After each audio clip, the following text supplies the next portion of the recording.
Chapter 1 The Archmage System. The age of the host's body has met the standard. The Archmage system is officially opened and is being matched up. The match is successful, the host is Mark-Sai, and the novice spree is ready. On the eve of her 11th birthday, Mark-Sai stared at the messages passing by in front of her. After a while, Marks McClown excitedly jumped up from the large soft bed. Fucking Droff is great. I finally got Marks McClown out of my head too. I said that it is impossible to pass through without giving anything. Marks McClown was originally a celestial native with Miao Jen Zeng Hong. One day after sleeping, he found that he had become a baby somehow. After a little bit of age, he realized that he had actually traveled to the world of Harry Potter. Fortunately, after crossing, Mark-Sai's life was not bad, and his family is considered to be a very famous ancient pure-blooded nobleman in the British wizarding world. It is said that he migrated from the mysterious East hundreds of years ago. The awe of people around. However, what made Marks McClown a little depressed was that as the only child of a large family, he seemed to be completely unable to see the advantages of a pure-blood family. Although his appearance inherited the usual handsomeness of the Marks family,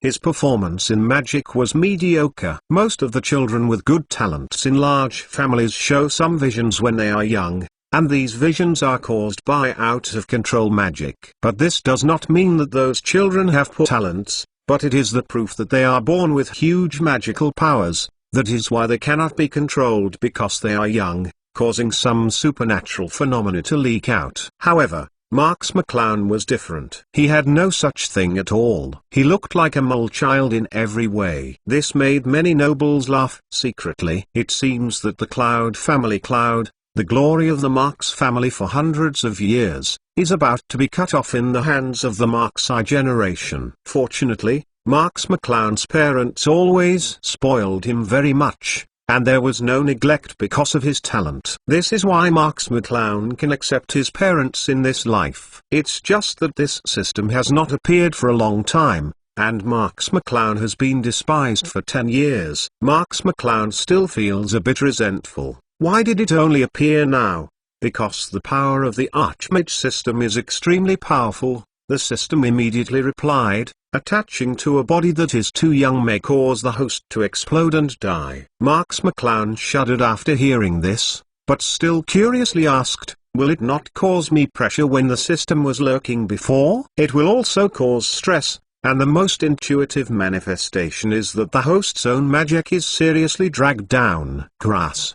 It turns out that the real reason for my mediocre talent is you. At this moment, Marks McClown only wanted to point his middle finger to the system, but he still reluctantly accepted the explanation. Well, then what is the role of your Archmage system? The Archmage system will fully assist the host to become the strongest Archmage in history, and can analyze the host's power composition in detail, while also providing the host with new power. Power composition? Explain it to me. Marks McClown asked curiously. Human beings in this world, including wizards and muggles, are composed of 3 parts with all their powers. The system replied, they are body, magic, and spirit. Among them, the development of magic power is the most, followed by mental power, and the weakest evolution is the body. Oh? Marks McClown asked subconsciously, then what are my 3 power levels? The system immediately switched to the data panel, all are the lowest level.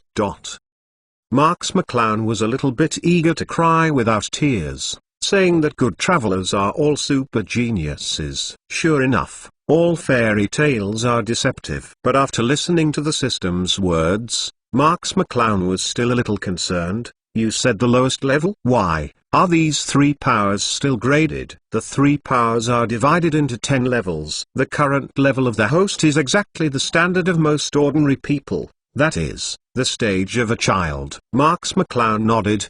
The last question, what is the so-called newbie gift package? Does the host open the novice spree? Marks McClown decisively chose McClown's, and the new improvement of the system suddenly jumped out. When the newbie gift package is opened, it includes a lottery, and the full strength constitutes an unconditional promotion of a first-level reward. At the moment when the prompt came out, Marks McClown clearly felt a force fill his body. and on the panel of the system, his body, magic, and spirit all changed to level 2. After feeling the changes in his body, Marks McClown immediately got out of bed to test. The precious mahogany furniture in the house was dragged by him, and Marks McClown had a great time having fun. It turns out that these pieces of furniture could never be moved by my child's physique, but now that they become a level 2 body, do they have at least the power of youth? Marks McClown was very satisfied with the results of the experiment, and his magic power and spirit had also been improved,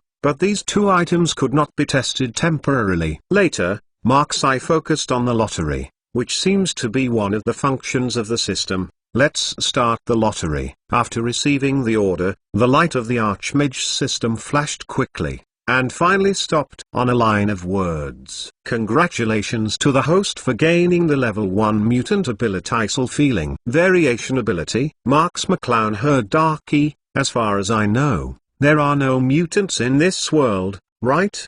The things drawn in the lottery are not limited to this world. This news made Marks McClown very excited after hearing this. Then what effect does this level 1 mutant ability feel have? Think about it carefully. Isn't this ability a weakened version of Wolverine? After the future level rises, maybe even the death curse can kill himself. By that time, it was so emotional. Have you ever seen any wizard who can slap the enemy violently while carrying the Overdose spell? The host's self-healing ability is currently level 1, and the effect is that it can slowly heal all non-fatal injuries. Marks McClown converged a little after hearing this, so it seemed that at level 1 she still couldn't get fatal injuries. At least she couldn't get 2 waves right now. However, the harvest tonight is still gratifying enough. With this joyful mood, Marks McClown went to bed beautifully and fell asleep again.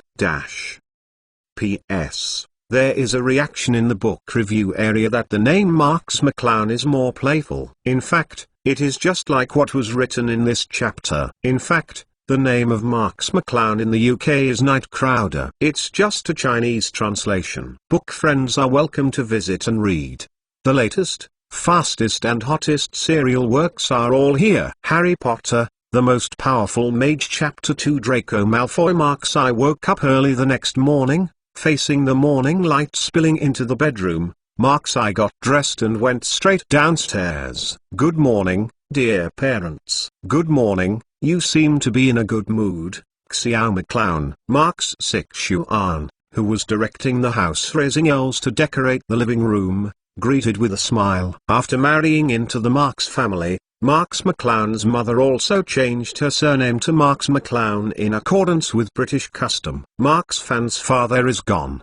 The 11th birthday is specially arranged so grand, of course Xiao McClown will be happy. Marks Fan said indifferently while looking at the Daily Prophet. In fact, Marks McClown was in a very good mood, but the main reason was the Archmage system last night. Seeing that Marks McClown was already neatly dressed, Marks 6 Yuan exhorted like a common mother, in addition to celebrating your birthday, this birthday party is also to celebrate your receipt of Hogwarts invitation letter. So your dad and I specially invited a lot of people, so remember not to be rude. Okay. Marks McClown responded with a well-behaved appearance. Marks 6 Yuan turned his head at ease when he saw this, and continued to command. In her eyes, her own son is good at everything. He has been as mature as a young adult since childhood, so he doesn't need to worry about himself. Soon it was approaching noon, and the people invited by the Marks family also arrived one by one. Marks 6 Yuan's exhortation is not unreasonable. This birthday party fully demonstrated the great influence of the Marks family as a pure-blooded nobleman,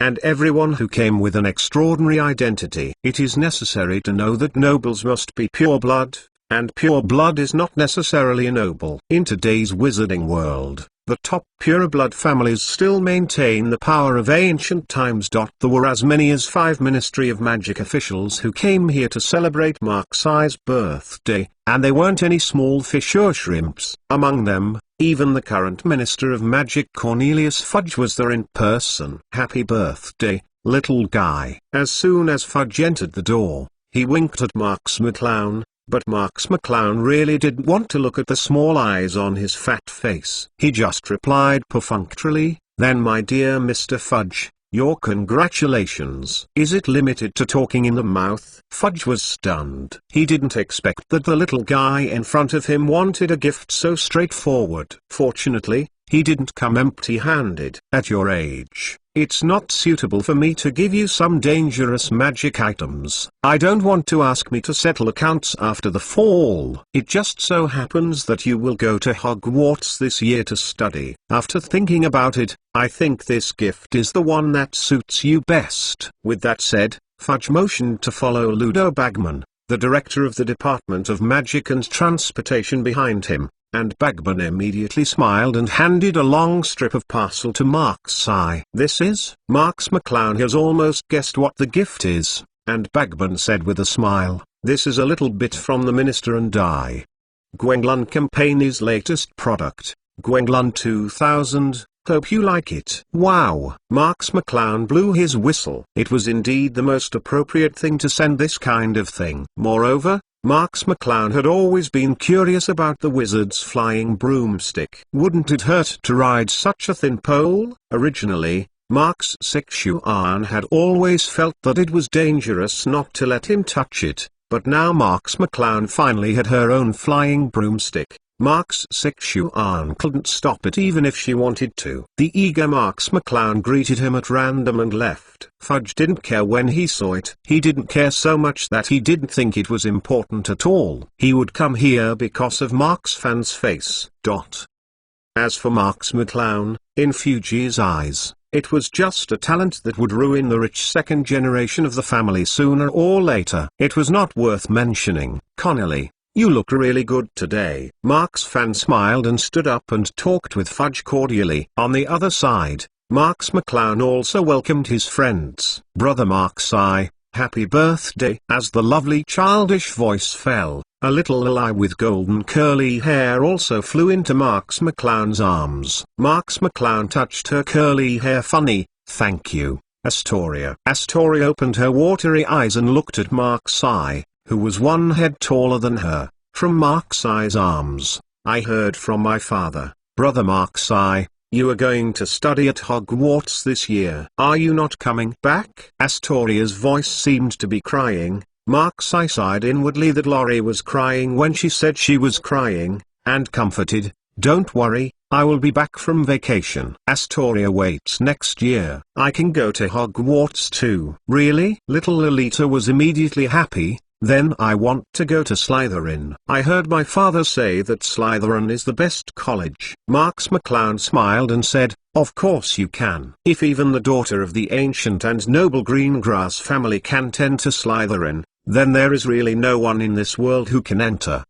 That's not necessarily true. At least I can definitely enter Slytherin anyway." Upon hearing this frivolous voice, Marks McClown didn't need to think about who it was. After turning around, she found that it was Draco Malfoy, the blonde and grey-eyed little guy. Speaking of the narcissistic power of the Malfoy family, that even Marks I had to feel ashamed. Astoria made a grimace at Draco when he heard the words, and then hid behind Marks I. Draco tried his best to make a small face, pretending to be a serious look. "On behalf of the Malfoy family, say hello, and I sincerely suggest you, for the sake of the honor of the Marks family, you should avoid dealing with little assholes like Astoria in the future. Astoria will still be your wife in the future, and now it's so rude to talk." Could it be that the little boy in the legend likes to prank his favorite girl? Thinking of this, Marks McClown said amused, "Draco, it's not your turn to take care of who I'm dealing with,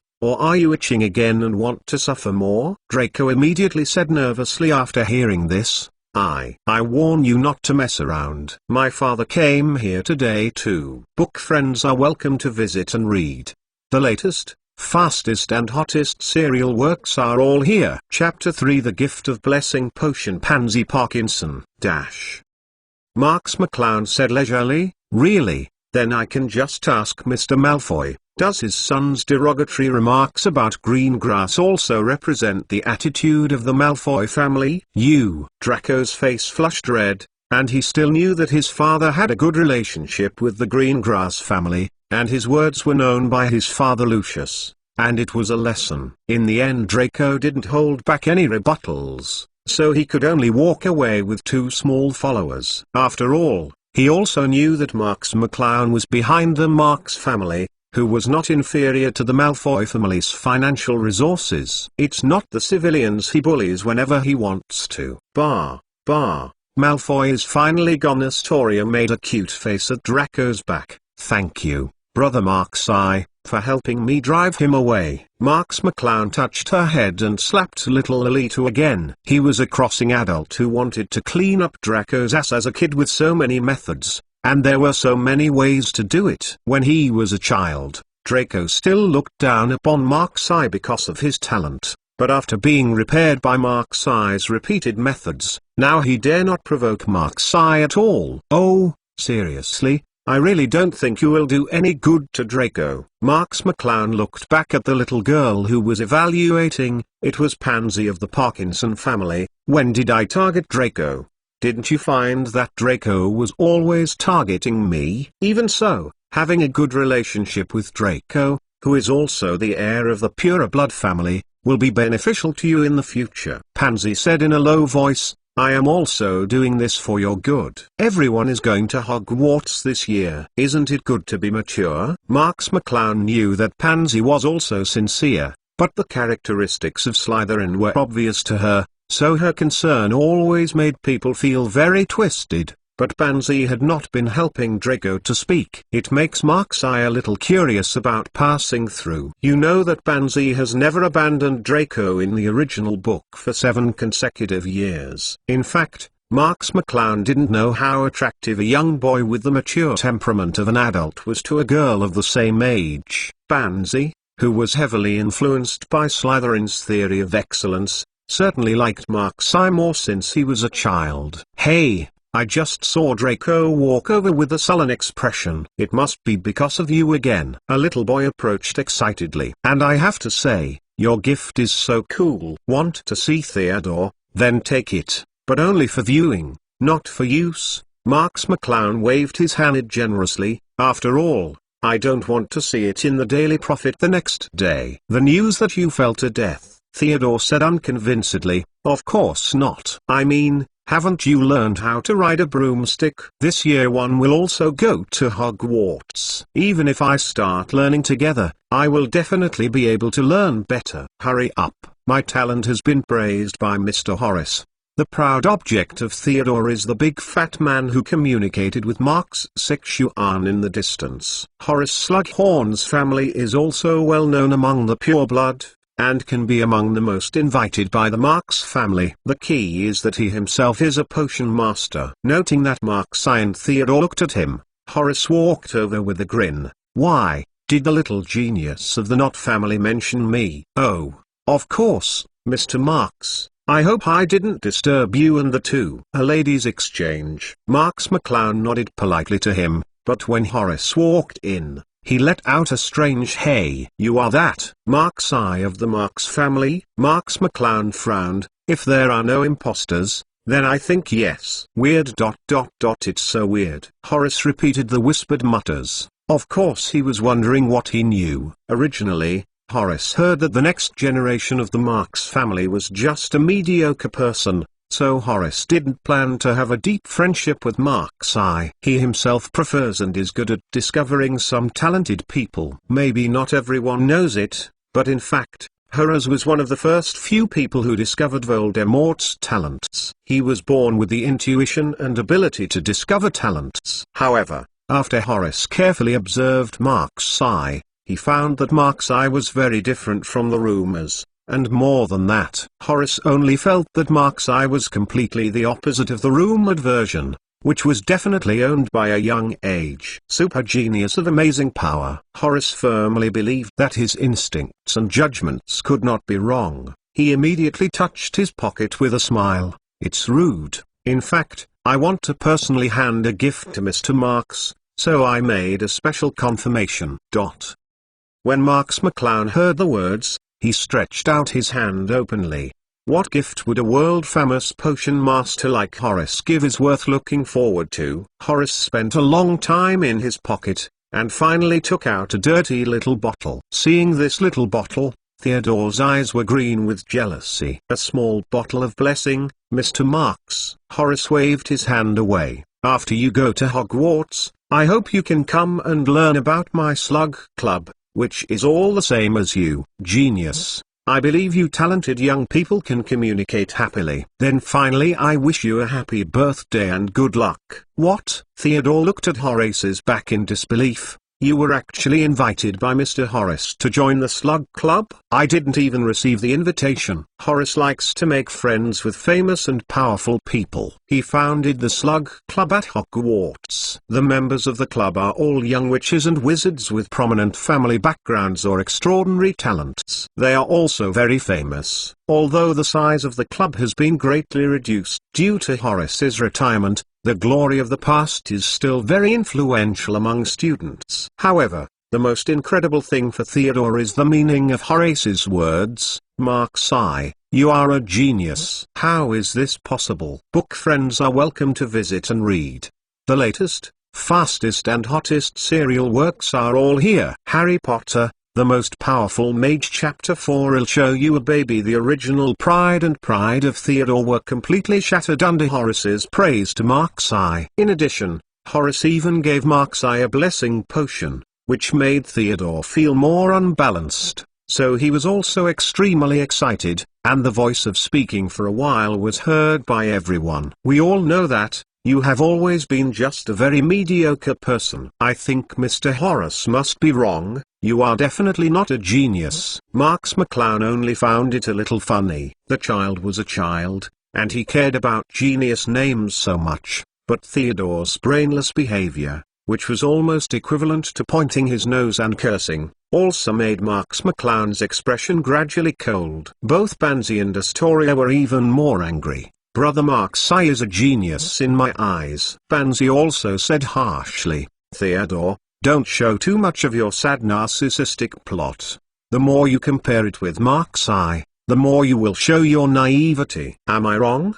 The blue veins on Theodore's neck rose. Marks McClown has never even had the tiniest vision. We have all of these. Doesn't it mean that his talent is mediocre? The vision caused by the out-of-control magical power in childhood. The greater the momentum, the better the talent, and even the smallest vision has never been seen before. This is no different from a mole child. Theodore exposed it in public. In terms of it, almost the most vicious ridicule. Now even Astoria and Pansy didn't know what to refute, because they had more or less such a vision. Theodore's father scolded, quickly apologized to Marks I. You are too rude. Have you forgotten the upbringing of the Knott family? As he said, he looked at Marks Fan apologetically. I'm very sorry, dear Fan, but I think you can definitely forgive my immature son. Marks Fan looked ugly and said, Mr. Knott, I think your family is not authoritative enough to judge whether my son is talented or not. The reason why Marks Fan's face changed so much was also the look of the people around him. While frowning,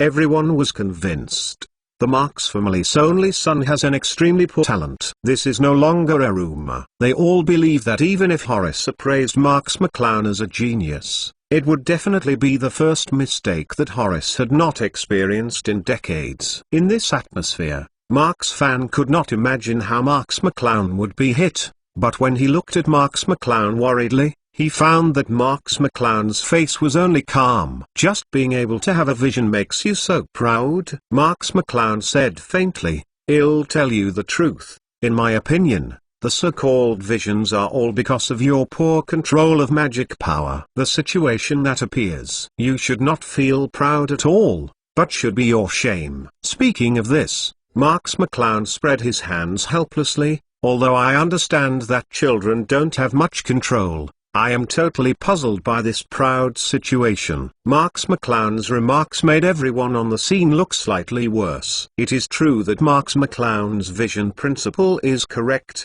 but anyone at their level has not had a vision when they were young. Marks McClown is like a direct hit's not ashamed but proud that everyone is in control of the map. And what kind of tone is this? Aren't you a kid too? Mr. Marks, let me warn you for fun. If you don't have the corresponding ability, don't speak so loudly, otherwise you will suffer in the future. Lucius Malfoy said coldly, with an indescribable mockery. Marks McClown saw Draco staring at him behind him, and it was clear that Lucius must have been accused by Draco to vent his anger.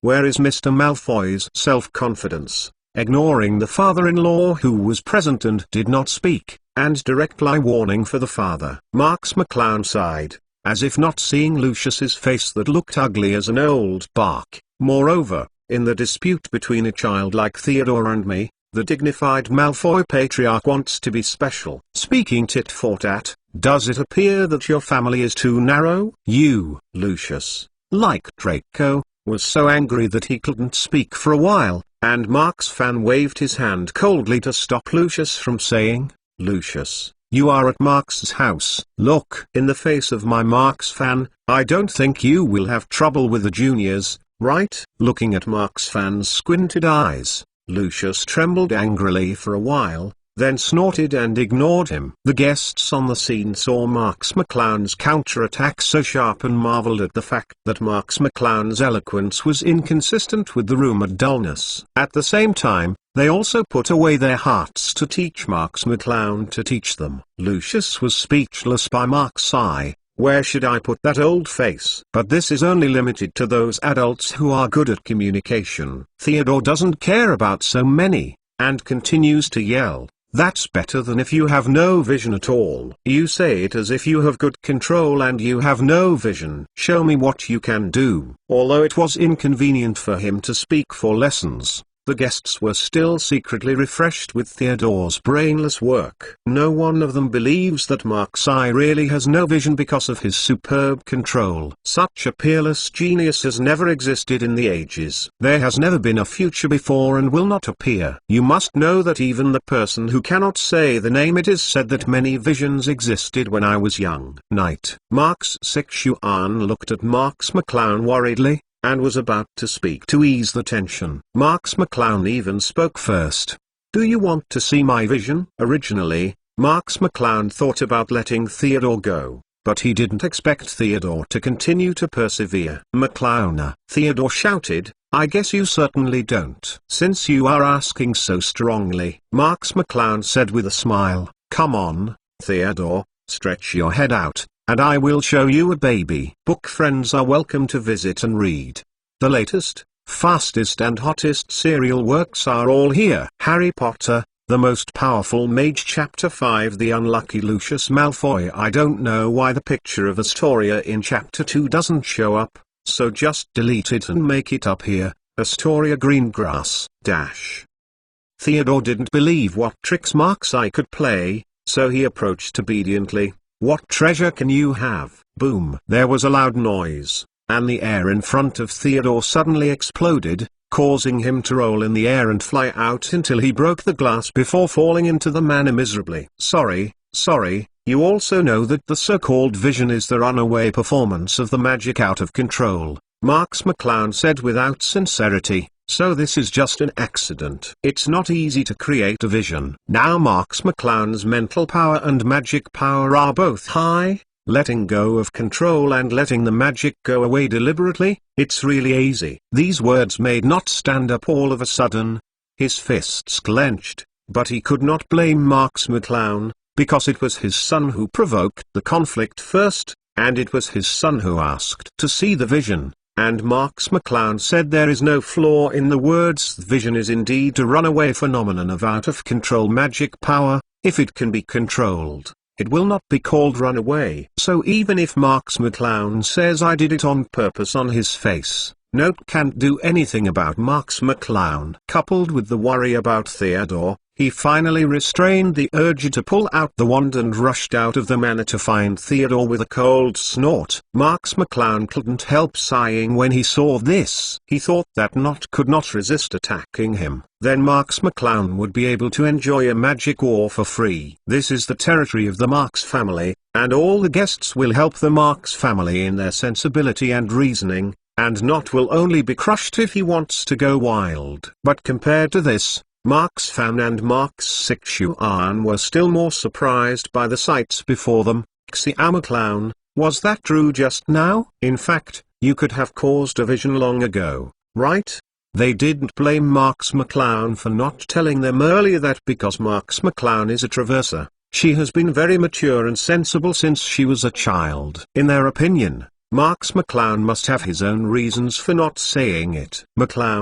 Marks McClown didn't mind arguing for his parents. It's just that I always feel that losing control is not a good phenomenon, so I have been in control. These words made all the guests present take a breath, and some of them have not even recovered from the sight of Theodore being blown up just now. What did they see?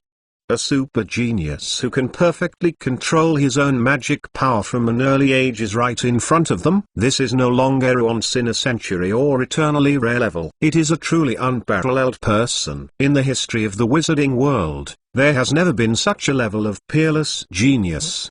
The appearance of a vision represents an excellent talent. This is already the consensus of the wizarding world. And those wizards who have not appeared in the future will prove that it is only because of their low natural magic power. However, the explosion just now was obviously not caused by a low magic power, but rather an astonishing magic power that Marks McClown's age generally does not have. Among them, the worst faces are undoubtedly the Malfoy father and son, especially Lucius, who simply felt that their faces were hurt by Mark's eye. He had just taught Marks McClown's insufficiency, and Marks McClown had demonstrated abilities beyond ordinary people, and this was an ironclad fact, and Lucius couldn't help but deny it. As for Draco, after seeing Theodore's end, he shuddered behind his father's back, praying that Mark's eye would not notice him. When Marks McClown did not use magic power, he was already miserable. Now that Marks McClown can use magic power,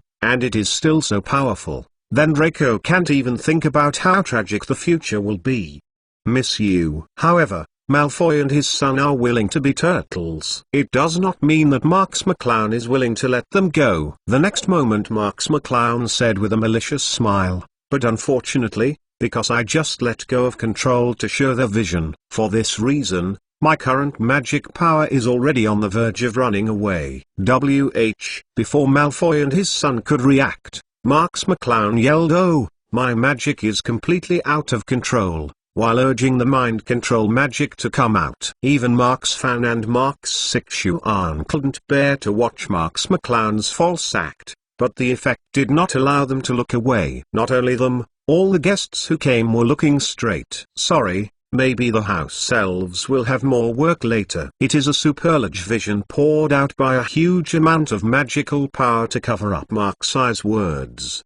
Ordinary children, only the small part that they have not controlled well will escape and cause visions. How can they deliberately manipulate all magic powers like Marks McClown to create visions in a directional manner? The direct result of this vision is that all the food on the long table, including huge butter cakes and candles, are mixed with cutlery, forks, plates, etc., like a dragon swept across, roaring and blurring the faces of Malfoy and his son. All care. Lucius, who was directly confused, reacted and quickly drew out his wand in embarrassment to prevent himself and Draco from being injured by the metal utensils inside. Even so, being forced to take out a magic wand to protect himself in the face of a junior has already made Lucius feel ashamed of the Malfoy family. Oh, it seems that Mr. Malfoy is really unfortunate. I deeply sympathize. Marks McClown deliberately reread the word accident. But as everyone knows,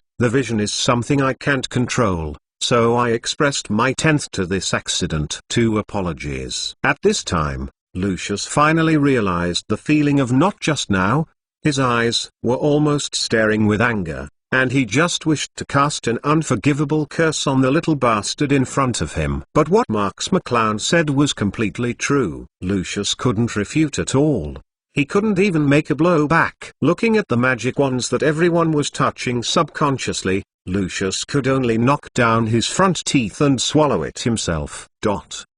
Enduring the urge to vomit blood, Lucius took a deep look at Marks McClown and waved. Draco, let's go. Book friends are welcome to visit and read the latest fastest and hottest serial works are all here. Harry Potter, the Most Powerful Mage Chapter 6. A New Round of Lottery. Draco gave Marks McClown a frightened look, and obediently followed Lucius to leave. Now he just wanted to get away from the extremely dangerous Marks McClown as far as possible. With the departure of Lucius, Marks I also unexpectedly received a message from the system. Congratulations to the host for leapfrogging and repulsing Lucius Malfoy, and a prize draw is awarded. Marks McClown was stunned, and then he was overjoyed. This time he completely relied on the right time and place to do this without even a magic wand. He didn't expect to even pick up a big deal. Lucius' departure did not affect the continuation of the banquet. After all, they were all big and decent figures, and Lucius could only be regarded as one of them, and the protagonist of the banquet was not him. Oh my god, Fudge ran over at this moment with a shy face. My dear fan, you really have hidden a big surprise. I think this explosion of magical power from the noble son, even if it is in Hogwarts senior year. The students are not inferior in comparison. Marks fan suppressed the excitement in his heart. Thank you, Connolly. Well, do you have any thoughts of letting the noble son work at the Ministry of Magic after graduation? Fudge smiled brightly. He thought that the Marks family was going to be destroyed in Marks McClown's hands. But he did not expect that Marks McClown actually he's an inexperienced little genius. No, Connolly, thank you for your kindness, Marks fan said sternly. Connolly's careful thoughts were not clear to him. He said that he started to pay attention to Marks' ingredients, but he still wanted to deepen the relationship between the Marks family and the Ministry of Magic, especially with the help of seemingly the Marks family, who had become a promising future, came to increase the power and influence of his minister in the Ministry of Magic. Moreover, as one of the ancient pure-blooded nobles, the Marks family owns a huge industry, so why not go to the Ministry of Bird Magic? Fudge didn't give up. But, dear fan, you must know that the genius of Lord Yagui will definitely win a better future at the Ministry of Magic. I hope Xio's future can be chosen by him. When Marks fan refused again, Fudge had no choice but to leave with regret, holding the small wine glass he had received from the house elf, and went back to Marks McClown to exchange greetings. It's just that this time, Marks McClown's weight and status in his heart are already very different, far from being that incompetent rich second generation. Not only Fudge, after the incident just now, Marks McClown's sense of existence suddenly increased countless times. And more big figures came to Marks McClown. After Marks McClown has dealt with one, he will come again. It's no wonder that everyone thought that sooner or later they would ruin their family's people. They changed in the blink of an eye and became the heirs who, in turn, would actually carry forward their family. Enough to change everything. Moreover, most of the people present are powerful wizards, and it is easy to make the same judgment as Fudge. At the age before enrolling, they have magical powers comparable to those of Hogwarts high school students. Such little monsters can develop in the future. It's not hard to imagine how terrifying it is. Hey, it's really too famous. Marks McClown talked with a bitter face. Astoria had already hugged Marks McClown happily because of his talent, and said dully, sure enough, Big Brother Marks McClown is super genius. Needless to say, so many super. Not only Astoria, Pansy's eyes have also become brighter. Although she didn't say a word, she had already felt Pansy's heart in Mark's eye. You can guess that Pansy must be proud of her eyes. Wrong. Reaching out to lift Astoria like a koala from her body, Mark's eye beckoned Pansy to help him carry the pile of birthday gifts back to the room. Really? I must study some four-dimensional pocket space rings and other things in the future. There is no similar prop in this magical world, which is too anti-wizard. Marks McClown complained as he counted the gifts he received. The most valuable one was of course the elixir given by Horace, but the gifts from the others were also very valuable, enough for Marks McClown to play for a while. Of course, what Marks McClown is most satisfied with is Horace's blessing potion. The high value of this potion is more due to the extremely complex production process, the long cycle, and the need for highly skilled potion masters value is ranked second. However, this has a different meaning for Marks McClown. Fortunately, this potion will make people temporarily lucky, but it has the best usage in him. Wait for me to drink the blessing potion before the system draws a lottery. I don't know what amazing things I will get. Marks McClown thought happily that he happened to have a chance to draw a lottery right now, but Marks McClown hesitated before doing it. The system. Is it true that the stronger the opponent to defeat or the higher the difficulty of completion, the greater the value of the rewards? The Archmage system quickly replied, in theory, this is the case. Marks McClown immediately put away the plan to use the blessing potion this time. Although Lucius Malfoy was barely a good wizard, in Marks McClown's view, he was far from qualified. Then start the lottery system. After receiving the order, the Archmage system flashed light as before, and finally stopped on a line of words. Book friends are welcome to visit and read. The latest, fastest and hottest serial works are all here. Harry Potter, The Most Powerful Mage Chapter 7 Hermione Granger, Dash. Congratulations to the host for getting the level 1 skill Spirit Shock. Marks McClown thought, system, explain this mental impact skill. A level 1 mental shock can release all the host's mental power to the target at one time, causing a huge impact on the target's spirit. The mental power of the same level as the host will be stunned. Lower than the host level, mental power will be knocked out. Marks McClown was energetic after hearing this. There is no doubt that even if the lucky draw was not used in this lottery, the draws were magic skills. This level 1 skill is much more practical than the previous self-healing. Think about Marks McClown's mental power is stronger than his peers now. In a magic duel, a mental shock directly makes his opponent dizzy. Not sure to win. The time soon arrived the next day, and the new news about Marks I had almost spread to the top wizarding circles in Britain. Wastewood turned into a genius. What hidden secret is behind the concealment? Even the Prophet Daily wrote a headline with this sensational headline. After all, the Marks family is considered pure blood in the British wizarding world. Noble. In the same way, this shocking reversal almost shocked all the pure-blooded nobles, and there was an endless stream of people coming back to visit, but these had nothing to do with Marks McClown. At yesterday's banquet, Marks I was annoyed by entertainment, but he would not sit stupidly at home and wait for more people to swarm him. He had decided to take refuge in Diagon Alley today and buy the things that Hogwarts needed to start school. Is canon enough?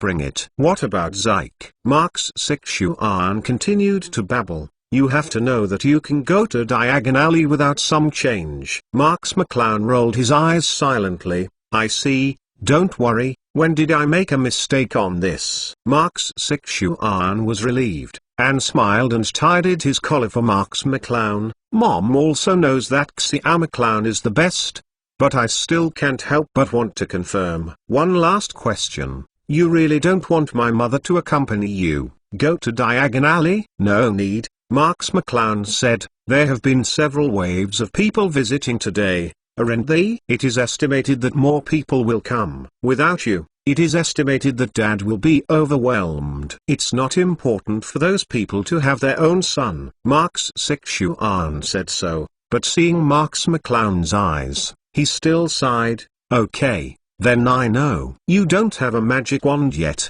just go over from the Flu network at home. After sprinkling Flu powder on the luxurious fireplace in the living room, Marks McClown strode into the emerald green flame, and whispered, Diagon Alley. In the blink of an eye, the sky was spinning, and when he recovered, Marks I had already appeared in Diagon Alley. Next, let me take a closer look at what I need to buy. Marks McClown pulled out Hogwarts purchase order from his pocket, which read, Hogwarts School of Witchcraft and Wizardry. Uniforms. The first-year freshmen need 1. 3 sets of simple and plain vestments black, 2. A plain pointed hat black, which is worn during the day, 3. A pair of safety gloves, 4. A winter cloak black with silver tie. Please note, all student clothing must have a label with a name on it. Books. All students must have each of the books listed below. The Standard of Spells Volume 1 by Mirada Gozak.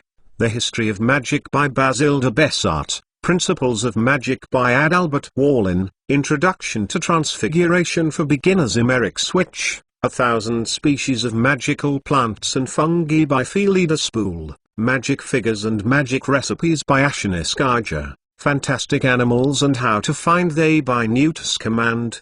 The Power of Darkness Guidelines for Self-Protection by Quentin Chamberlain. Other utensils, a magic wand, a large pot white wax product, size 2, a set of glass bottles or crystal bottles, a pair of binoculars, a brass balance. Students can also bring an owl and a cat or a toad. Parents must be aware that freshmen in the first year are not allowed to have their own broomsticks. Can't you have your own broom? Marks McClown raised his eyebrows to collect the purchase order. It seems that I have violated school rules before school starts. However, being a pure-blooded nobleman always had some privileges, so Marks McClown didn't worry about this at all, but wandered towards the Gold Lion bookstore, a well-known bookstore in Diagon Alley, maybe the only place that provides all the textbooks needed by Hogwarts. It can be said that all freshmen in the UK will come here to buy books. However,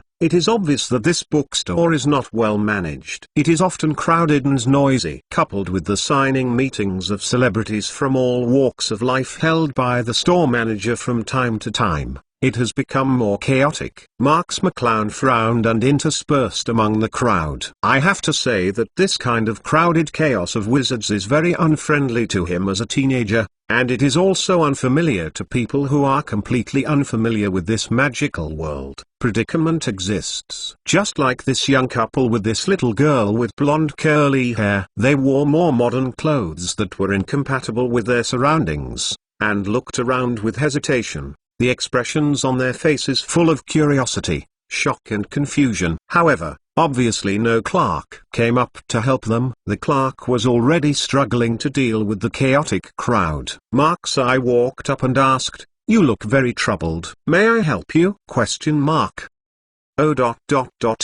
Hello. The young couple seemed to be taken aback, and hurriedly stretched out their hands and shook Marks McClown in a panic. "Excuse me. Where are the new books of Hogwarts School of Witchcraft and Wizardry regional purchase?" With that, the young couple looked down at the little girl they were holding. "We want to prepare for our daughter Hermione, but we have to admit, God, this place is full of incredible things. New book-seeking collection, seeking support. Book friends are welcome to visit and read. The latest, fastest and hottest serial works are all here. Harry Potter, the most powerful mage Chapter 8 playing a big sword in front of Guan Gong. Thank you for the 100-point reward of what are the animes about sister abuse. The reason why Marks McClown would come together was of course that he saw this familiar little Lolita. He smiled and said, "It doesn't matter, my name is Marks McClown, I am also a freshman at Hogwarts, please come with me." "Hello. My name is Hermione Granger." The blonde little Lolita generously extended her hand and shook Marks McClown. "Oh, like Hermione, that's great." The Grangers looked at each other in surprise, and it took a while before they said, "No wonder your teeth are well maintained." "What? I'm a freshman at Hogwarts, what does it have to do with tooth maintenance?" Marks McClown twitched his mouth when he heard it. But he understood that this was because the Grangers really didn't know what to say, so he reluctantly suffocated such an inexplicable word because of professional habits. After Mr. Granger finished speaking, he also felt that his face was dull. He thought hard and said, Mr. Marks, look at your skin color. Did you come to study from Asia?" Just after finishing talking, Mr. Granger explained in a panic, "Sorry, we just asked curiously. There is no other meaning. We are not too familiar with wizards." Marks McClown nodded friendly. "According to my father, the ancestors of our family came from China now, but we came to settle in England hundreds of years ago. Really? I have heard that China is a very ancient and mysterious country. While the Grangers were a little nervous and said something, they followed Marks McClounchan to the new book area in order to facilitate the purchase of Hogwarts freshmen. At this time of the year, Slytherin Bookstore will specifically compare Hogwarts purchase orders and arrange the books here by grade. Hearing Mark's introduction, the Grangers and his wife were all excitedly flipping through the books one after another, and little Hermione quickly became addicted to them. I would like to ask, why does the picture above actually move? This is really amazing. As long as you choose the correct developer potion when printing a photo, the people in the photo can move. Then why is it here? This was the reaction moles would have when they first entered the magical world. They only felt that everything was new and wanted to ask about everything, and Marks McClown did not tire of answering them one by one. It's just that this scene is not so harmonious in the eyes of some people. Marks McClown's superb spiritual power made him move. Keenly noticed the deep disdain in the eyes of a clerk next to him. Seeing Marks McClown looking over, the clerk snorted, "Ignorant muls. I really don't know why Hogwarts recruited these mudbloods." The theory of pure blood is still deeply ingrained in Europe. Many pure blood wizards don't understand and dismiss muls. Seeing the Grangers looks like a villager who has just entered the city, full of contempt or even worse. Even if I keep introducing Mark's who seems to know the wizarding world well, because of his unusual and cordial attitude towards muls, the clerk has reason to believe that he is at most a child of a mixed-race family, with half the dirty blood of muls. Only the Grangers looked blank and turned to ask Mark's "Sorry, is that gentleman talking about us?" Marks McClown raised her eyebrows, and in his capacity he would not care about some small people. "Don't worry. It's just something uncommon and uncultivated in the wizarding world." Barking. "What did you kids say?" It was just these words that immediately ignited the clerk's anger. "I'm from a noble family of pure-blood wizards, but what muls have the qualifications to comment on me?" The Grangers were immediately frightened by the explosion, and Hermione was even more panicked, subconsciously grasping Mark's who seemed to know everything and had a sense of security. "Noble pure-blood wizard family?" Marks McClown frowned. "Which one are you from? What is your name?" The clerk immediately said proudly, "Listen well, I am Og of the Chico family." "You have never heard of it?" Marks McClown has indeed never heard of any Chico family. It is probably just an ordinary family of little pure-blood wizards. In front of muls, he likes to appear to be superior. But Marks McClown did not expect that he would be shown as pure-blooded. "One day, Marks McClown pointed at herself strangely, "I came from a pure-blood family. But don't you know who I am?" Seeing Marks McClown seemingly wanting to refute his pure-blood theory, Og became more and more sure that Marks McClown must be a hybrid, and said more arrogantly, "What are you? Why do I need to know who you are? You will remember today." Step into the first lesson in the wizarding world. That is that pure-blood wizards never bother to understand the identity of muls. It is still the 1990s, not the information age in the future, and it is still far away from the wizarding world of mul technology. It seems that even if Mark's family is very famous, many ordinary wizards do not know Mark's appearance is normal. But he actually showed pure blood in front of him, a pure-blooded nobleman. Thinking of this, Marks McClown wanted to laugh a little. He held back a smile and said, "I think you should be a new clerk at Slytherin Bookstore. New book-seeking collection, seeking support. Book friends are welcome to visit and read. The latest, fastest and hottest serial works are all here." Chapter 9. Give a speech if you disagree, so what? Looking at the guests who were looking over because of the commotion, Marks McClown grabbed Hermione's little hand who was holding the corner of his clothes. "Not very good. I just want to tell you about your shallow ignorance. I'm afraid you have never thought about it. There are no wizards in this world," Marks McClown said sternly. "The original wizard was just a mole in your mouth before becoming a wizard." Og's face flushed, but he didn't know how to refute it, because it was true that wizards were not a race, but were indeed a human being.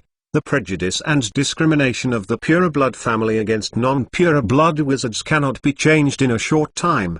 But I am very puzzled about the reason why pureblood wizards are full of superiority so far. Marks McClown paused, and said solemnly, "You must know that Voldemort, who almost made all the pureblood families succumb, was only from a mixed blood family." When Marks McClown talked about this, all the voices in the audience stopped, and the unprecedented quiet in Lyhan bookstore. Each guest looked at each other in horror, then looked at Marks McClown, and took a breath, wondering if he was admiring Marks McClown's courage to call the Dark Lord directly. Looking at the extremely silent Lyhan bookstore, Marks McClown can be sure that everyone is looking at him at this moment. Marks McClown at this time can be described as a veritable eye-catcher. Marks McClown also knew that the atmosphere had been brewing enough, and went on to say, "So it can be seen from here that the future of the European wizarding world is not a person who is deeply trapped in pedigree and cannot extricate himself but can only entertain himself sadly, in the hands,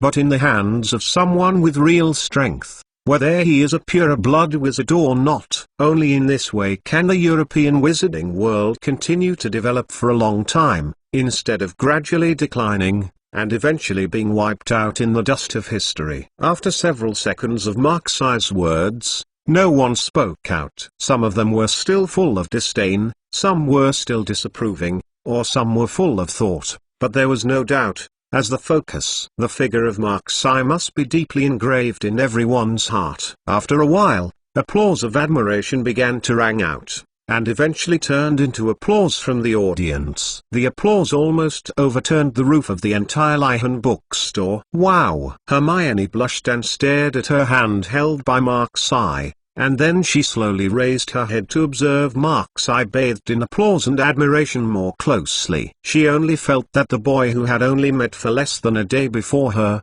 his whole body seemed to be radiant, like a real leader, born with the talent and power to rule people's hearts. Really. What a wonderful remark. Under this sudden change, the Grangers finally reacted from the dumbfounded.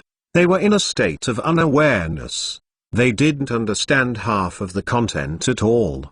But they still felt like they were very powerful. And even though Marks McClown's disagreement and the direct speech was too amazing, the Grangers could still tell that Marks McClown was helping them speak. Such a large-scale commotion also attracted the store manager. The store manager trotted all the way, wiping his sweat, and cursing in his heart that he didn't know who was causing trouble. The store was already busy enough. What happened? Seeing the store manager coming over, Og, who had been so dumb and could only flush his face, immediately felt like seeing a savior. He opened his mouth and complained first, "The store manager, these moles are making trouble!"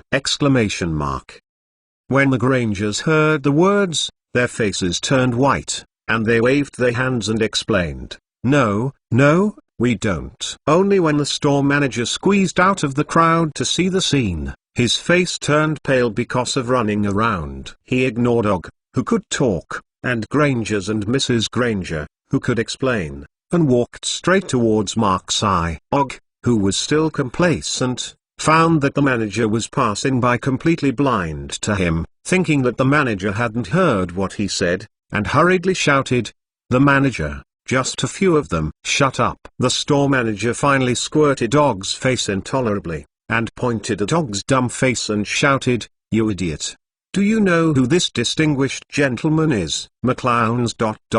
Who is it?" Og asked dumbly and subconsciously. "You idiot. Stupid. I've never seen anything as stupid as you." The store manager scolded sparingly. "Mr. Marks's family is one of the greatest families in the British wizarding world in nearly a century. It is a pure-blood wizard pride. Even at the Ministry of Magic, the Marks family has accumulated hundreds of magic patents over the past hundreds of years. And what kind of stuff are you? Just a little pure-blood wizard, dare to be so rude to Mr. Marks." Og was confounded by the scolding. Even if it was in the magical world, this transformation was too magical. Unexpectedly, the noble standing on top of pure blood would speak for moles. "See what I did?"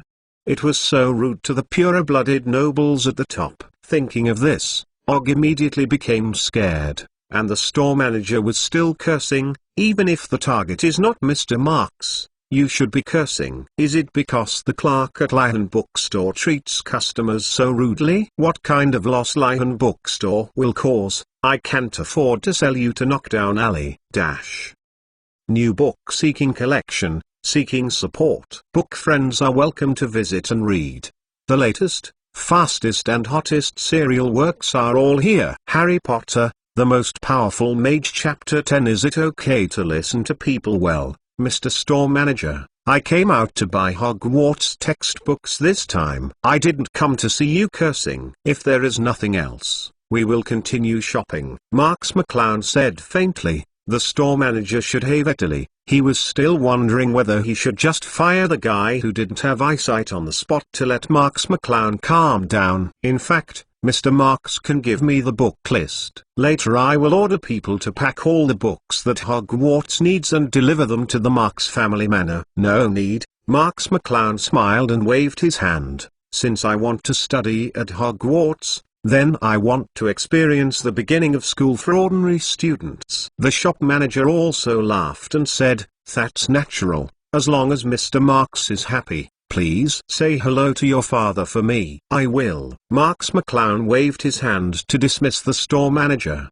leaving only Og standing in place like a sinner who had made a big mistake, not knowing what to do. The Grangers on the side were once again terrified. They only felt that the number of surprises in one day today far exceeded that in their past lives. Unexpectedly, the boy who came across in the bookstore looked so kind, and he seemed to be a big figure among wizards. Seeing the manager's attitude towards Marks' eye, the Grangers felt that they were too familiar. They seemed to have seen the faces of the businessmen facing the powerful in the Muggle world. However, with this level of recognition, the Grangers became more restrained in front of Marks' eye. Marks' eye also discovered this. When they just wanted to talk, a loud voice suddenly came from outside the crowd. Please let it be. Let it go. I heard that there is a dispute between Muggles and wizards here. Please get out of it. I am an official of the Ministry of Magic. Let me deal with it. A middle-aged fat man with red hair squeezed in with difficulty,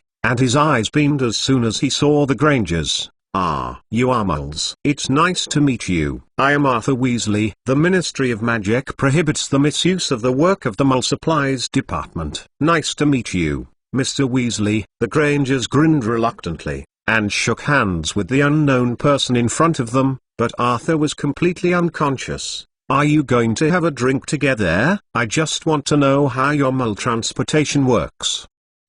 Seeing Hermione shrinking next to Marks' eye, Arthur immediately said, oh, of course, I mean we can buy books for the children together, and then go to the bar for a drink. Or how about going to the Florin cold drink shop? It's pretty good the two. The Grangers glanced at each other, and Mr. Granger said, thank you for your kindness, but I don't think it is necessary.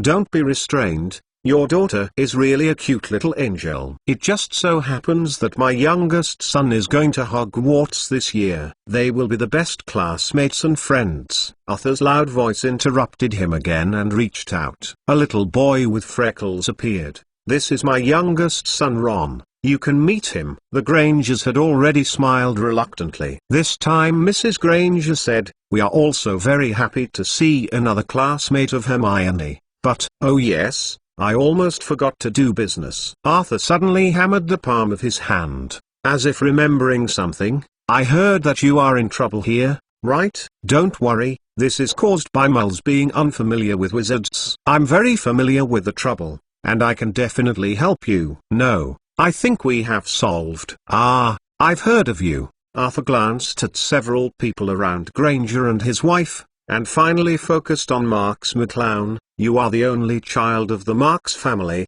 right? Oh, self-confidence. The noble pureblood family.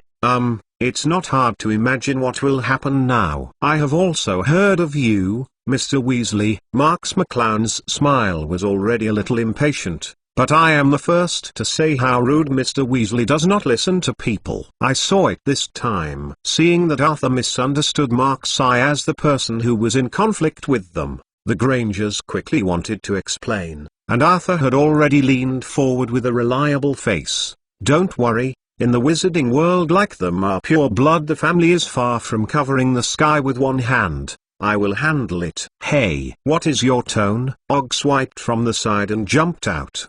His words were so intense that he couldn't see that it was him who had just clashed with Marks McClown. Aha, I know you, Weasley. Aren't you the pure-blooded traitor? A poor ghost like you who doesn't love himself, dare to speak up to the noble Mr. Marks? Give me careful attention to your words. Who are you again? Arthur flushed. Oh, I almost forgot. There are always followers around the so-called pure-blooded nobles, right? It's like a dog wagging its tail. I feel ashamed of you. Og was so angry that he almost wanted to pull out his wand, and Arthur, unwilling to show his weakness, put his hand on the wand, and the scene was about to start. Enough! Marks McClown's voice mixed with mental shock skills, echoing in this space, shocking the two of them at the same time. Look at what you all look like. This is Slytherin bookstore. All Hogwarts freshmen will come over to buy books during this time. Do you want to start a fight in this place where most of the customers are children? Marks McClown's reprimand made Arthur's face even more red, and it was almost close to the color of his hair. But before Arthur could speak, Marks McClown continued to scold. Besides, there is no magic at all for Granger, who cannot protect himself. Mr. and Mrs. Granger are very close, Mr. Weasley. Do you want to help them or kill them? New book-seeking collection. Seeking support. Book friends are welcome to visit and read. The latest, fastest and hottest serial works are all here. Chapter 11 Mars Starfy ... Arthur opened his mouth as hard as a fish jumping on the shore, but didn't know what to say. Mr. Weasley, I will reflect today's affairs to Mr. Fudge, and let the Ministry of Magic examine whether it is suitable for all kinds of people to work in it. Marks McClown said coldly, then waved to Og and said, Your name is Og, isn't it? Come and pack 2 books for us according to the book list. We will check out now. McClowns. Og heard this and immediately ran to prepare. Seeing that the Grangers turned around and prepared to leave with Mark's eye, Arthur stretched out his hand with difficulty. Please wait a moment. I mean, just now. It was really just an accident. We thank you for your kindness, Mr. Weasley. This time, Mr. Granger interrupted Arthur. He had no good feelings for Arthur, and said coldly, but I don't think it is necessary. This time the trouble is right. It was Mr. Marks McClown who helped us solve it. I don't want to have any deep friendship with people who offend him rudely. But, Arthur put down his hands awkwardly, I think at least I can remedy it and be your guide to Diagon Alley. Dad, since they don't want to talk to us, then why do we insist on getting in? Ron was very dissatisfied and said, but Arthur was such a character, he was full of love for muggles, and he was barely a good person. But this time it was Mark's eye who stopped. Mr. Weasley, if the next path is different, then you can't be a guide, right? He turned around and looked down at Arthur with his high eyes. Next, I will take Hermione to the Madame Morkin robe shop to buy the robes needed for the start of school. Maybe we will also go to a dress shop. Tefan clothing store. Ron took a deep breath. The Towton garment store is almost the most high-end clothing store in Diagon Alley. In Ron's young heart, it belongs to the kind of store that doesn't even have the confidence to step into the store.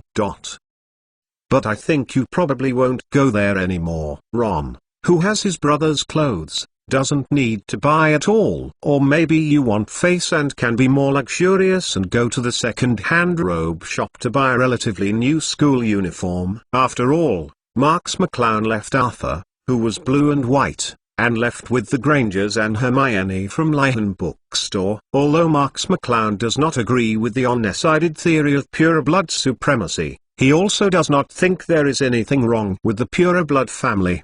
The children with magic talents in the pureblood family are relatively more facts, and Marks McClown himself is absolutely prominent noble in the pureblood family. The identity that allows him to enjoy himself has to fight against it. Mark's eye has not yet convulsed to that degree, so he and Arthur are destined to be different people, and he can't stand being alone by Arthur Weasley. Conjecture. There is no reason to be wronged and framed. Therefore, Marx McClown has no psychological burden in such a simple and rude humiliation. He does not hate this approach, and on the contrary, this simple and rude approach is exceptionally cool. Although he told Arthur that he was going to buy a robe, Marxi decided to take Hermione to Ollivander's wand shop to buy a wand after some consideration. After all, the magic wand is the greatest invention of human wizards in Europe. Without a magic wand, it is impossible to pretend to be happily on many occasions. Ollivander's wand shop is a wand shop founded in 382 BC. Unlike the four major wand families in the United States, Marxi believes that it can be referred to as the four major wand-making families. Ollivander is the only and oldest wand shop in the United Kingdom, the best wand forge. Although there are two other wandsmiths named after Ollivander in Europe, Marx McClown is very clear that none of them can compare with Ollivander except for their fame. Ollivander is the best in the world. Wandsmith. It's a pity that this dilapidated storefront is really sorry for this name. Marx McClown had tried to fund the repair of this magic wand shop many times in the past, but it was a pity that Ollivander refused. The Grangers looked curiously at the magic wand displayed on a faded purple cushion in the shop window. They had heard Marxi's introduction before they came over. This plain-looking little wooden strip is the root of the wizard's magic.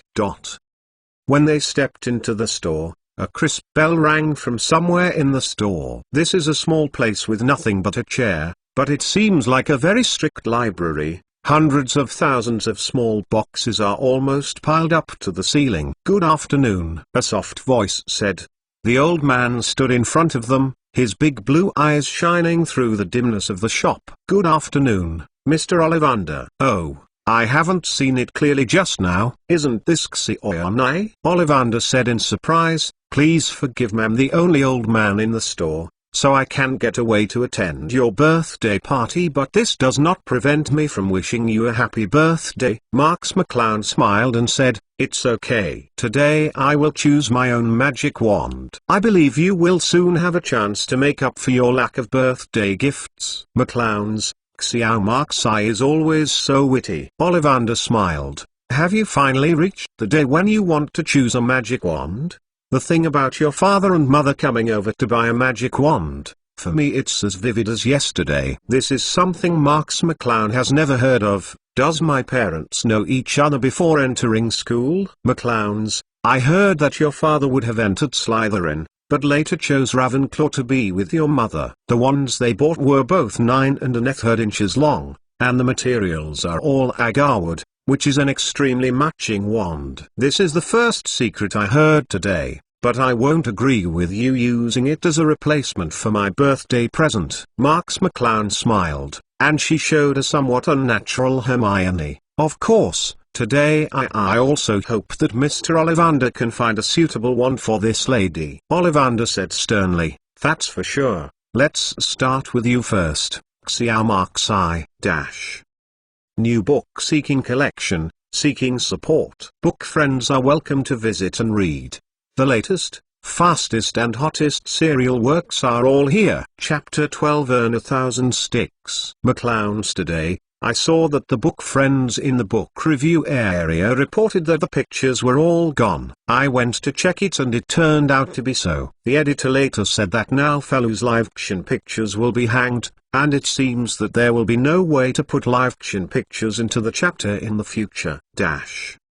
Okay. Marx McClown nodded, and the Grangers and Hermione also came together curiously, wondering what kind of wand Marx McClown could get. Xiao Marxi is the dominant hand, right and left. I won't ask any more questions, but you have to know that there is only one magic wand. Then you have to make a decision.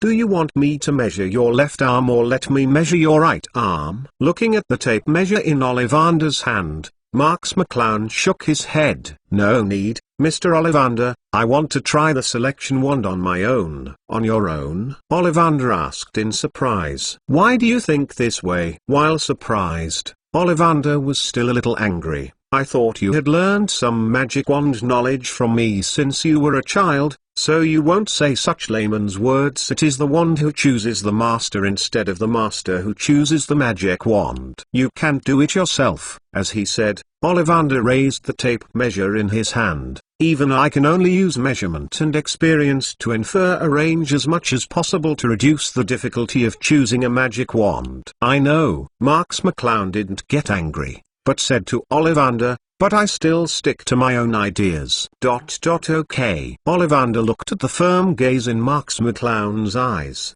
sighed and chose to step back, and stood aside to watch Marks McClown with Granger and his wife, wondering how he wanted to choose the wand. You must know that there are so many wands here that even Ollivander can't even count them. If Marks I tries one by one, then maybe Marks I can't finish it even after Hogwarts first grade vacation. However, Ollivander was the first time to see people buying magic wands from this perspective. In the past, he always stood from the perspective of the picker. Now it feels quite novel. He only saw Marks McClown slowly closing his eyes. He stretched out a hand and pointed it at the shelf where the wand was placed, not knowing what he was doing. Marks McClown has known Ollivander since he was a child, and naturally understands many things about magic wands. Perhaps others think that Ollivander's choice of the owner of the magic wand is crazy, but in his opinion, Ollivander is indeed relying on the family's hundreds of years of accumulation,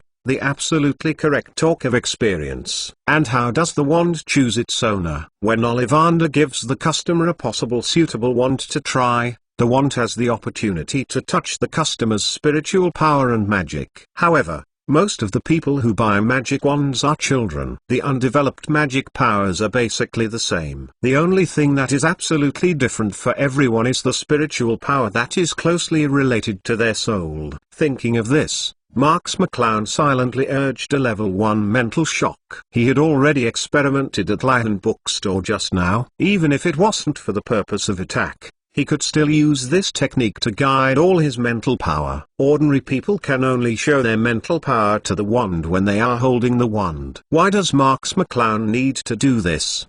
He simply releases all his mental power to cover all the wands, so that all the wands can feel their own at the same time. Mental strength. Rumble. The container full of magic wands suddenly began to vibrate slightly. As time went by, the vibration became more and more intense, as if all the wands were all sensed this. Ollivander was dumbfounded. He only felt that today must be the most surprising day of his career in countless years, because he was confident that he knew everything about magic wands, and he saw a completely incomprehensible wand movement. "What have you done?" Ollivander asked quickly, but Marks McClown had already urged all his mental power at this moment, and there was no time to answer Ollivander. Marks McClown's invincible mental power among his peers, in the eyes of the wands, is simply the long-time nectar. It is the golden apple that everyone wants, extremely attractive. But after all, there is only one magic wand who can choose Marks I. The violent vibration just now is the fierce competition between the magic wands. Soon the wands riots ended, but this does not mean that Marks I has failed, but that the fierce competition involving thousands of magic wands without precedent has officially concluded the winner. In the end, what happened? Ollivander has been watching with the Grangers. He feels that he may have a little understanding of how moles see wizards, but before the old man can breathe, he banged on the shelf in the deepest part. Burst. The explosive power filled the shop with turbulent smoke, but unlike the Grangers who were desperately coughing, Ollivander could no longer take care of his physical discomfort. He looked at the floating in front of Marks I with bright eyes. 2 magic wands. Oh, this is incredible. Ollivander walked towards Marks I tremblingly like singing an aria. It's amazing, it's amazing. 2 magic wands, choosing the same master together. This is history, something that has never happened. Marks McClown looked at the wands in front of him a little tiredly, and saw that the 2 wands were exactly the same length, but the surface was black and white, and the surging force field echoed around them, almost the same. "Mr. Ollivander, what is the origin of these 2 wands?" "This is a long history," Ollivander murmured. "I remember these 2 stubborn guys. After they were made, they couldn't find a suitable wizard. I even thought they would always be the can be no master." As he talked, Ollivander's eyes were full of reminiscences. "They are both exactly 15 inches long, But these two wands are so different. They are the only two I have so far. There is no wand that uses wood as the body. Book friends are welcome to visit and read. The latest, fastest and hottest serial works are all here. Harry Potter, The Most Powerful Mage Chapter 13, The Great Event in the Wizarding World. Thank you Little Devil for the 500-point reward. Marks McClown's expression moved upon hearing this. Since their rod bodies are so special, then their rod cores must be very extraordinary, right? McClowns, you are right. Ollivander nodded. Not only that, there is a mysterious connection between the two magic wands. It is a story hundreds of years ago, and I was still following every day. The kid running behind his father. My God, the story 100 years ago. Have you lived so long? The Grangers exclaimed, their eyes full of respect and yearning. Anyone who learns that a living history stands before their eyes will have the same reaction. Ollivander gestured to the Grangers politely, and then preached. At that time, a major event happened in the British wizarding world. For this reason, almost all the outstanding wizards of the Ministry of Magic were dispatched. Of course, some wizards in the elite recovery team were hired by my father with connections and money. The pursuit team? Marks McClown asked. Are you pursuing someone? No. Ollivander shook his head. We are chasing two giant dragons. Those two giant dragons are races we have never seen before. They are extremely powerful, far beyond all magical creatures currently known. The great event of the year was the battle between these two dragons, which caused their battlefield to spread for nearly 1,000 miles. The elite recovery team at that time was not so much chasing, as it was tracking the two dragons, casting spells in turn to cover up the huge traces of their battles, and cleaning their memory of muggles who inadvertently watched the battlefield.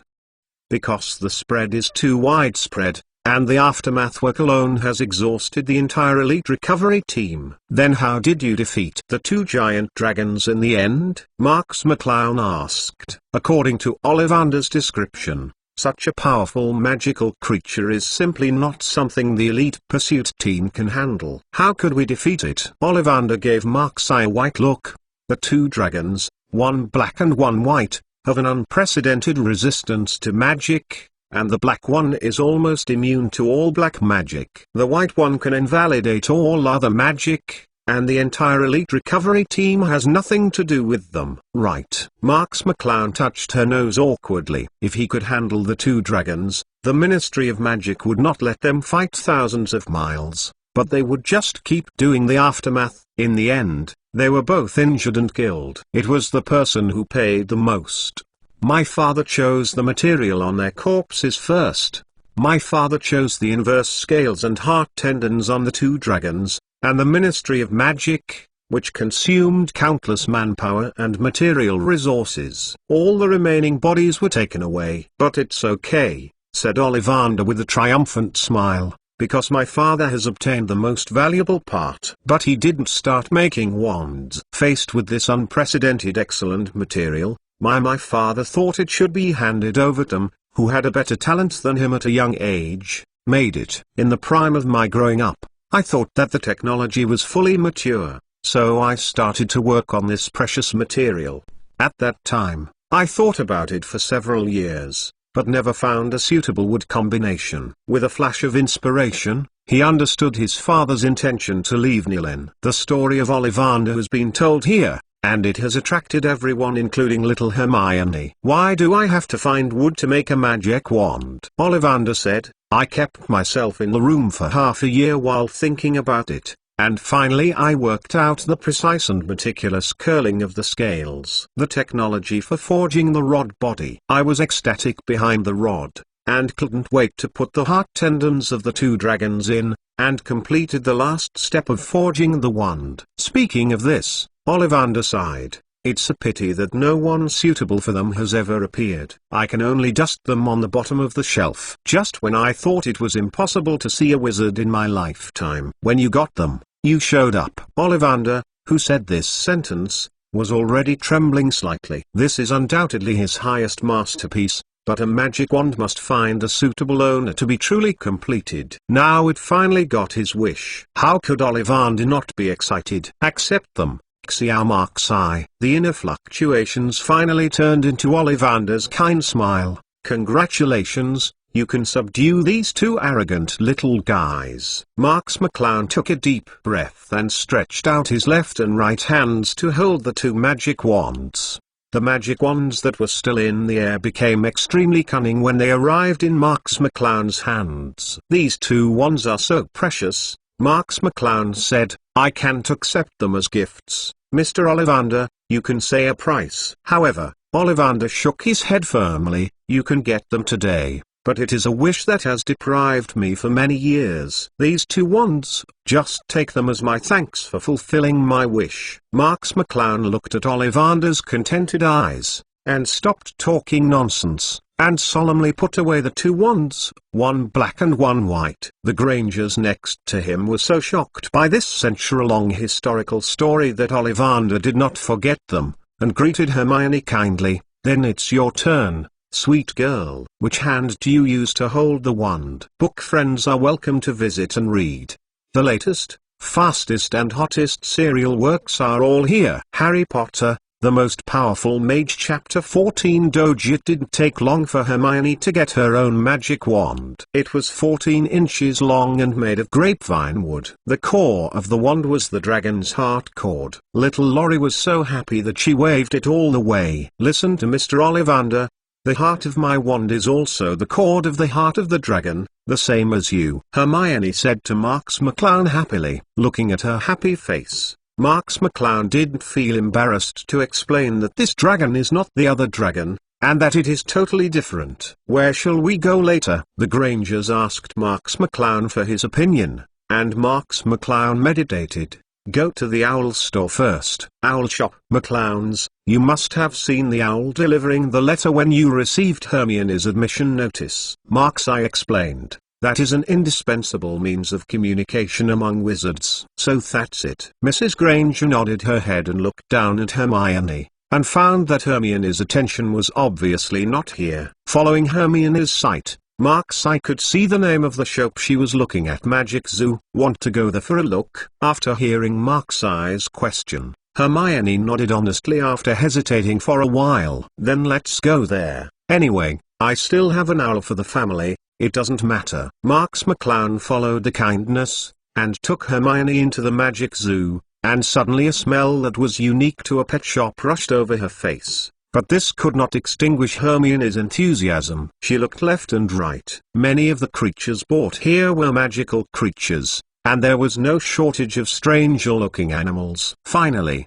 Hermione locked her gaze on a cat cage in the corner. It was a large cat with very brilliant hair, but it seemed to be unpopular with the shopkeeper. Marks McClown also noticed the cat. He was almost certain that the reason why this cat was not welcomed by the boss was definitely because of its flat face that seemed to have rushed to the wall, and the fat like a bottle brush. The same blasted tail. These weird-looking factors hinder customers' love of it, and become a big cat of unpopular goods. Naturally, it will not be liked by the owner of this store. The female boss wearing thick black-rimmed glasses noticed the situation here. She raised her head and supported the black-rimmed glasses forcefully, and after trying hard to identify them, she was pleasantly surprised and greeted. This is not the young master of the Marks family. Marks McClown, is it, sir? It is my honor to be here. Hello there. Marks McClown nodded politely, but didn't know who this female boss was. With Marks McClown's status, too many people knew him, but Marks McClown didn't need to remember them one by one. Seeing Marks McClown's doubts, the female boss explained, I have not had the honor to meet you in the past, but I read today's Daily Prophet. To be honest, I really admire your patience for 11 years. Hearing this, Marks McClown suddenly realized that he just didn't know what their messy content was written in the Daily Prophet, and actually portrayed him into this image. Seeing Hermione and Mark's eye's close behavior, the female boss guessed that Hermione might be Mark's eye's important person. Seeing Hermione had been staring at the big cat, the female boss still reminded her after she struggled inwardly. Although it may not be appropriate to say that in my capacity, I really do not recommend this lady to buy this cat, because it looks weird and no one is willing to buy it. It has been in my shop for quite a while. It's time. If this lady wants, I have more cute pets for sale. To be honest, the female boss of slow-moving goods is really ecstatic to see someone willing to buy it. Even if the customer regrets after buying it, she will not provide return service. However, considering Mark's identity, she offends the immeasurable future for a temporary gain. The blood aristocracy is really not worth the loss. What's its name? Hermione asked unwillingly, and the female boss hesitated and replied, it's called Crookshanks. Oh, poor Crookshanks, no one has been willing to buy you. At this moment, the little girl's kindness and compassion burst out. She looked at the female boss with a firmer look. I want Crookshanks.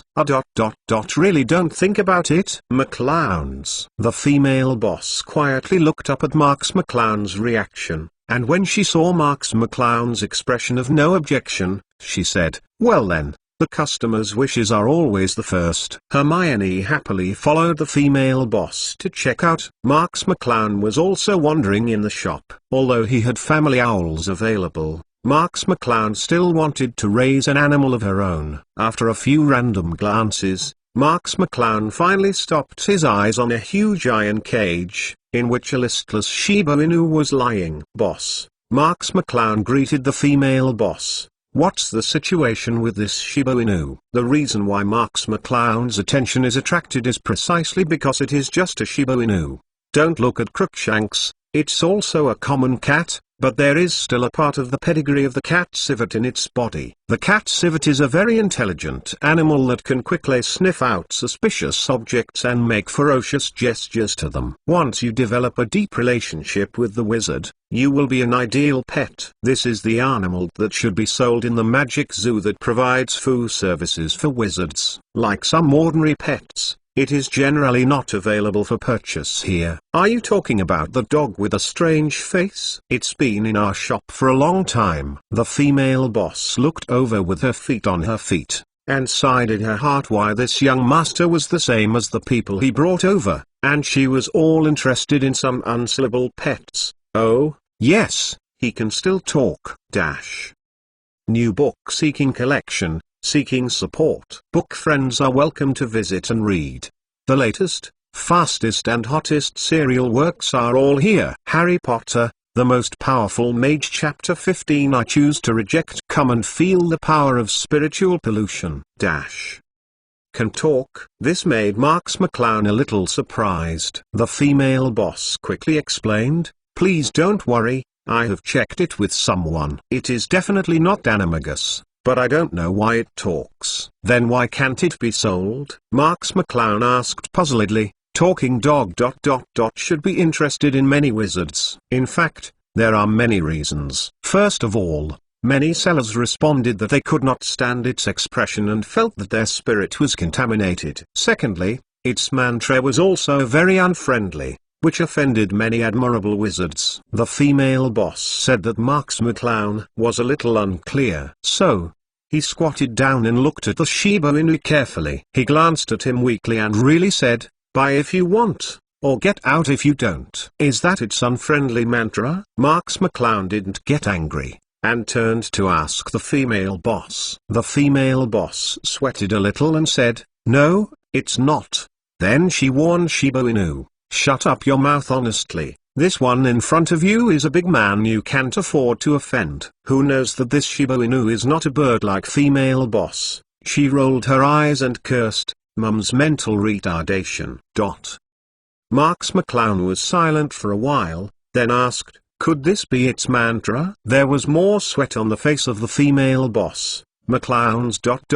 Yes. What's its name? Marks McClown was a little interested. I don't know. The female boss shook her head. I tried to give it many names, but it would not accept it. It's fun. No problem. I bought this dog. In fact, Marks McClown didn't care if it had a name, so he bought it with a big wave when he was interested. Money is just so headstrong. Hearing that he hadn't bought it for a long time, and finally ushered in the chance of being released from prison, Shiba Inu raised his head in surprise, but Marks McClown sprayed directly when he saw its smiling face. This is the expression of mental pollution that many people can't bear. The female boss swallowed subconsciously : That's right. After getting a confirmed answer, Marks McClown blinked his eyes and looked at the Shiba Inu before him again. Isn't this Nima the face of the legendary Doge? But this makes Marks I want to buy it even more. Of course, it's not the main reason that she can put on a Doge face. The main reason is that the female boss's rhetoric. There used to be many wizards who couldn't stand its expression and felt that their spirit was contaminated. Such an accidental expression can never do this. As Marks McClown,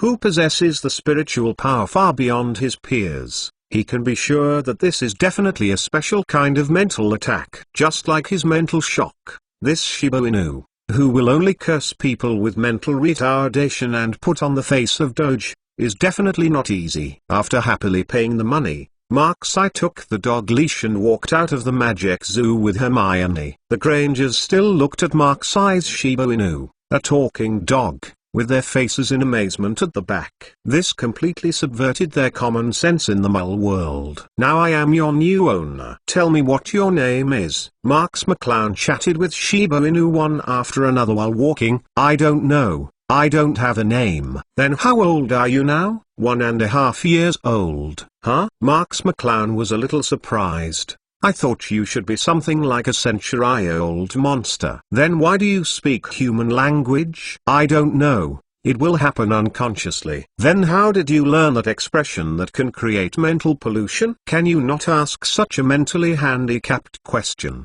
Do you need to learn specifically to pose? Hey, why are you so tugged in front of your master? Be careful, I eat dog meat hot pot tonight. Are you threatening me? Ignoring Hermione's scolding eyes, Marks McClown hummed, McClowns, I'm just threatening you, so I'll ask you whether you are afraid or not. Hee hee, there is no fluctuation in my heart, and I even want to laugh. Looking at the iconic Doge smiling face, Marks McClown was silent for a moment. Well, it's decided. Your future name will simply be called Wagyu. Shiba Inu's unbeaten dog face froze immediately. Can I refuse? No. After finishing the most important things, Marks I finally took Hermione to the clothing store. This place is different from the Madame Morkin specialty store that students often go to. It basically sells clothes for nobles like Marks I. The prices sold in it are secretly staggering when the Grangers meet. Isn't this respected Mr. Marks? Why do you have time to visit the shop today?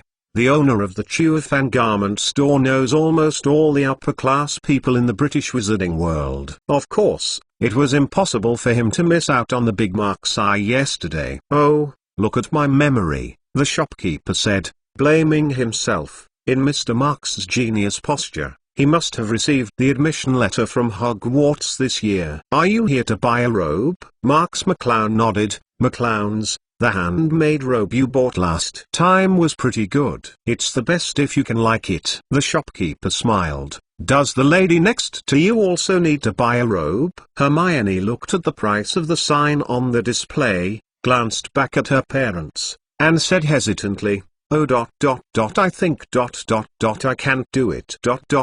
I just go to a regular clothing store to buy it. It doesn't matter, you can choose at will, Marks McClown said, just treat it as a gift from me. Really?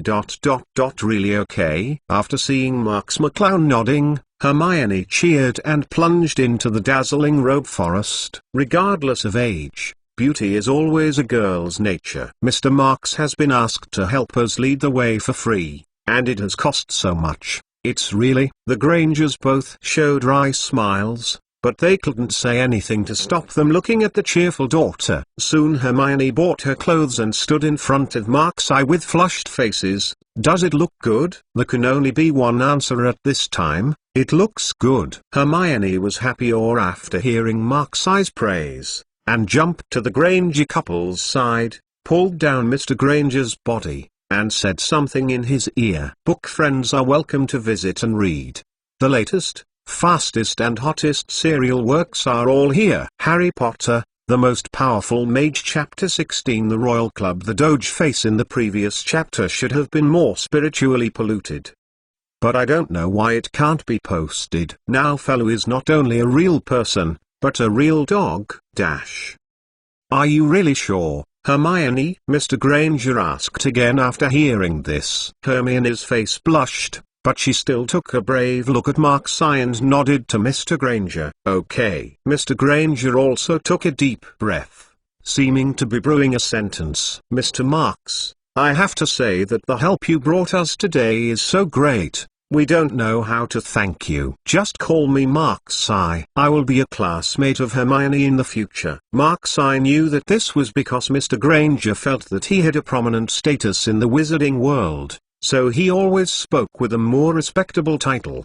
Marks-I, it happens that there is still more than half a month before school starts. I wonder if you want to come to London for Muls. That's how it is called? I mean to visit our world? Seeing Hermione's expectant gaze, Marks McClown nodded. Then I'm better off being respectful. It just so happens that I haven't visited the Mole world for a long time. Hearing Marks-I's agreement, Hermione immediately cheered. Then it's so decided. I have a lot of questions about spells and magic I want to ask you. So I just wanted to find a free tutor. Marks McClown twitched the corner of his mouth, but now that he had agreed, Marks McClown had no plans to go back. After entrusting the owner of a dress shop to send an explanatory letter to his parents, Marks McClown packed up the things he bought and went to the apartment in London with Hermione and Granger. It just so happened that Granger's house still had an vacant guest room for Marks McClown to live in. Marks McClown moved in safely and lived a sweet life with little Hermione every day. Cough cough. It's a bit evil to say that, in fact, Marks McClown is to point out the thirsty little Hermione every day. You must know that as a pure blood family who has been exposed to magic since childhood, Marks McClown knows much more than ordinary students. However, Marks McClown I agreed to come to London, naturally, not just to teach Hermione to study. The Grangers are both dentists and go to work in the clinic every day. Therefore, Marks McClown has nothing to do on weekdays. After answering Hermione's question, Marks McClown went straight to the landline at Granger's house and reached out to dial a group number. It surprised me, Marks-I. Do you know how to use Mole stuff? Hermione blinked. I saw in the book that wizards don't seem to understand Mole technology products, right? Marks McClown shrugged. There will always be special cases, right? What's so fuss about? The owner has always been very different. For example, have you ever seen any child like Feng Sao at this age? Suidogu also said to the side, wondering if he was taking revenge. Hey, shut up. Marks McClown kicked the dog while holding the receiver. You are not allowed to speak in the Mole world. Did you forget? Cut. I see. The dog rolled his eyes. Marks McClown waved his hand and said, still talking. Close your mouth and go find your Crookshanks to play. Speaking of Crookshanks, the community on Mole's side turned the sky upside down, and immediately ruled all the wild cats around. But as soon as this arrogant big cat arrived in front of the dog, he didn't know why it seemed to be completely suppressed. It was incredibly well behaved. Hermione almost laughed when she looked at the back of the wave dog, but she was still a little strange. Then who are you going to call? Do you know anyone else besides me and Mom and Dad? At this time, the other end of the phone was connected at an extremely fast speed, and Marks McClown waved her hand to signal Hermione not to speak. Hello, distinguished member of the Royal Club, Mr. Marks McClown, Quirrell will do your business for you. On the phone side, it is the Royal Club that has existed since the last century. It is said that it was established under the leadership of the British royal family to provide private services to the successful people of the British upper class. Every member of the Royal Club will get an exclusive number. The customer service hired by the number is online 24 hours a day, all year round, and the customer service who calls this number will always only serve the owner of the number. But the annual membership fee is high. It has stopped many people who want to join in. I want to find out if there are any free kick coaches or mixed martial arts coaches in London. Of course, I want the one with the best skill level. Marks McClown directly said what he meant. Quirrell was not surprised when he heard Marks McClown's childish voice, and said respectfully, okay. Please wait a moment. We will call you back within an hour. After hanging up the phone, this top club with a history of more than 100 years began to operate. The energy all over the UK played a role at this moment to find the most accurate information in the shortest time. The Royal Club of Nature will not just find a coach of the same level to perfuse the night. The most meticulous and perfect foo service is the reason why the Royal Club has been standing for so many years. I heard my parents say that this kind of private foo business is very expensive. So will the nobles in the wizard participate in this organization? Hermione covered her small mouth in surprise. The status of doctors in the UK is very high. In particular, dentists often get in touch with some upper-class people, so Hermione also understands a little bit by hearing and seeing. Marks McClown smiled and shook his head. No, it's only me. As for why, this is my little secret. Naturally, Hermione wouldn't let it go. After that, she had been pestering Marksy to tell him that. Fortunately, a call back from the Royal Club saved Marksy more than half an hour later. Hello, is it Mr. Marksy? It's me. Hofand is very happy to do your fuss. There was a pause on the phone. The candidate has been found, Huck Burrows. Now at University College London. The former member of the British Special Forces, a member of the Royal Marines. He was expelled from the military for fighting. All of Huck Burrows' training programs are super premium. He has won single championships in the joint fighting competitions of SAS, SBS, SRR, and SFSG. In the event of a fight, 8 trainers were sent out to stop him. Half of the instructors were directly beaten and seriously injured. New book seeking collection, seeking support. Book friends are welcome to visit and read. The latest, fastest and hottest serial works are all here. Chapter 17 Return to Diagon Alley. Wow! Marks McClown whistled. This kind of sturdy record is rare. Tell me where he is now. Okay. Soon Marksy went out with a note with the address written on it, and refused Hermione's request to accompany her. In fact, there is a reason why Marks McClown needs people to learn fighting and fighting. He has heard the system before that among the 3 power components of body, magic, and spirit, the body is the weakest part of human development in this world. And Marks McClown, who has the Archmage system, is definitely the only person in this world who can continuously evolve his body. The wizard knows martial arts. No one can stop it. Marks McClown hummed happily and entered the University of London dangling. Looking at the address on the note, Marks McClown went all the way to a fitness center with a ring inside. When the surrounding students saw such a child coming in, they all looked over in surprise. Marks McClown ignored them and went straight to the strong man who was sitting beside the ring drinking water. You are Huck Burrows? The strong man put down his water glass leisurely,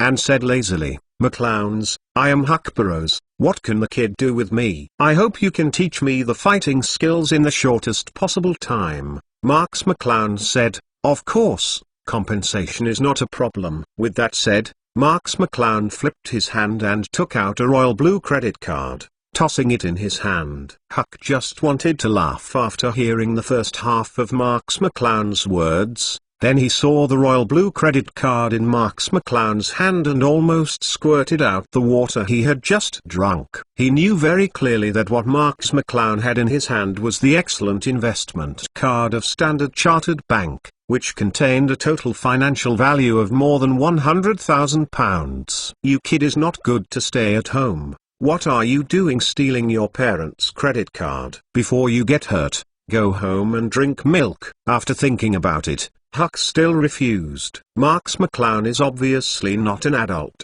How could it be possible to apply for a credit card? Besides, this kind of excellent investment card is not something ordinary people can have, let alone a child like Marks McClown. Marks McClown said lightly, Mr. Burrows, this is the card in my own name. You don't have to worry about the payment. I believe someone from the Royal Club has contacted you just now. I don't know if the Royal Club is eligible for guarantee. What? Huck's eyes widened suddenly. You mean that Royal Club? The distinguished guest they said is you? Not long ago, A commissioner of this club that only appeared in the room as did contact him and said that he could pay the deposit for teaching in advance. Even if it is really you, I have nothing to teach you. I am all about killing skills. Huck glanced at Marks McClown's whole body contemptuously. And you look at your small body, it's obviously weak, and it's not even fully developed. Even if I sit still and give you 10 punches, I don't even have eyes. Blink. Oh. Really? The corner of Marks McClown's mouth raised a slight curve. Well then, Mr. Burrows, let's try now. If you are right, if you really can't respond, then all the money in the card will be yours, and if you don't, you have to teach me with all your strength. Okay? For Huck, Marks McClown's proposal is like a pie in the sky. He forgives that such a child who is only in his early teens has little strength, and Huck himself has experienced countless severe training tests. Of course, that's okay. Huck sat there confidently. Then I will start. Marks McClown squinted her fist with a smile, and slammed Huck's nose with one unceremonious punch. Puff! Huck's nosebleeds suddenly surged. He stretched out his hand to cover his painful nose, and looked at Marks incredulously. How are you? Huck only felt that the punch just now was not made by the child in front of him at all, but like a strong young man punching. But before he could finish speaking, Marks McClown's second punch arrived, and he almost shot out Huck's teeth this time. It was still the familiar strength and the familiar pain. Seeing that Marks' third punch was about to come, Huck quickly stretched out his hand. Stop, stop, stop.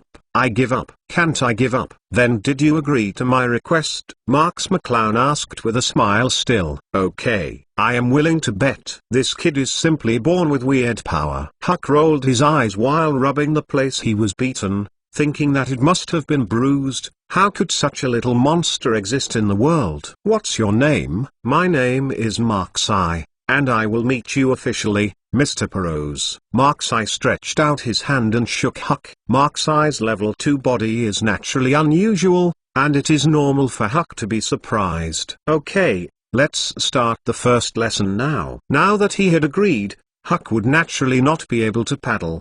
His expression became serious, and he began to explain to Marks McClown carefully. In the blink of an eye for more than half a month, Marks absorbed all of Huck's basic knowledge like a whale swallowing the sea with a terrifying speed that made Huck's tongue. The benefits of surpassing the mental power and body of his peers to Marks McClown are numerous, and this result is one of them. In fact, what shocked Huck most was Marks McClown's terrifying resilience, which made him disappear from bruises and swelling the next day no matter what kind of devil training he experienced. Huck began to wonder if Marks McClown was a super soldier developed secretly by the state. Of course, he didn't know that this was exactly what Marks McClown's level 1 variant ability self-healing was doing. Finally approaching Hogwarts school start time, the Grangers had planned to send Hermione and Marks to King's Cross Station together. But Marks had to go back to Diagon Alley before going to King's Cross Station.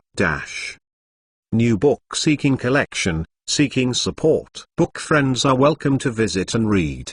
The latest, fastest and hottest serial works are all here. Chapter 18 Harry Potter and the Knight of Clouds. In the end, the reason was that Marks McClown spent so many hours outside for so long, and he had to go to Gringotts to get some money now. This time Marks already had his own magic wand, so he passed directly from the Broken Cauldron bar. It has been more than half a month since the last time the Prophet Daily reported him, and Marks' brilliance at the birthday party has gradually faded from people's hearts. However, the owner of the bar recognized him. Aha! Isn't this the latest rising genius Marks from Purer Blood? I remember you should go to Hogwarts school this year. The latest rising genius. What kind of ghost title is this? Marks McClown rolled his eyes, and became more and more suspicious of what the Prophet Daily had written. It seemed that he needed some time to confirm it. It's that Marks I still remember. Which Marks It's the child prodigy who fixed Lucius Malfoy so hard. Oh, it's him. When he heard Tom's words in the bar, Most of the people looked at Mark's eye together and started discussing. It seems that the Malfoys have a bad reputation here. Marks McClown grinned, ignoring their suggestion for a drink, and went straight into Diagon Alley. Gringotts is said to be the safest place in Britain, second only to Hogwarts. Of course, from the perspective of Mark's eye, Hogwarts is not very safe at all. Marks McClown entered the Goulin Pavilion, and the fairies who watched the door bowed respectfully to him. He walked all the way to the counter and took out his key. "I want to withdraw money." The old fairy at the counter looked up at Marks McClown and immediately became enthusiastic. It turned out to be Mr. Marks. "Which vault are you going to take?" Pure-blooded nobles like Marks are basically the noble guests of Gringotts. So many fairies basically know him. "Which treasury?" Marks McClown was taken aback. "I just opened one treasury, right?" "That's it. Half a month ago, Mr. Marks fan has authorized your key to open the family vault directly belonging to the Marks family," the old fairy explained. Dad suddenly became so generous. Marks McClown's heart warmed, and he said, "No, my own money is enough. Take me to my vault." "Okay, sir." The old fairy greeted another fairy who had nothing to do and sent Mark's eye down with a mine cart. The track along the way was abnormally rugged. In addition to seeing stalactites everywhere on the road,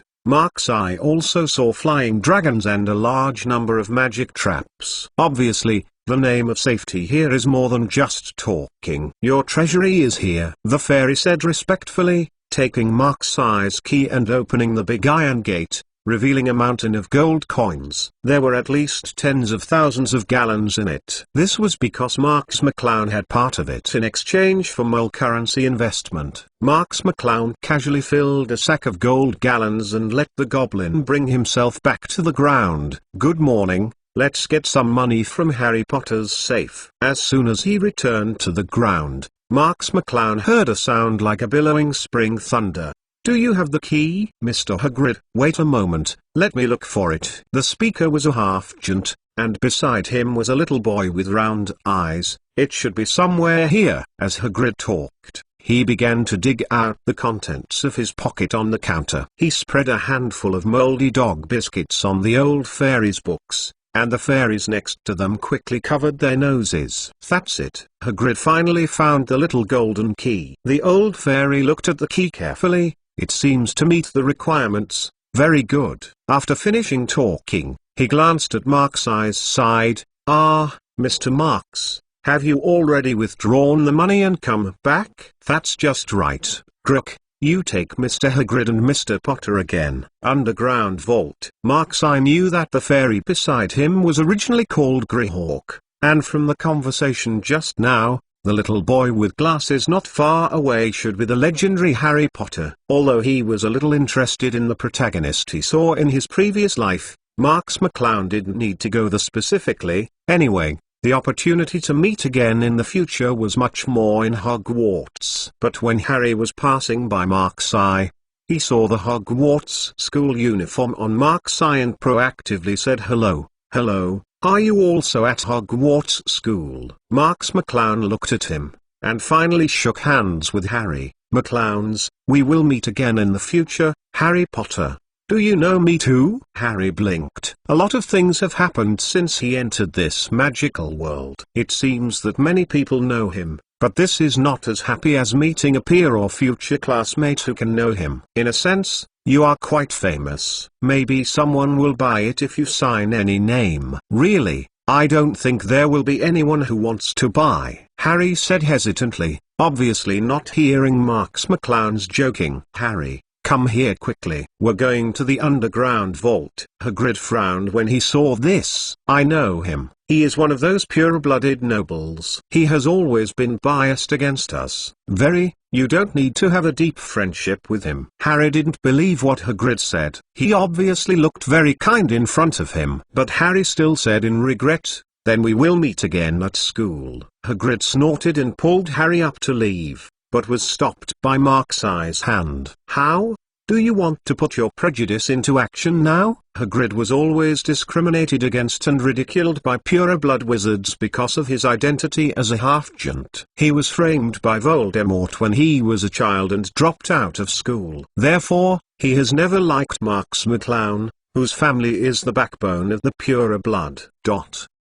You said prejudice. Marks McClown sneered. Mr. Hagrid, why do I think you say the opposite? From just now, it is clear that you have been treating me with unjustified and unfounded prejudice. I think I have the right to let you take back these remarks.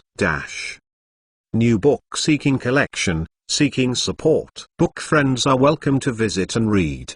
The latest, fastest and hottest serial works are all here. Chapter 19 Voldemort appears. Thanks for the 100-point reward of Shakagan Destroyer.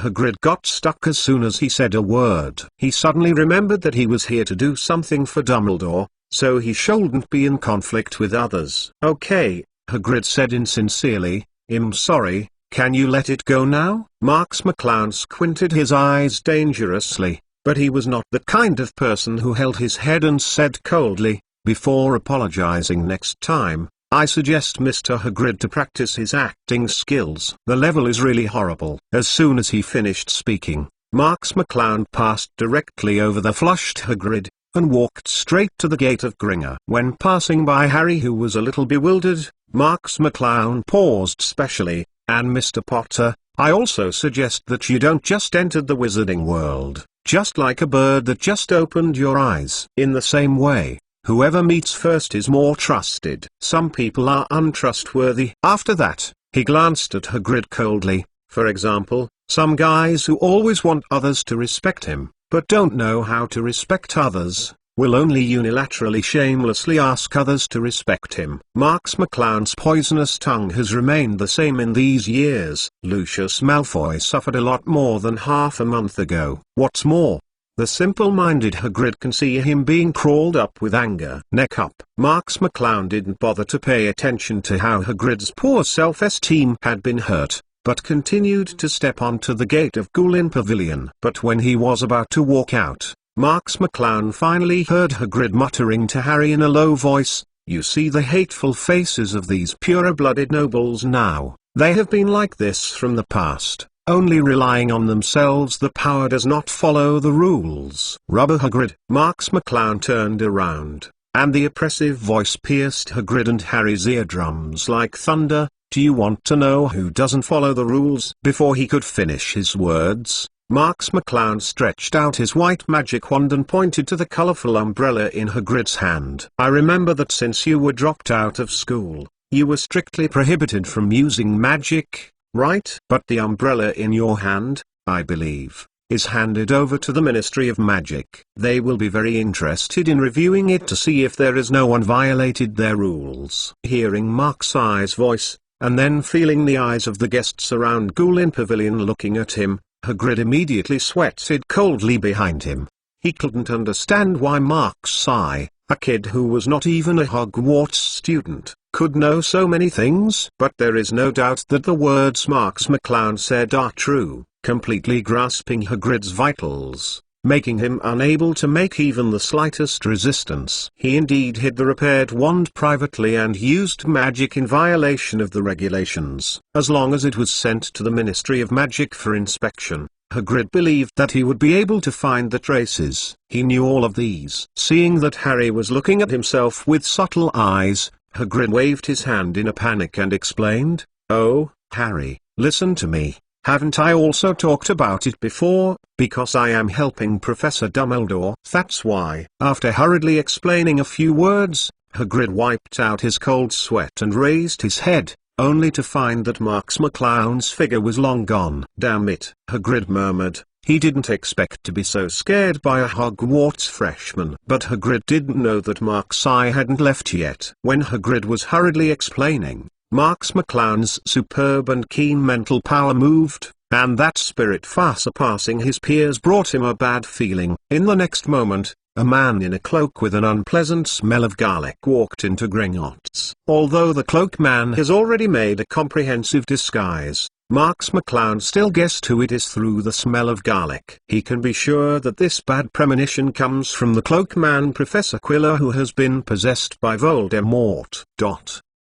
I remember. Indeed, during this time, Voldemort asked Professor Quirrell to steal the Philosopher's Stone many times. Was this his last attempt before Hogwarts started? Marks McClown squinted his eyes to recall his memory, then walked to the corner of Gringotts, and tore off a large piece of fabric from the edge of his robe to cover his face. Although from Marks McClown's memory of history, most of the theft of Professor Quirrell was also a failure, Marks McClown suddenly felt that it might not be necessarily. First of all, with the instigation of his butterfly wings, Marks McClown didn't know how much the future had changed. Second, if there were no disputes with Marks McClown, now Hagrid had probably got the Philosopher's Stone and left. Perhaps the reason why Professor Quirrell will fail this time is because Hagrid took the Philosopher's Stone ahead of time. But now this situation is not necessarily the case. Professor Quirrell has already arrived, but Hagrid is still in the Gringotts Hall. Harry maintained his positive image. To be honest, I didn't have to get rid of the boring justice like Voldemort. But if Voldemort got the Sorcerer's Stone ahead of time, it wouldn't do any good for I. Instead, it would only harm the future completely. The most important thing is that Marks McClown is still very weak now, and he does not have the confidence to settle down in the world ruled by Voldemort. It feels good to mess with the final big boss. It should be fun. Marks McClown's mouth curled slightly under the cloth, revealing a wicked smile, and the black wand appeared from the sleeve of the robe. Torn apart. Suddenly a ray of light emanated from Marks's wand, hitting the back of Professor Quirrell's head, and breaking the cloak covering the back of his head. Book friends are welcome to visit and read. The latest, fastest and hottest serial works are all here. The most powerful mage of Harry Potter Chapter 20. Fortunately, Marks's current magic power is comparable to that of Hogwarts senior students, so he can successfully sneak attack when Professor Quirrell is caught off guard. After doing all this, Marks McClown played with a strong physique and quickly flashed out from the door of Goolin Pavilion. He did not continue to stay in the chaotic Geeling Pavilion and suffer suspicion. And he ran away with a knife in the dark. It was really exciting. No one expected that someone would dare to release the curse in the Gringotts, and for a while subconsciously looked at the person hit by the curse. Even Professor Quirrell hadn't noticed himself. When he reacted, Voldemort's distorted face was already faintly exposed under the broken fabric behind him. The face of Professor Quirrell hidden in the cloak immediately turned pale when he thought of it. He stretched out at a loss. He put his hands on the back of his head. Taking advantage of the advantage that the front cloak was not broken, he escaped in a hurry and embarrassed. Gringotts. If someone finds that Voldemort is parasitic on the back of his head here, he will be over in every sense. It is conceivable that the next remote alley will be filled with Voldemort's crazy anger. While Professor Quirrell ran away, Marks also received an unexpected system prompt. Congratulations to the host for leapfrogging and repelling Quirrell's Quirrell Voldemort-possessed state, and the reward spirit increased by 1 level. In the blink of an eye, on Marks's panel, the column of Marks's mental power has become the highest level 3 of the 3. Marks McClown was startled at first, and then immediately overjoyed. This was also a pleasant surprise. In Gringotts, the elves didn't come back to their senses until they found this person who couldn't see his face escaped. But now they don't even know how to deal with it. It's obvious that the person who cast the spell has already run away. Now even the victim who was hit does not know why they ran away. So what else can they do?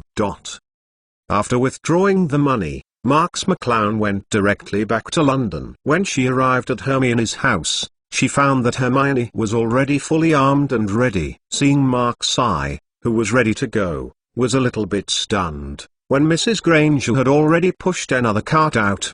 "Dear Marks, I will prepare your luggage for you. Now let's go on the road together." "Thank you, ma'am." Marks McClown nodded politely, took the cart and stood with Hermione. "Are we going to take the train to Hogwarts later?" Hermione's eyes were full of excitement, but there was a strong sense of calmness on the surface. Marks McClown looked a little funny. McClowns, guess which platform we are going to get on? I know this, I've read it, Hermione replied quickly. It's platform 9 3/4 of King's Cross Station, right? You are right. I can't help but want to applaud Miss Granger. Marks McClown's face was full of teasing smiles. Just when Hermione raised her proud little head, she said, "Then since Miss Granger is so clear, then please ask Miss Granger to lead the way." "No problem. You have helped me a lot during this time, and now it's time for me to give you back," Hermione said confidently, and the Grangers watched their interaction with smiles,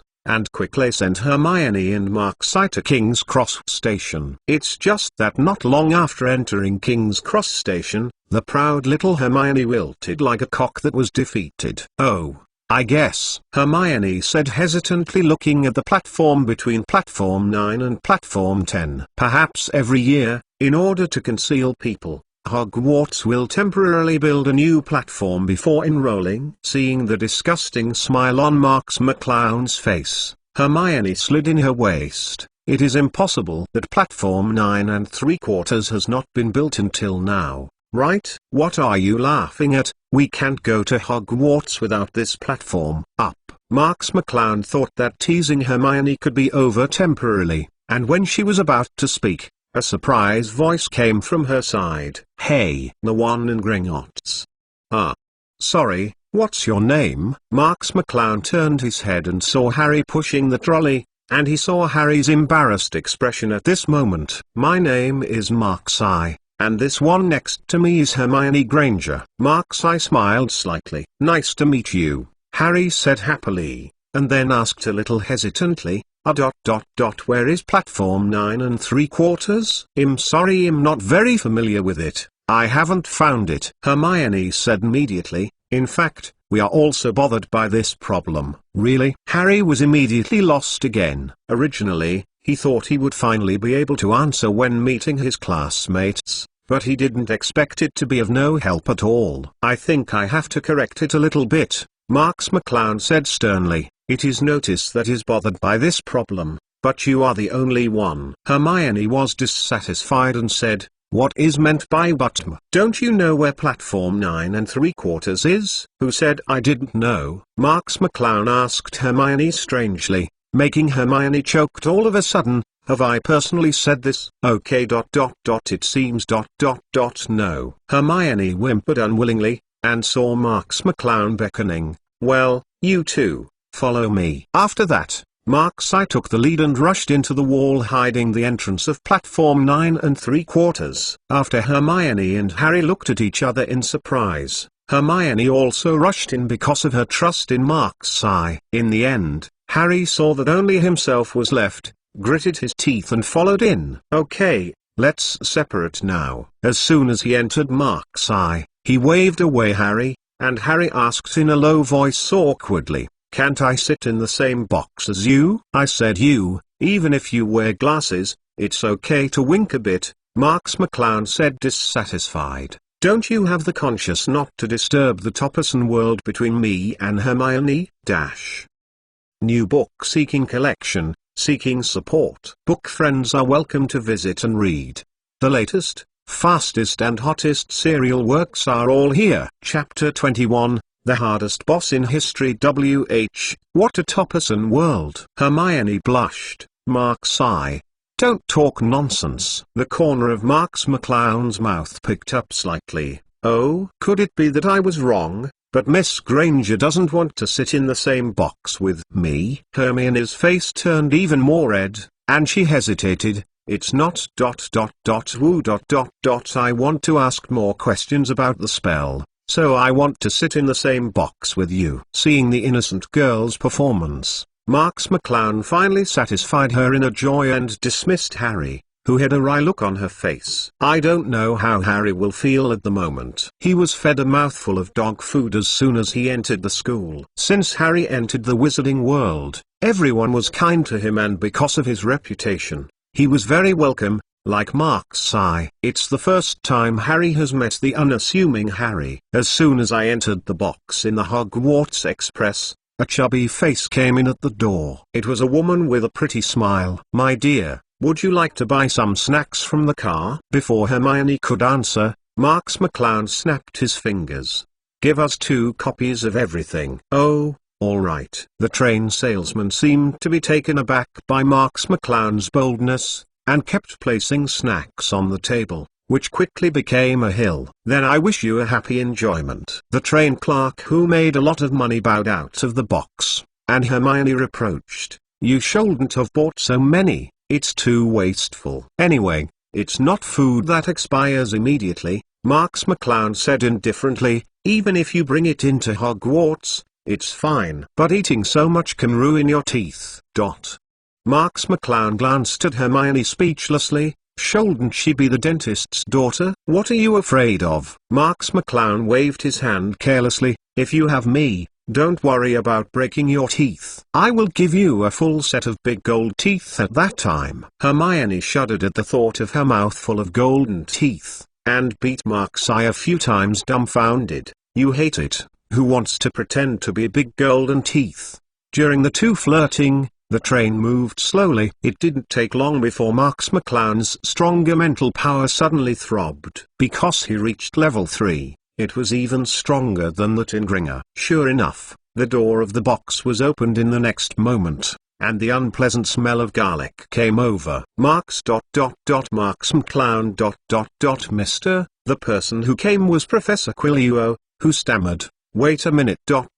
Can you come to the faculty compartment? I want to talk to you about something." Marks McClown shrinks her pupils unknowingly. What does this invitation of Quirrell mean?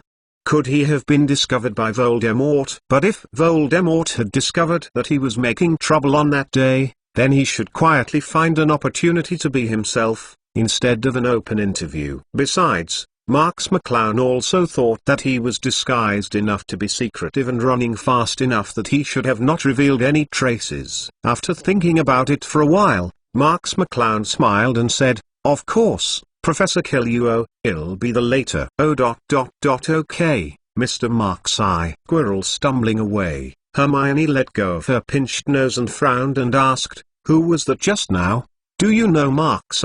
It's the professor who called us the Defense Against the Dark Arts class." Marks McClown shrugged. "I still know him well. It is said that he is a perverted pedophile." "Hermione, you should never approach him in the future." Marks McClown slandered Quirrell cheerfully without any psychological pressure. But Hermione clearly believed in this. "Oh my God, would Hogwarts actually find such a person as a professor? If my dad knew about it, he would definitely write a letter of complaint to the school." And Hermione slapped the air with her little hand. "The smell is so unpleasant." Clean and new. Marks McClown took out the white magic wand and tapped it. The smell in the air disappeared without a trace. Hermione's eyes glowed as she watched. "Is this the cleaning spell on the book?" "That's a new look, and it's slightly different from mine." After simply answering Hermione, Marks McClown stood up and opened the box door, ready to go to the faculty compartment to make an appointment. Before agreeing to Quirrell just now, Marks McClown suddenly thought, this is on the Hogwarts Express. I'm afraid of a woolen Voldemort. In theory, it should be Voldemort's greatest fear of unexpected problems here. That's why Marks McClown accepted it, ready to go over and see what Quirrell wanted to do. It wasn't because he was the heir of a pure-blooded noble family, so Voldemort wanted to win over himself temporarily, right? Walking all the way to Quirrell's carriage and opened the door, the smell of accumulated garlic almost made Mark's cough. "Merlin is here, Professor Quirrell. Don't you usually take a shower?" Quirrell smiled awkwardly when he heard the words, and his tone did not stammer like that. "Mr. Marks, I have heard of you. You really shinned a while ago." "I am overflattered." Marks McClown squinted like a little fox, and Quirrell seemed to have a brewing in his heart, and was interrupted by Marks McClown just about to speak. "With all due respect, Professor Quirrell, the smell on you is so unpleasant, it makes me unable to breathe." As Marks McClown made an exaggerated action, he planned to open his mouth again for Quirrell. "You happened to have heard of my deeds. Then Professor Quirrell should know that I have almost perfect magic control. right? Yes. But I meant to say that would be great. Marks McClown clapped his hands decisively to stop Quirrell. So you can rest assured that I won't affect your clothes. Is it affected my clothes? Quirrell was taken aback. What are you going to do? Before Keeluo could react, Marks McClown raised his wand and pointed at Keeluo's head. It seems that the source of the smell comes from your hat. Don't worry, just leave it to me to clean it. Clear Spring is like water.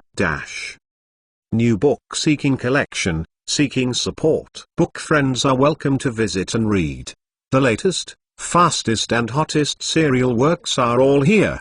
The most powerful mage of Harry Potter Chapter 22, submerged and overwhelmed immediately. A large amount of clear water was released from the tip of Marks' wand, and under the precise control of Marks' level 3 mental power, Keeluo's hat including the entire back of his head was wrapped in. Don't worry, the newly upgraded Tide Magic series can easily deal with daily odors and solve the problem of deodorization in one step. It is the trusted choice of thousands of professors. Marks McClown's mouth was pulling words that Quirrell couldn't understand, while nervously controlling the flow of the water back and forth, ensuring that no matter how much Quirrell avoided the water mass, he would always be firmly on his head. Drown. Just drown directly by me here. Marks McClown's heart was broken, and she immediately saw Keeluo's expression change from nervous to frightened, and then a dark magic burst suddenly broke out, directly breaking the water group. Enough. The unknown magic also broke through Quirrell's hat, revealing Voldemort's angry face. Oh my god, Marks McClown exclaimed. Professor, did you have facial rashes on your head? Don't be afraid, it'll save you. The clear spring is like water, Voldemort roared. I've said enough. You ... Gula Gilla Gillu. Before Voldemort could finish his words, he was submerged in water again and knew what was wrong. This is simply tolerable or unbearable, and Quirrell's expression immediately changed, and a cold and cruel feeling oppressed. Marks McClown Kigo's mental power quickly sensed this. Obviously, it was not Quill that he was facing now, but Voldemort, who controlled Quill's body, bone to pieces. This was simply unbearable for Voldemort, so the first move was a killer move. Fortunately, Marks McClown, who had been aware of it, was prepared for it and swung his magic wand to bounce off the spell. The curse was bounced off by Marks' eye and broke the glass and flew out of the train. Fortunately, it did not cause any commotion in the faculty compartment. Obviously Voldemort didn't want to be too eye-catching here,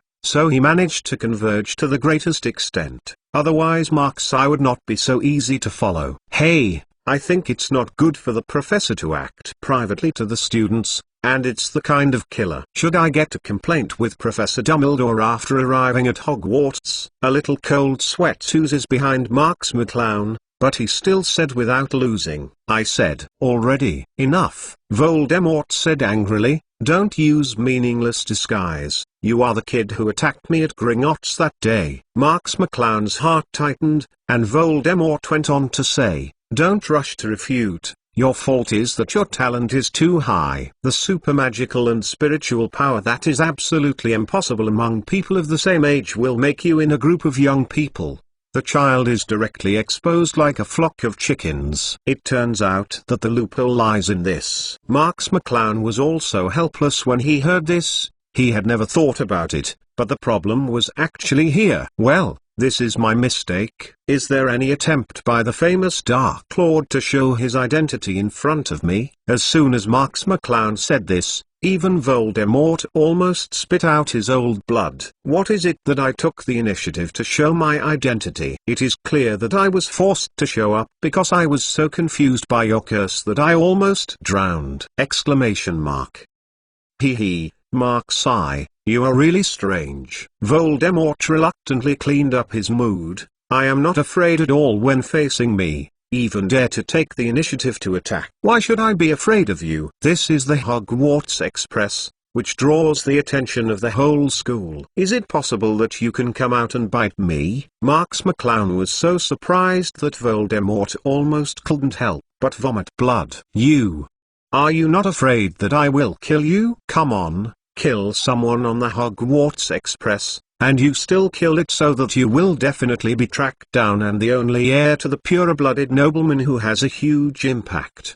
How stupid is that to do? After that, Markseye waved his hand helplessly. I think Mr. Voldemort will not be lowered by his IQ even if he is parasitic on an idiot, right? The current Voldemort didn't want to vomit blood anymore, but was considering whether to cast a death curse on the nasty kid in front of him. In fact, Markseye is also very nervous in this situation, and he has been prepared at all times. After being leaned over by Voldemort, Quirrell's mental power weakened a lot, and Marks McClown's mental power had also risen to level 3. Marks McClown was confident that when the situation was not good, he would directly give him a mental shock. At least he could let Quirrell faint for a second or two, and taking advantage of these 2 seconds, already possessing level 2 physical fitness plus half a month of hard training, Marks McClown can kick Quirrell and his dear Mr. Voldemort from the window to the outside of the train with 1 foot. At that time, Voldemort, no matter how he blows his hair, no matter how he can't wait to eat the flesh of the night, then you have to ask Professor Quirrell to at least catch up with the express train on foot. But that of course is the worst case. Even Marks McClown didn't want to get there. Ha! You are really clever, young master of the Marks family. Voldemort was also the former Dark Lord anyway, and forcibly held back his anger. However, being attacked by Marks McClown's mouth and guns, he was choking all the way to speak. Voldemort obviously didn't intend to let it go. Moreover, he could give Marks McClown a sense of fear first, so that subsequent conversations could be more convenient. But obviously you haven't considered it in your naive thinking. Even if I can't attack you temporarily, I can kill those little ghosts who are close to you but not prominent. New book seeking collection, seeking support. Book friends are welcome to visit and read.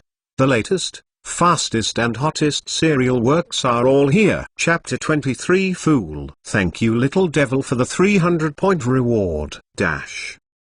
Voldemort's mood improved a lot after the harsh words. He looked at Markseye triumphantly, wanting to see the frown and even scared expression of this little devil who has always been so stinky. Perhaps there are heroes who can care less about their lives, but few can care about the lives of their relatives and friends around them. Voldemort has ruled the dark forces for so many years. This trick has been tried repeatedly. Puff. However, what Voldemort greeted was Markseye's uncontrollable smiling face. When Quirrell saw this, his face paled at a speed that was visible to the naked eye, because he could basically imagine how his master Voldemort would react. You laugh or shit. Sure enough, Voldemort had already been so angry that he had uttered a swear word now. He was so angry that he could clearly feel it without looking at it. Sorry, I couldn't hold back for a while after listening to such bad-headed remarks. Marks McClown smiled and waved his hand again and again, and finally confirmed, but then again, are you threatening me? Of course I am threatening you, kid. Voldemort's roar went straight into Markseye's ears. The strange thing was that no one outside the car could hear it. Don't be the threat of the Dark Lord as a child's play. It will only make you regret it in the future. However, Voldemort's momentum that would make people tremble in the past, was only greeted by Markseye's more wanton laughter. To the end, Voldemort gritted his teeth and said word by word, "What a good laugh." What's so funny about your words? Isn't Mr. Voldemort's smile even different from ordinary people? Marks McClown smiled and wiped the tears from the corner of his eyes, and asked rhetorically, I still don't know Mr. Voldemort's intelligence. Are you really dragged down by Professor Quirrell? Otherwise, to what extent do you have to be mentally disabled before you dare to threaten me openly at this time? Marks McClown's smile has turned into a sneer. Your stupid threat will have other effects besides forcing me to report you to Dumbledore immediately, fool. This had become a naked curse in the end, and it almost made Voldemort lose his mind for a while. The dark magic power rolled over Quirrell. Voldemort no longer wanted to think about the past and the future, and now he just wanted to immediately kill the little devil in front of him who had embarrassed him repeatedly, to relieve his hatred. Danger warning. Danger warning. At the same time, In Mark's eyes mind, the system also issued a loud alarm. The host has completely angered the world's ultimate boss, Voldemort, and is currently in an extremely dangerous situation. Survival mission. Voldemort is in a bad state at this time, and the host can fight wits with him. But before Marks McClown could finish listening, the screams resounded throughout the carriage, almost covering the voice in his head. "Master, my master, please calm down.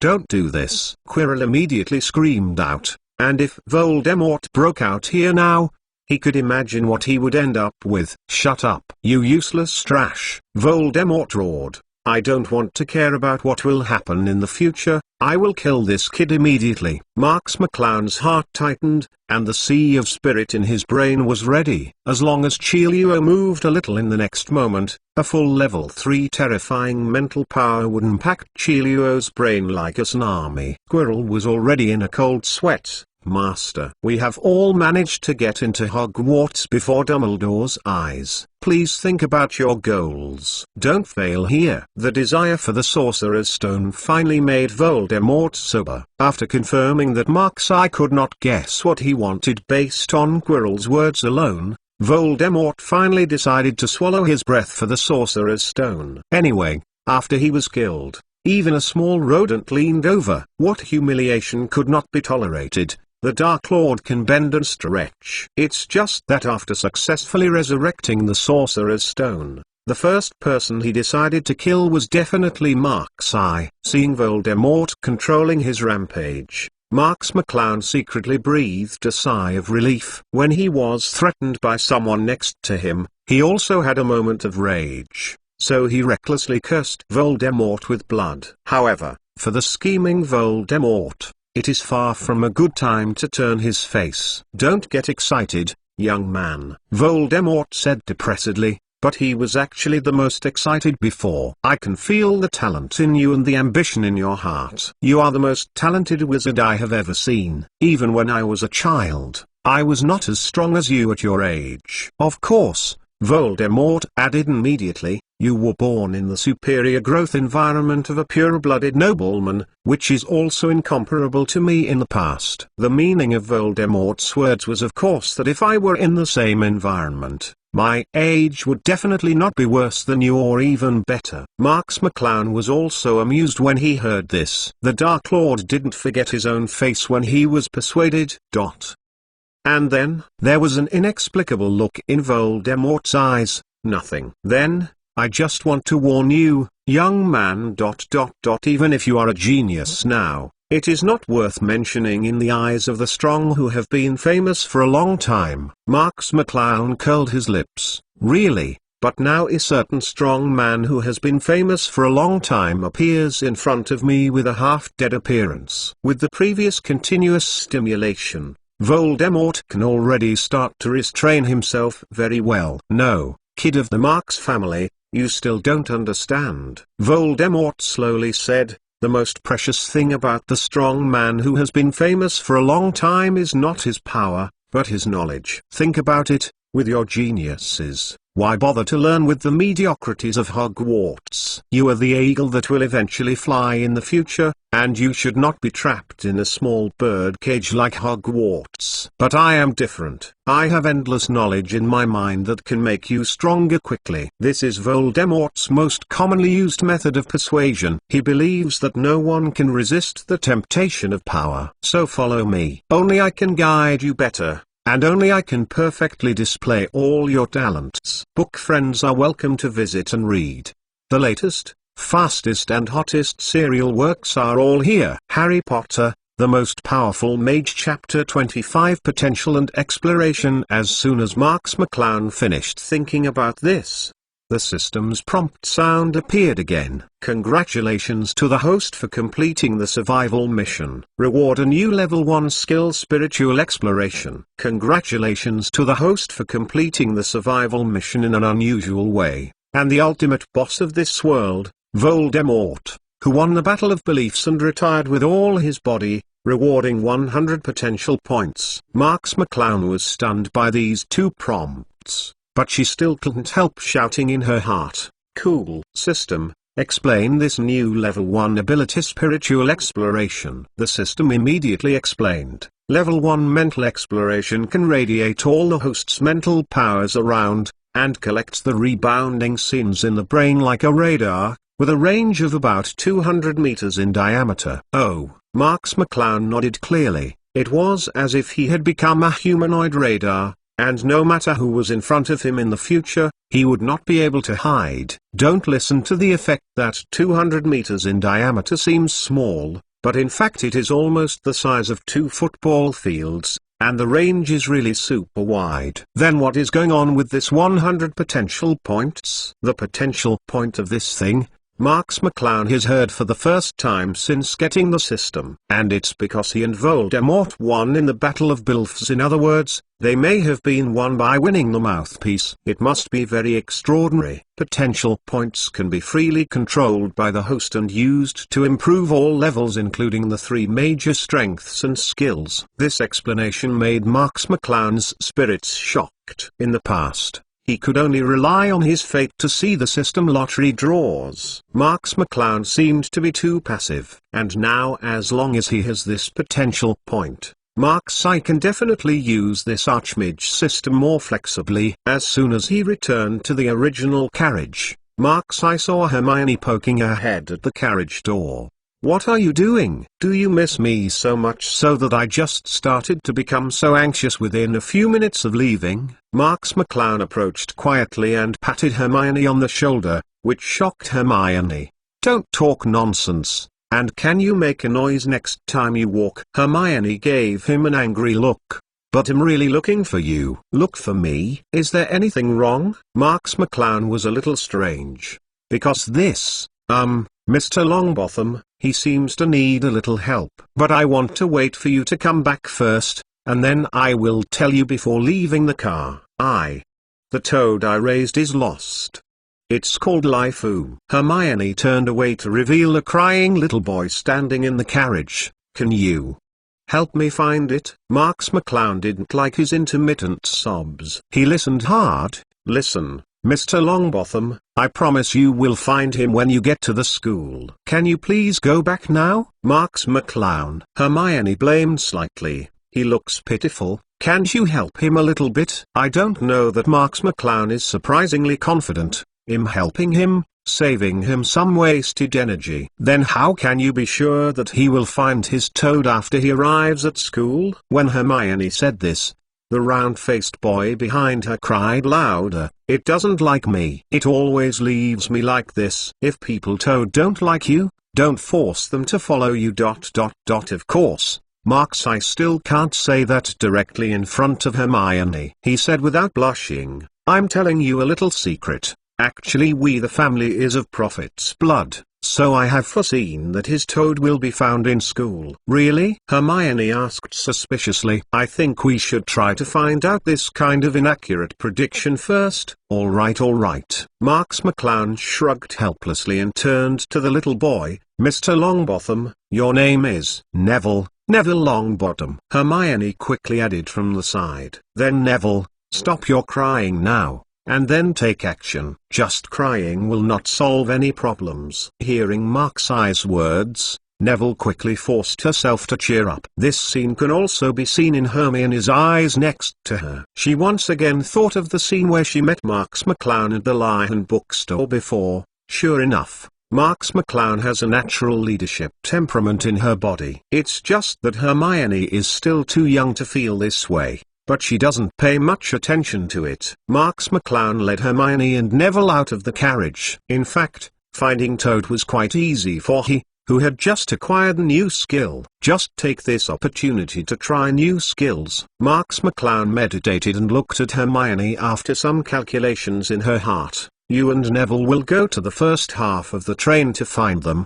and I will go to the second half of the train myself. Marks I's spiritual exploration has a diameter of 200 meters, but it is still less than the length of the Hogwarts Express, and 1.5 of the carriages cannot be covered. And Marks McClown didn't plan to use spiritual exploration in that small part of the carriage, because it included the faculty carriages, and God knew if Voldemort could feel his spiritual exploration. Marks McClown has no such habit of exposing one of his whole cards to the final big boss in advance. Okay. Hermione didn't talk nonsense, and left with a stunned Neville. As soon as Hermione left, Mark's eye stood in the aisle and closed her eyes. Spiritual exploration. As soon as Marks McClown triggered this skill, he felt his mental power spread out quickly, all the way to cover the second half of the entire Hogwarts Express. This feeling is very strange, as if everything is under control.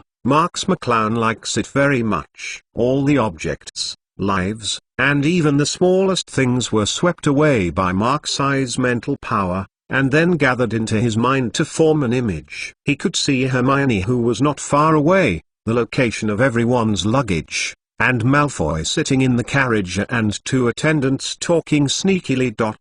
Finally, Mark's eye's spirit stopped in the carriage somewhere far away. New book seeking collection, seeking support. Book friends are welcome to visit and read.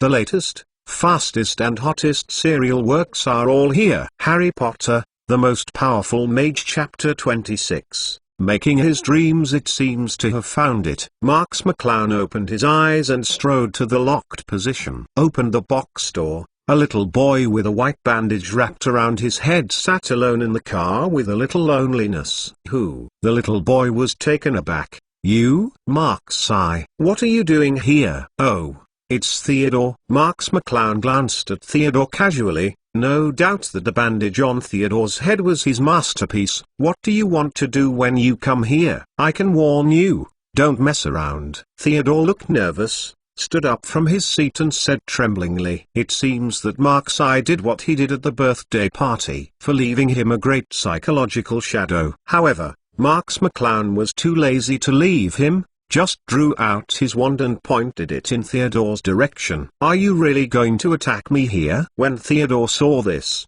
his body was shaking even more, and his words became stammered. This here but Hogwarts Express.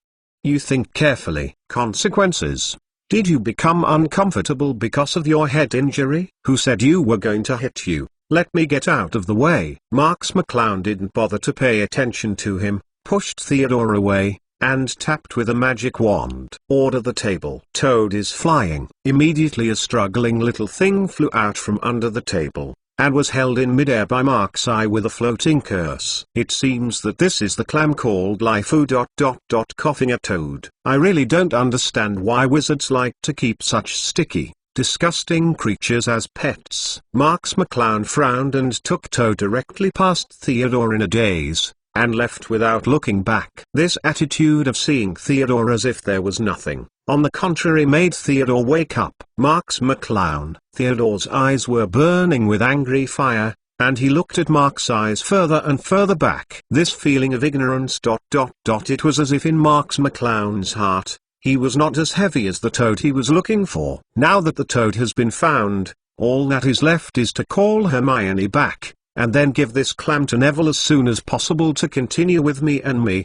Don't disturb the two worlds of myself and Hermione. But when she found Hermione, Marks McClown found that Hermione was standing in a carriage that was unexpected. Hey, did any of you see a toad? Marks McClown approached Hermione, who asked, and could see a red-haired boy inside replied, no. Toad is with me. Marks McClown called out Hermione. Oh, Mark's eye. You found it. Hermione turned her head in surprise, but the red-haired boy saw Marks McClown's mouth grow up and exclaimed, you are the damn fellow who always looks great. I remember you. You were in Lyhan bookstore. Scold my dad. Marks McClown glanced at the red-haired boy casually, and it was Ron as expected. What do I mean by scolding your dad? Teaching your dad what's wrong, to prevent him from going further and further down the wrong path in the future. Marks McClown immediately retorted Ron righteously. You are arrogant. Ron flushed, but because he couldn't think of any witty words to counterattack, Marks McClown didn't have the leisure to chat with Ron, so he pulled Hermione up and prepared to leave. At this time, Harry, who was opposite Ron, also looked over curiously. Mr. Marks, I was Harry Potter who met you in Gringotts. Well, Do you remember me? Actually, we just met at the station. Of course, Mr. Porter. I am still very confident in my memory. Marks McClown replied casually. Great, Mr. Marks. I thought you forgot about me. Harry looked very happy, too. Ron was a little unhappy when he saw it. You are Harry Potter who defeated the mysterious man. There is no need to be so close to that kind of person. He is not a good person. I didn't deliberately get close, Harry said confusedly. Although Mr. Marks had a dispute with Hagrid at Gringotts, I think Mr. Marks made sense at the time, and Mr. Marks was still there. Helped me at the station. Sure enough, it's a father and son passed down in the same line. I now know that baseless accusations and prejudices can also be passed down in the same line. Marks McClown glanced coldly at Ron, and saw him shrink his neck subconsciously. Well, it's nothing more than arrogance, Marks McClown said sarcastically. If Harry Potter were not here, would you dare to provoke me like this? Ron was said to be blushing. Whether it was because of shame or anger. Just because he did have a part of this idea, but he didn't know that Harry Potter was only somewhat interested and novel in Mark's eyes. Then Mark's eye looked at Harry again. It seems that you forgot my warning in the blink of an eye, and I remind you again. Make more friends with good virtues. There is an old Chinese saying, the one who is close to zoo is red and who is close to ink is black. You can take a good look. In fact, in Mark's eyes view, leaving aside the relationship with Voldemort, Harry Potter was just an ordinary student who only had defense against the dark arts and Quidditch. As for the rest of him, it's completely weak in casting spells, not chanting spells well, moving loosely, slow in reaction, and none of his movements are decent. Just like Harry, he still wants to compete with Marks McClown on the same stage and have his dreams. After that, Mark's eye was about to take Hermione away directly, but at this moment, three familiar figures of Mark's eye walked towards him. Look, isn't this Mark's eye? As expected. Did you come over in advance to please Mr. Savior? New book-seeking collection, seeking support. Book friends are welcome to visit and read. The latest, fastest and hottest serial works are all here. Harry Potter, the most powerful mage. Chapter 27. Next is the moment to witness the miracle Draco. Marks McClown looked at the speaker. It was Draco Malfoy, who was trembling with fear by him more than half a month ago. But thinking about this, Marks McClown was also a little curious, and said amusedly, Hey, what has happened to make you so courageous? Dare to talk to me like this?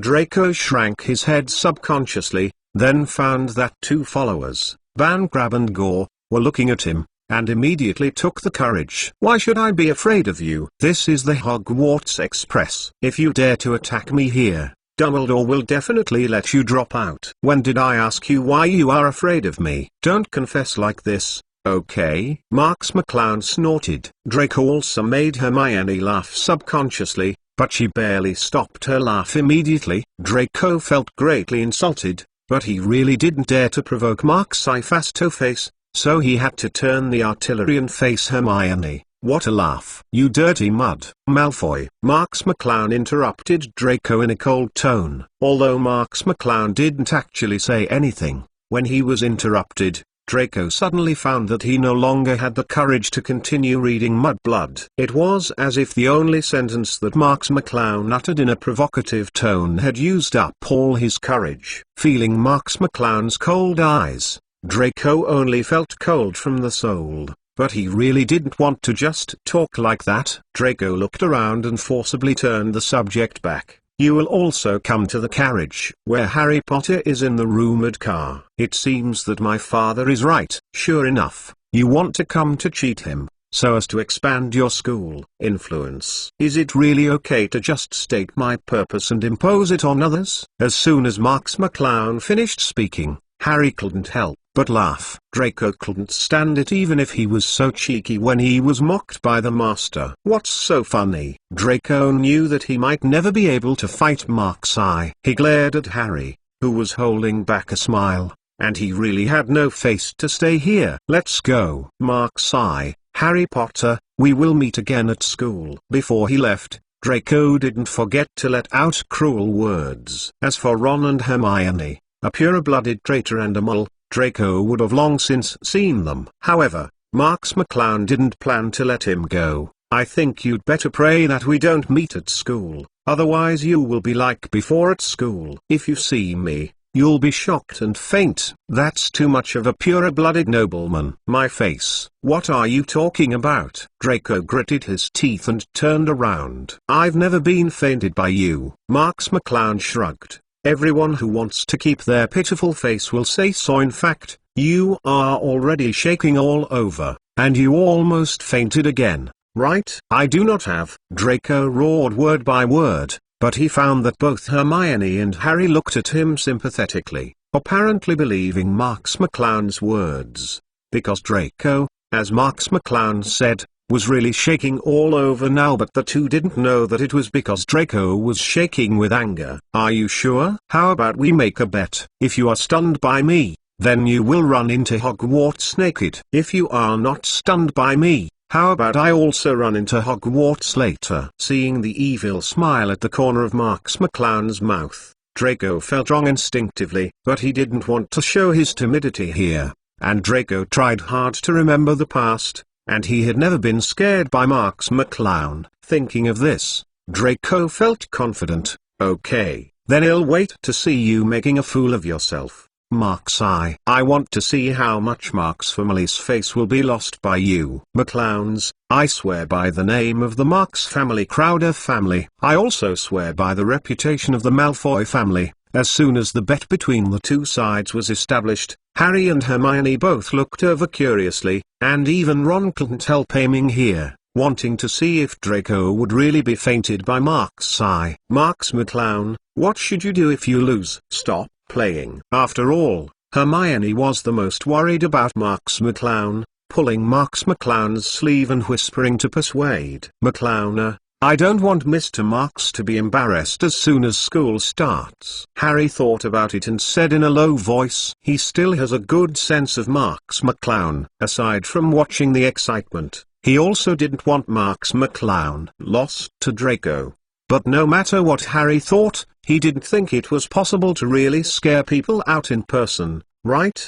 Marks McClown does not look like a horror movie. "Huh, are you scared?" Draco became proud after hearing this. "It's a pity that I won't revoke the bet." "McClowns, yes, I'm still waiting to see you run into the school naked. For the honor of the Marks family, you must never break the contract." Gore and Crabbe also helped Draco sing a draw behind the scenes, and didn't believe that Draco would lose. "Really? It seems like I will definitely lose." Marks McClown is also a bit speechless. Why doesn't even the people around him lack confidence in him? But now facts speak louder than words, and Marks McClown is not talking nonsense, looking at Draco with a smile. "Don't worry, you are all optimistic about it. The next is the moment to witness the miracle." Book friends are welcome to visit and read.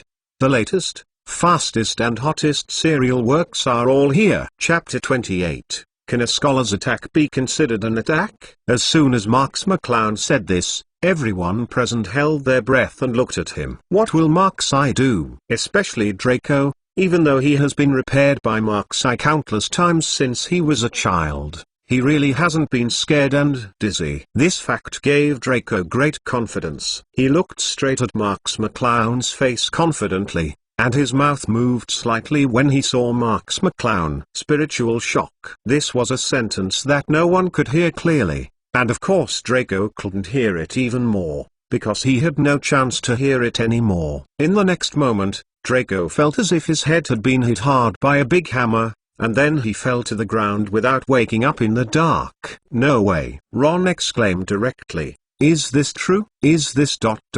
magic?" Harry blinked in surprise and looked at Ron. Ron also shook his head dumbfounded, but he didn't even take out his wand. Really fainted. Gore and Crabbe watched Draco fall stunnedly, and even forgot to help Draco.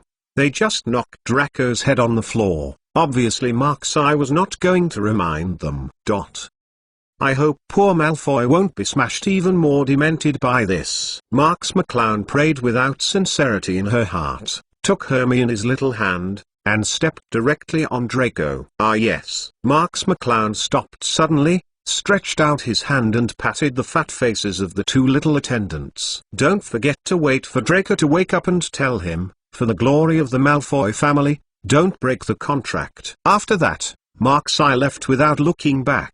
Halfway through the way, Hermione asked half-heartedly, he really fainted? Okay. Isn't this the rodless spellcast in the book? Marks McClown said helplessly, what books have you read? Casting spells without a stick is a very difficult thing, how could I use it? You really didn't use magic to attack him? I really didn't use magic to attack him. Marks McClown shrugged. Can the scholar's mental attack count as an attack? Hermione's thirst for knowledge still didn't give up. Then why on earth did he faint? Who knows, maybe I was really frightened. The time passed quickly in the chat between the two, and soon Hogwarts quickly pitted into the station amidst the sound of the train's whistle. Have you been to school? Hermione was still immersed in the communication with Marks I and did not extricate herself. Here, Marks McClown nodded, and then looked at Hermione with a smile. So I think you should change your robe. McClown, I've been chatting with you all the way, and I forgot to ask for a robe. Hermione screamed before it rang. Marks McClown had changed his robes long before going to Gringotts, and Hermione quickly discovered this. You changed your clothes long ago, why didn't you remind me? Hermione asked dissatisfiedly. Unexpectedly, Marks McClown said solemnly, that's because I want to see you change clothes. What are you talking about, you fellow? Hermione blushed instantly and gave Marks McClown a fierce look. If it weren't for a long time with you, just what I just said would be enough. I think you are a hooligan! Exclamation mark. Now I am going to change my robe. Get out. Marks McClown shrugged indifferently. What's so shy? When you lived in your house before, you had to come out and forget it after taking a shower several times. Ah, don't mention those things again. Hermione's face immediately heated up again, almost driving Marks McClown out with a beating, and then tightly closed the door of the car. And her mind was full of the shameful things Marks McClown mentioned. Seeing Hermione's last reaction, Marks McClown smiled wickedly while standing outside the car door. In fact, Hermione's undeveloped figure couldn't attract him, but it was still fun to tease the Lady Jacka from now on occasionally. After a while, Hermione changed her clothes and reopened the car door. It's just that her little face is still red. She looks very cute. Well, now the students basically get off the bus. Let's go too. Marks McClown reached out and rubbed Hermione's hair. Although it was curled to the touch, it had a great texture. You are always like this. You are obviously the same age as me, but you often treat me as a kid. Hermione also reacted a little when she changed her clothes. That was just kidding me too. Marks McClown smiled softly. I can't help but tease you because you are too cute. And doesn't it feel good to be taken care of? Hermione pursed her mouth, and said discouragedly, that's two different things. The point is that when I am in front of you, I really feel like a child, but you are obviously the same age as me, but you know everything as an adult. I can do everything. Obviously they were both the same age, and they were all freshmen at Hogwarts, but the more Hermione was in contact with Marks I, the more she could feel the difference between her and Marks I. That's because we grew up in a different environment. After all, I have been exposed to magic since I was a child. When you go to school in the future, you will definitely become a great wizard. Marks McClown comforted. Here again, comforting me like a child again. Hermione's mouth pouted even higher, but then her expression turned into a faint smile like spring flowers. But I don't hate it. I feel better now. Thank you, Marks I. At this time, Hagrid's loud voice began to shout. The Hogwarts freshmen are paying attention. Come here, follow me, let's go by boat. Oh my god, they're leaving. Let's hurry up, too. Hermione said panicked. Don't worry, it doesn't matter if they leave. Marks McClown still wandered out, seeing Hermione anxiously. Hagrid is already on the final inspection outside. Are there any new students who haven't come down? Harry recovered from the joy of seeing Hagrid again, and subconsciously wanted to find the first classmate he knew. There are still people who haven't come down,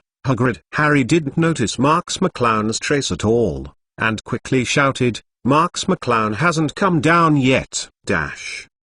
P.S. Thank you for the 3 monthly tickets of JJJA. By the way, all kinds of requests for collection and support in the new book issue. Book friends are welcome to visit and read. The latest, fastest and hottest serial works are all here. Harry Potter, The Most Powerful Mage Chapter 29 for the honor of the family. Marks McClown. Marks McClown, Hagrid muttered, as if thinking of some bad memory. You mean the guy with sharp teeth? Ron groaned from the side. He can't come to Hogwarts. Ron, how could you say that? Harry looked at his new friend embarrassedly, feeling embarrassed to be caught between Ron and Mark's eye. Oh, about this, I agree with you, Hagrid echoed in a low voice, and immediately saw Harry's eyes, and immediately changed his words. But now, as the leader appointed by Professor Dumbledore, I still have to stick to my duties and not miss any new students. Marks McClown, where are you? We will leave if you don't come, Hagrid yelled quickly and eagerly, almost writing on his face that he really wanted to go straight away. Marks McClown was also a little irritable to hear in the carriage, and it was really annoying to be yelled so brainlessly from the crowd. Don't make a noise. Pay attention to your education. Marks McClown took Hermione out of the car with a bad expression. Don't forget that you now represent Hogwarts' first impression in the freshmen. I don't think you want to. Does Dumbledore regret sending you over? Hagrid was immediately choked by Mark's words. His face was extremely ugly. Wow. Who is this freshman? How dare to talk to Hogwarts faculty like this? Isn't he afraid of such a big giant? I know him. I seem to have seen him in the Daily Prophet before. What is his name?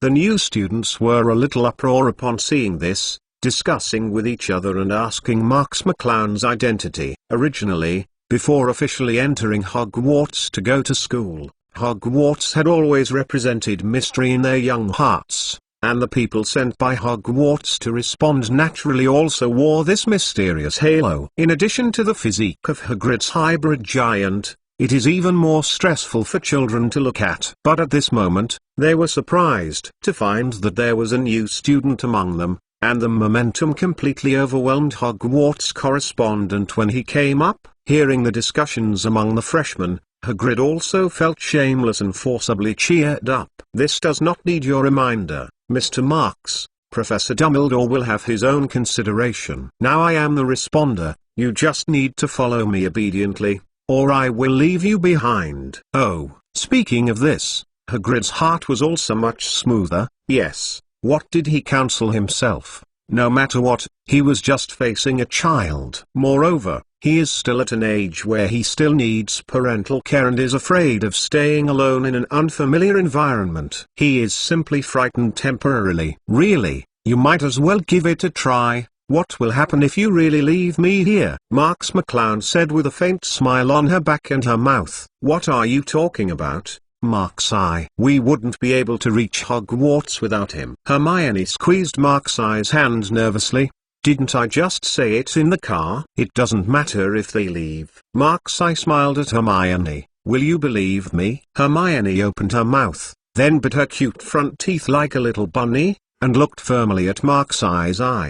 I believe you. Seeing that another new student decided to be with Marks McClown, Hagrid was also a little panicked, especially when he saw the smile at the corner of Marks McClown's mouth. Hagrid's neck subconsciously shrank. He recalled the scene in Gringotts. Just a few words forced him to feel embarrassed, exhausted to explain to Harry desperately. Maybe I really underestimated him. Is it true that ordinary children could have the look that seemed to have seen everything in Gringotts that day? Don't do that, Mr. Marks. I think Hagrid didn't think much about it just because he spoke for a while. Harry said in a low voice. He still didn't want the conflict between Hagrid and Mark's eye to grow. However, hearing Harry's words ignited a flame in Hagrid's heart, as if they were saying that he did not speak through his brain. No, Harry, Hogwarts also has its own rules. I'm just following the rules strictly. Hagrid snorted. I want to see what else can happen if you really leave him here.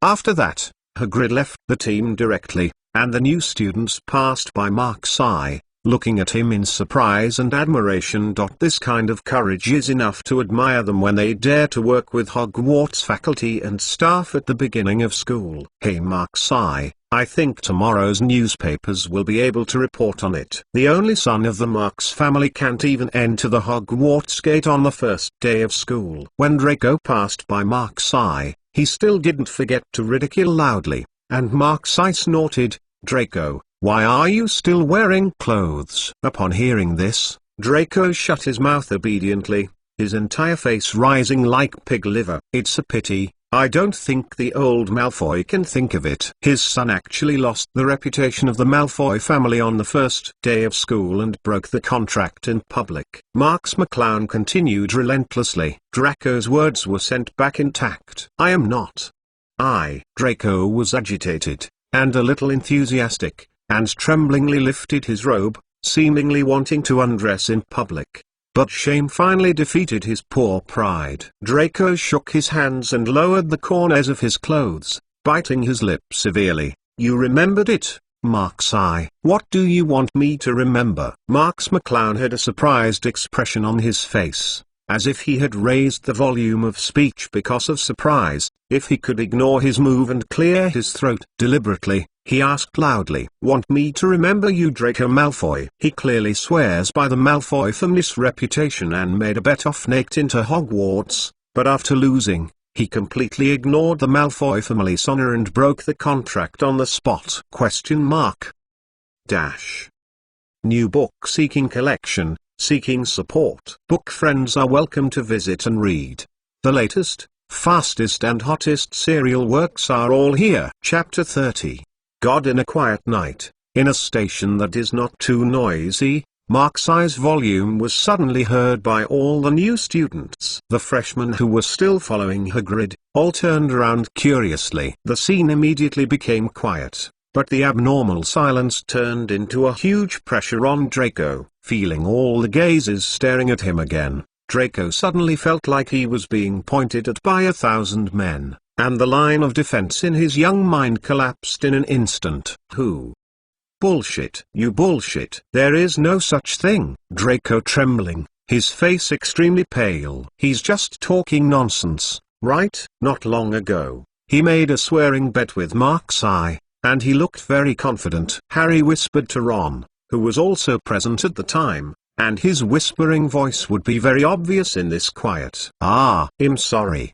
I didn't intentionally want to." When Harry discovered this, it was too late, and he wanted to explain a little bit at a loss. But now there are no freshmen who want to hear him explain. The freshmen who got their testimony again immediately looked at Draco again. The silence was more terrifying than anything, and Draco's face was terrifyingly pale. I did not break the contract," he gasped. "I didn't ... disregard the reputation of the Malfoy family. I didn't." Gore and Crabbe were by Draco's side, and both dared not look up at Mark's eye, for fear that Mark's eye would be the next one to end up like this. "Is that right?" Marks McClown's voice seemed to have magical powers, pushing Draco into the abyss step by step. Draco looked straight at the ground, his hands already holding the corners of the robe again. For the honor of the Malfoy family." Draco slowly lifted his robe while hypnotizing himself, revealing his thin little ribs. Suddenly the freshmen were in an uproar again. They were all young children, all staring at Draco in a lively manner. "Did you really want to run naked into Hogwarts?" These expectant gazes made Draco look like a clown in a circus, and the new students seemed to be watching some novel gorillas. Hermione looked at this scene with a pity in her heart. "Forget it, Mark's eye." Marks McClown cast a few glances at Draco's as if he had been played, and waved his hand and said, "Don't continue to be ashamed here, Draco. The face of the pure-blooded noble in Hogwarts can't be destroyed by you. In my hand, this time I will mercifully let you go." Marks McClown didn't really have the hobby to force people to death, not to mention that, no matter what, Draco was just a child even if he was an idiot. Besides, if Draco is really forced to run into Hogwarts naked, then Dumbledore and their accountability will be troublesome. Marks McClown's faint tone seemed to be talking about a trivial thing, but Draco felt relieved after hearing it. But immediately he felt ashamed of his feeling of relaxation, but the fear in Mark's eye deepened in his heart. This was the first time Draco really felt that this kind of life and death was like his own power. Master the thoughts of others. If Mark's eye didn't let him go, then Draco knew that his life at Hogwarts was really ruined on the first day. Hagrid was completely stunned not far away. Until now he shuddered subconsciously and recovered. He irresistibly recalled the feeling of oppression he felt in Gringotts, and it was almost the same as when he was watching Mark's eye now, and he was driven to death by understatement. It seems to be warning everyone that it will not end well against him. It's so terrible just at this age. This kind of person is really. Hagrid couldn't help but shudder again. However, Hagrid has given himself courage. He still doesn't think that Marks McClown at his current age can really do anything to him. At most, after Marks McClown is left here alone, he can sail the boat by himself when he can suffer. He took it back. After all, Mark's eye was also one of Hogwarts' freshmen. Hagrid, who was entrusted by Dumbledore, did not dare to really pass Mark's eye without him. But before that, it is necessary to make him suffer a bit. I am doing it for his own good. Hagrid forced himself to think so happily, but his body had already taken the freshman away quickly, as if want to stay away from that terrible cloud night earlier. Marks McClown, they are really going to leave by boat. What should we do now? Hermione said, looking at the freshman in the distance, a little uneasy. What else? If you can't get there by boat, then we will fly over. Huh? Hermione looked at Marks McClown in surprise, and she had already seen Marks McClown beckoning to where the luggage was placed on the train. Come. Hermione stared at the place where the luggage was stacked, but nothing happened. Just as Hermione looked back at Mark's eye with a probing gaze, the periphery of the luggage pile was already shaking slightly, and the shaking became more and more intense, as if there was some beast running rampant inside. Boom! The next moment, an exquisite and gorgeous flying broom smashed away all the luggage, rushed to Marks McClown, and finally became submissive and was held in his hand by Marks McClown. Flying broomstick. Hermione was surprised, covering her small mouth. You can call it so far away. And I remember this course is only learned after we officially enrolled, right? New book seeking collection, seeking support. Book friends are welcome to visit and read. The latest, fastest and hottest serial works are all here. Harry Potter, the Most Powerful Mage Chapter 31, Can you get in the car driven by this driver? Marks McClown's current mental power is as high as level 3. It is a terrifying category for an 11-year-old child, even comparable to an adult wizard. Calling a flying broom from a distance is not as simple as drinking water and eating. HMPH. Very good. You've been sinking into this young master's charm like this, getting deeper and deeper. Marks McClown said with a grin, and Hermione glared at him angrily. It's written on the school's purchase order. It is against school rules for first-year students to have their own flying broomsticks. I can't count as a formal first-year student yet, can I? It was a lot of fun to quarrel with Hermione. Marks, I like to do it the most. You always have so much crookedness. Hate it. Hermione didn't know that she was fighting with Marks McClown now, just like Tiao King. Don't talk too much. Are you in the car driven by this driver? Marks McClown looked like a villain with his arms akimbo. Could it be that Miss Hermione doesn't want to work with people who violate school regulations, and would rather stay alone? At the car park, Hermione snorted twice, but in the end she obediently sat down behind Mark's eye. Okay, now the old driver is going to start. Marks McClown snapped his fingers, and the flying broom steadily soared into the air, carrying Marks McClown and Hermione, slowly flying towards Hogwarts in the night. Below is the fluctuating lake surface, 6 night breeze blowing on the face, accompanied by the stars in the sky. It is really unique. Wow! It's so romantic. Hermione was riding a flying broomstick for the first time, and she had to say that flying in the sky felt so good. Flying has always been one of the greatest dreams of mankind. At this point, wizards have started many years earlier than muggles, but their dreams will never change no matter how long they pass. Feeling the first time there was no sense of floating under her feet, and the romantic and comfortable surroundings, Hermione's interest was completely mobilized. "Do you like it?" Marks McClown asked with a smile. Hermione nodded vigorously. "Like it." "Oh, then do you like the feeling of flying with me? Or the feeling of flying with you?" Marks McClown started to molest Hermione again. In Marks McClown's casual question just now, she didn't ask Hermione specifically what she liked. Hermione also couldn't help but subconsciously answered, but she didn't expect to step directly into Marks McClown's trap. Both. Hermione quickly realized this, and the proud little Lorry was always dissatisfied with the situation that she was often molested. But the counterattack didn't like it.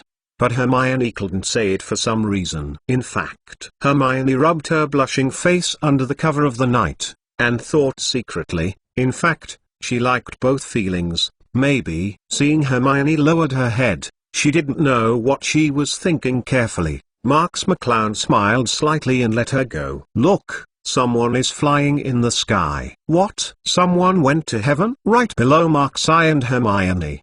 The new students who were driving on the lake at this moment raised their heads in surprise. It was not long before someone recognized it. "Look, it's the student who just clashed with the giant. I remember it was Marks.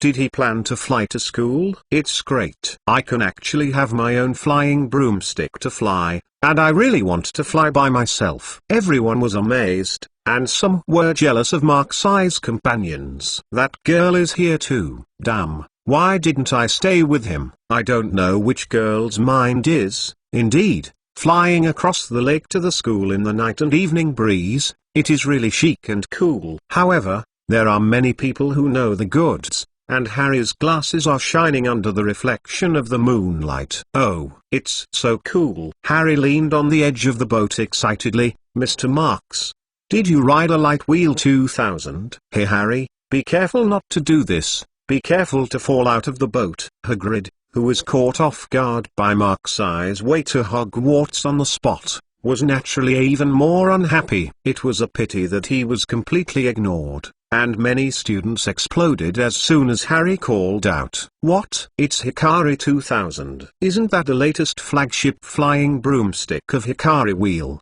I heard that the speed is 300 kilometers per hour. It's really fake. It's amazing." Listening to the envious saliva of the children below, Marks McClown smiled faintly, did not reply, but flew low and past Hagrid. "I didn't expect that Professor Dumbledore would sometimes misunderstand someone." Marks McClown looked regretful. "DSK, if you want to wait a while, I will file a complaint with the principal, saying that Mr. Hagrid, whom he appointed, has left two poor and helpless new students at the station because of personal feelings." "I don't know what the principal will think by then." Hagrid, who had been silent when he saw Marks' coming over, turned pale with a speed visible to the naked eye after hearing this. No matter what Dumbledore thinks of him, this change is not what Hagrid wants to see. He doesn't want to live up to Dumbledore's trust in him. Once again easily grasped his own vitals. This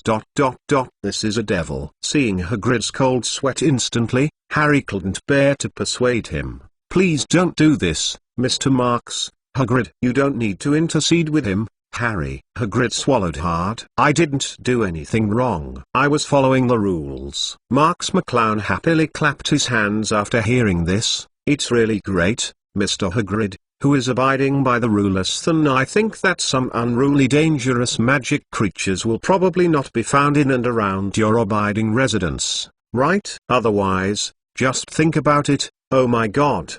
The magical creatures on the list of dangerous creatures stipulated by the Ministry of Magic are actually raised next to Hogwarts, who are all students. It's really chilling, isn't it, Mr. Hagrid? After that, Marks' eye glanced indifferently at the trembling Hagrid, and without looking back, took Hermione to speed up to Hogwarts. Only Hagrid, trembling all over, was left on the lake, and his eyes were dull and blank. Raising some non-compliant magical creatures privately is Hagrid's greatest hobby, but this matter, why marks I knew so clearly. New book seeking collection, seeking support. Book friends are welcome to visit and read.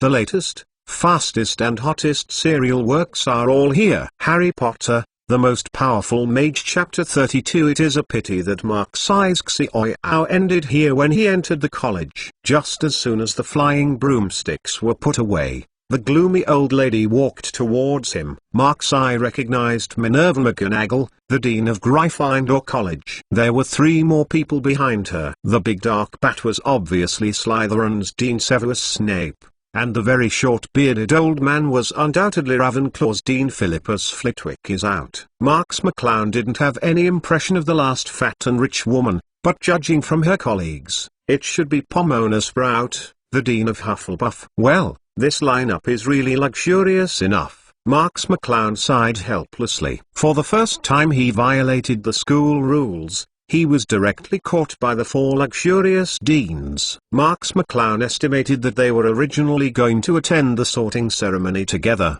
but he didn't expect to bump into it. You must be Mr. Marks and Miss Granger, right? McGonagall didn't know how to recognize them. Could you explain to me why only you 2 came here on a flying broomstick? Hermione became nervous immediately. Oh.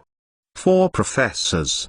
We are because of that. Hearing Hermione's rare stumbling and tripping due to excessive tension, Mark's eye squeezed Hermione's small hand for comfort, and took the conversation. Hello Professor McGonagall, I am glad to meet you, but I think Hogwarts does not have a school rule that students are not allowed to ride broomsticks to school. It's not true, McGonagall thought, and Snape sneered strangely next to him. It's really a glib child, isn't it? I think if I see such a restless student in the future, I will probably slap him severely. A few minutes, so that he can know how to keep himself safe. If that's the case, it's really a pity, Professor Snape. Marks McClown said without arrogance, I think my family and blood will probably be assigned to Slytherin College. It is regrettable that Slytherin, who has won the Academy Cup for many years, failed to defend his title because of the dean himself. Marks McClown's beautiful counterattack made both Flitwick and Sprout couldn't help but chuckle. Snape glared at Marks McClown and coughed loudly. He sullen, his face barely restrained his laughter. Snape naturally knew Marks McClown's family,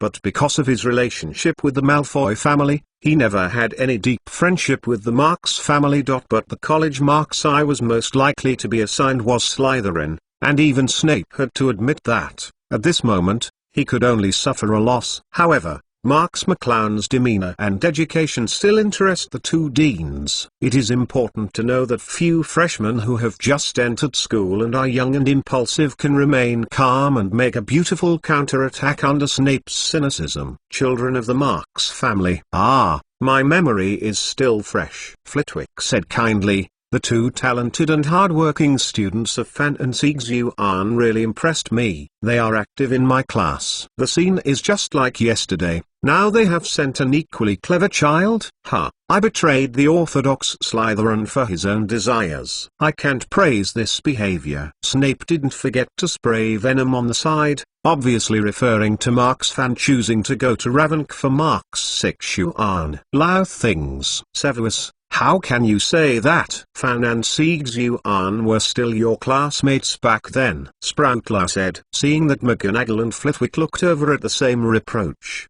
Snape was cold and silent. In fact, only Marks I knew that it was Snape himself who really gave everything for his own passions, for his love. Okay, now it's time to get back to the topic. McGonagall said, Mr. Marks, your explanation is not enough to hold your ground. In the final analysis, freshmen in the 1st grade cannot have their own flying broomsticks. This alone violates the school rules. Actually, it is a last resort for Hermione and I to fly over, because Mr. Hagrid, appointed by Professor Dumbledore, left us alone at the station. Marks McClown decisively changed the subject. You mean, is it actually Professor Dumbledore's fault? McGonagall was completely dumbfounded. Oh, I didn't say that. Professor, you understand freely. I said that Halfchant was untrustworthy. Look, sooner or later the things entrusted to him will leak out like today. Snape sneered without losing the opportunity. Severus, please let go of your prejudices first. After speaking, McGonagall looked at Markseye again. I will ask the principal and Mr. Hagrid about this matter, but Mr. Marks, this has not yet been explained. Why you violated school rules and carried a flying broomstick in the first grade. Marks McClown shrugged. Well, I'm sorry about this, Professor McGonagall. But now even the sorting has not been carried out. I don't think you will put the points you want to deduct on the account first, right? Marks McClown's words reminded McGonagall, let's not take this as an example, Mr. Marks, Miss Granger. Now you guys assemble and participate in the sorting ceremony. I think the children should be here soon. The four deans quickly rushed towards the lobby, and it was only after saying goodbye to the four deans that Hermione recovered. Oh my God, Markseye, you are amazing. Hermione remembered the sight of the four deans surrounding them just now, and felt a little trembling in her calves. But Markseye actually talked and laughed with them as soon as she entered school. Obviously Hermione's awe of the professors, especially the professor who was also the dean, magnified Marks McClown's reply infinitely. Marks McClown didn't need to correct Hermione's thoughts, and stretched out her hand to greet Hermione. Don't be amazed. Do you want to miss the sorting ceremony that is only once in your life? New book seeking collection, seeking support. Book friends are welcome to visit and read. The latest, fastest and hottest serial works are all here. Harry Potter, The Most Powerful Mage Chapter 33 SM Feast. Thank you world for the 100-point reward.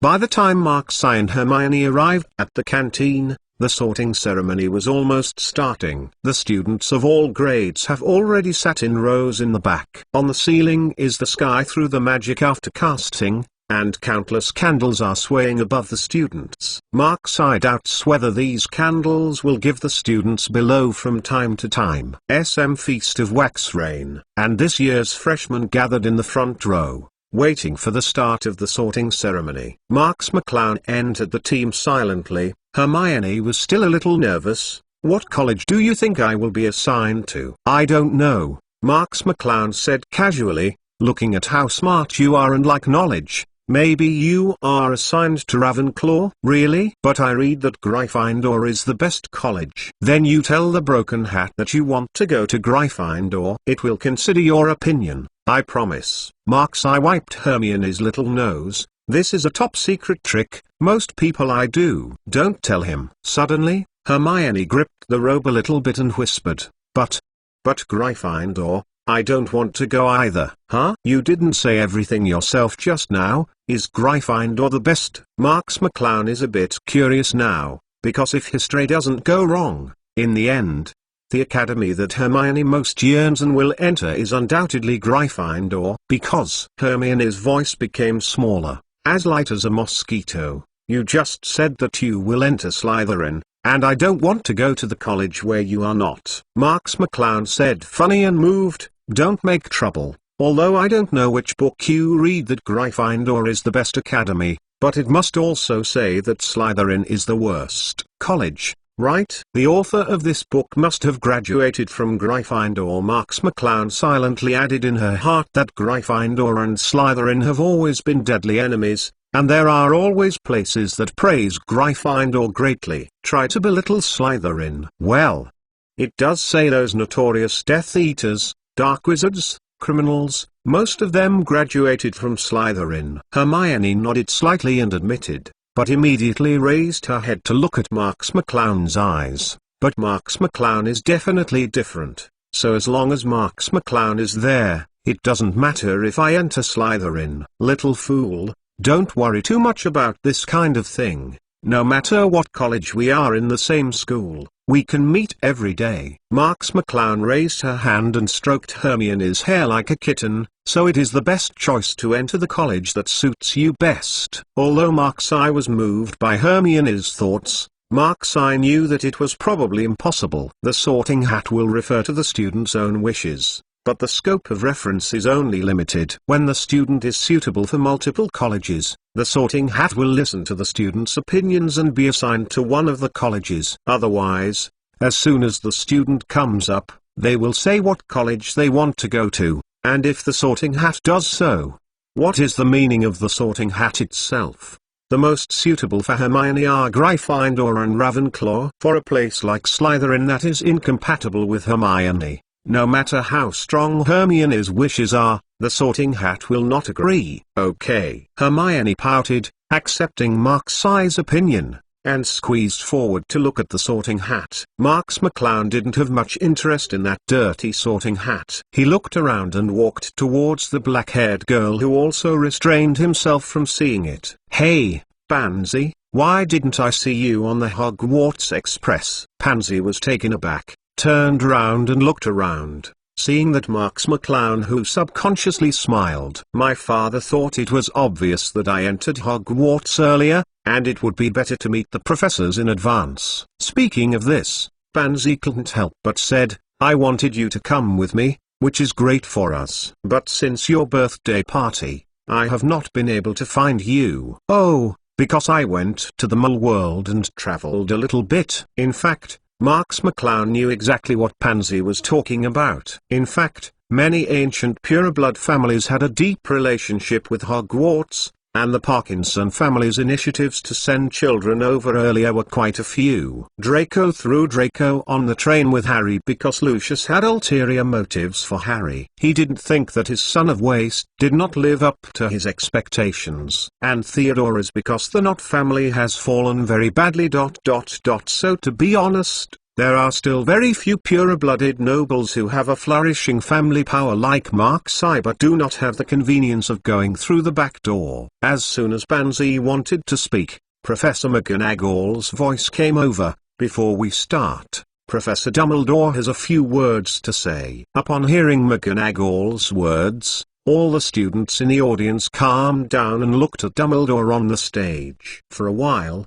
the canteen became audible. "Welcome everyone to Hogwarts." Dumbledore stood up. "I believe everyone has heard that this is the safest place in the UK. There will be no hidden dangers that can disturb your growth." Marks McClown almost laughed out of her voice in the audience. Indeed, Hogwarts is the safest place for students if you don't think about the killing tree in the yard, the huge three-headed dog downstairs, and the downstairs. If there is a super snake, there are a bunch of man-eating spiders in the Forbidden Forest. Dumbledore's speech is simply a strong flag. As expected to be Dumbledore, the most powerful white wizard of this century, even the poison milk big prophecy was so exquisite. Marks McClown secretly slandered, and McGonagall finally spoke. "Well, now whoever I call by name will come up, and I will put on a sorting hat. And then you will be assigned to your respective colleges. The first one, Mark's book friends are welcome to visit and read. The latest, fastest and hottest serial works are all here. Harry Potter, the most powerful mage, Chapter 34, a sense of weight accumulated from a physical perspective. Hearing what McGonagall said, the students were in a commotion, and they all looked at Mark's After all, when he first entered school, Mark's was the most popular one. Who is that student? How come it seems that most freshmen know him? Dumbledore turned his head when he saw it. The freshman had just arrived at Hogwarts for less than half an hour, and one of the students was well known, which was really unusual. You must know that even if it is a super celebrity like Harry Potter, freshmen can at least recognize him after seeing his scar. Not to mention that there are many muggles who don't even know the history of Escape under the Dark Lord. Family freshman. Obviously, it was Mark's who was arrogant right at the beginning of school. Snape never forgot the hatred that Mark's had choked before. It's the child of the Marks family, the principal. Very clever. Both parents are Ravenclaw. Flitwick corrected Snape's depreciation beside him. Apparently someone who had already regarded Marks McClown as a child of his academy. Appearance. The pure-blooded nobles who studied in Ravenclaw are very rare. I remember, it is the two children of Fan and Sieg-Yuan. Dumbledore suddenly realized when he heard this. They also invited me to participate in their sons for the birthday party. It's a pity that I had something to go abroad, so I could only express my blessing verbally. This is the sun they talked about before. Dumbledore took another look at the cloud knight bathed in countless eyes. Ahem, I'm sorry I have to interrupt you, Professor McGonagall, the Sorting Hat said suddenly. Before that, I haven't sang yet, am I? Suddenly hearing a dirty and torn hat speak, the new students suddenly exclaimed. Obviously, they didn't expect that the dark dirty hat could have this ability, and it seemed to have completely independent thinking. My dad once told me, never trust an object that can think for yourself, Ron said quietly to Harry. Oh yes, it is true. McGonagall was stunned, and then let the Sorting Hat sing on its own. Mark's eye, who was going to go forward, was invited back to the team by McGonagall. It was like being told that the stage was occupied just as soon as he was about to take the stage. It still made Marks McClown a little unhappy. Of course,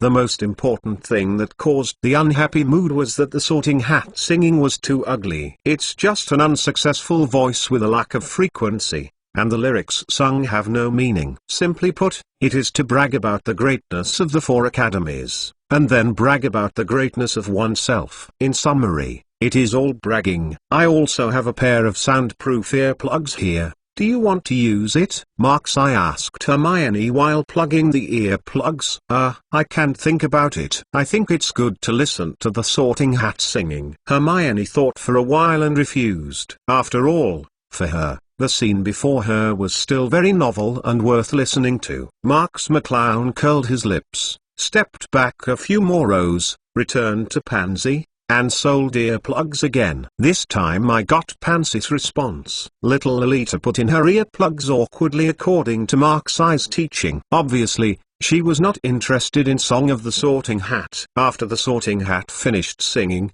many students showed expectant A's, not knowing which college they would be assigned to. Hermione had received Mark's eyes encouragement, and she seemed less vain. But Harry was extremely guilty. The Dursley family experience made him very lacking in confidence. At this time, Harry couldn't help thinking of Marks McClown's figure, the first Hogwarts classmate he met. He always looked at his performance in Harry's eyes, always so confident and full of brilliance. If only I could have half of his ability. Harry couldn't help but subconsciously sighed, and Ron, who was too nervous next to him, didn't hear clearly. What did you say? It's nothing. The most confident group of people on the scene are undoubtedly children from pure-blood families, and most of them firmly believe that they must enter Slytherin. The first one, Mark's eye, McGonagall said again. Marks McClown stepped out and walked to the Sorting Hat. This time not only the freshmen, even the 4 deans including McGonagall and Flitwick could not help but stare at Mark's eye. This student who started making big news on his own right at the beginning of school was also caught by them. What college he would enter is really exciting. His parents are both from Ravenclaw, and of course they will definitely come to our Ravenclaw. Among them, Flitwick is undoubtedly the most looking forward to. It seems that Mark's eye's parents have left him a deep impression. Come and put on me. The Sorting Hat looked at Marks McClown and said, but Marks McClown hasn't done anything yet. This time even Dumbledore looked over curiously, not knowing what Marks McClown was hesitating. Professor McGonagall, I want to ask you a question. Marks McClown looked at McGonagall suddenly. How many years hasn't this hat been cleaned? McGonagall was taken aback, and years of experience as a professor made her habitually replied, I think it hasn't been washed since it was first created. Marks McClown showed a toothache expression after hearing this. In other words, this hat has not been cleaned for almost 1,000 years. I'm sorry, I'm a little bit hygienic. Can you wait for me to clean it up before wearing it? This Sorting Hat is not happy. Boy, the sorting ceremony is very sacred. I haven't been affected by any external forces for thousands of years, and I can even show the weight of the Hogwarts sorting ceremony. Oh, Marks McClown nodded. I think it's probably because hundreds of students put oil on your head, dandruff, and dandruff on you every time, and then after a full 1,000 times, the dirt is stained. Does the accumulation make you heavier? Vomit. As soon as Marks McClown said it, many senior students directly sprayed after the dinner table. and even many professors on the teacher bench subconsciously stretched out their hands to cover their mouths. The rest of the many first-year freshmen all looked at each other, seeing each other's faces full of disgusting expressions. New book seeking collection, seeking support. Book friends are welcome to visit and read. The latest, fastest and hottest serial works are all here. Harry Potter, the Most Powerful Mage, Chapter 35. Now comes the problem. Obviously, Marks McClown's description, coupled with McGonagall's testimony, is full of credibility. This vivid description makes many people can't help but automatically make up the dirty degree of the Sorting Hat in their brains. Many senior students feel nauseous and connected when they think of wearing this hat innocently. I don't want to eat anymore. As long as the new students think that they are about to put on this hat, they will immediately lose their face. This is the same as telling them that there will be a trash can on their heads. The point is that Marks McClown didn't really talk nonsense. Because if you think about it carefully, if the hat hasn't been washed for thousands of years, it really is like this. Not to mention other students. After Marks McClown had finished speaking, she became more and more away from the Sorting Hat. Ahem. McGonagall had to cough. Please keep quiet. It wasn't until McGonagall tried hard to tap the table with his magic wand that he barely suppressed the commotion among the students. Hagrid on the teacher's bench saw this with a wry smile. From the beginning of school to now, Marks McClown has caused many student commotions in less than 30 minutes. The hall was quiet again, leaving only the Sorting Hat and Marks McClown staring at them. Seeing the Sorting Hat staring at herself fiercely, Marks McClown was a little curious about how a hat made such a rich expression. Don't stare at me, the Sorting Cap aired. Anyway, you are a student and you can't do anything to me. You can only wear me whether I am dirty or not. Speaking of this, the Sorting Hat is still poignant, and feels that at this point, he has overwhelmed the pesky kid in front of him. I really can't do anything to you. Marks McClown nodded again. The Sorting Hat felt bad instinctively, and then Marks McClown said to McGonagall, Professor McGonagall, I believe that being able to consider the physical condition of students is one of the important spirits of being a teacher. And look at my future classmates. I'm afraid I don't even have the appetite for dinner. Marks McClown pointed to the Earth-Cult freshman. It's not good for students to be hungry. Professor McGonagall, you don't think you should adopt one? Fan my suggestion. Isn't they all because of your mouthful pot? McGonagall was a little angry inside, but to be honest, she felt a little disgusting when she heard it, and washing the Sorting Hat was actually not good. Hey! Seeing McGonagall's wand aimed at him, the Sorting Hat hurriedly wanted to fight. But the spell was quick and ruthless. The whirlwind sweeps. Suddenly the color of the Sorting Hat looked countless times newer, but on the contrary, its expression was also countless times more faint. Nice spell, Professor McGonagall. Marks McClown applauded without losing the opportunity. McGonagall said helplessly, thank you for your appreciation, Mr. Marks. Please hurry up and put on the Sorting Hat. It's all right now. This kid is really interesting. Unlike the professors who started whispering around, Dumbledore nodded slightly, his eyes covered by the half-moon-shaped reflective lens, making people wonder what he was thinking. I can't do things because of my status as a student, but I use the influence of the masses to force those who can do it. There is no doubt that this is a rare talent that very few people have. And as far as Dumbledore knew, most people who possessed this kind of talent would undoubtedly become well-known people in the future. Is this a good thing or a bad thing? Look, although I can't take what you do, there are always people who can take what you do to help me take you. Marks McClown walked to the Sorting Cap and squeezed his eyes at it, speaking in his mouth words like tongue twisters. The Sorting Hat snorted and said that he didn't want to talk to Marks' eye. Unfortunately, there was no dog in the Sorting Hat to throw it over. However, after Marks' eye put on the hat, the Sorting Hat still worked hard. But soon the Sorting Hat showed a shit-like expression. Damn, why are you so strong? Relax. Otherwise I can't sort you out. The Sorting Hat is essentially a magical item that has been changed and changed forever. The transformation of this concept is that it will not accurately check the memory of the recruiter like the general concept of the concept. but will roughly the past and personality are integrated to determine what colleges new students can enter. However, it is also destined that the sorting hat can only work on children who are still weak in mental power, such as Marx McClown, a level 3 spirit that is no different from an adult wizard, but it is extremely strong, even if it has not been specifically practiced. A clumency, the sorting hat can't even see the root hair. Hey, I like to see how you can't help but have to build a new socialist Hogwarts with me. Although it was saying that the sorting hat almost vomited blood, Marx McClown still relaxed a little bit. After all, Marx McClown was also a little curious about what college he would enter. Judging from the fact that his parents were both born in Ravenclaw, it is really not to 100% certainty that he entered Slytherin.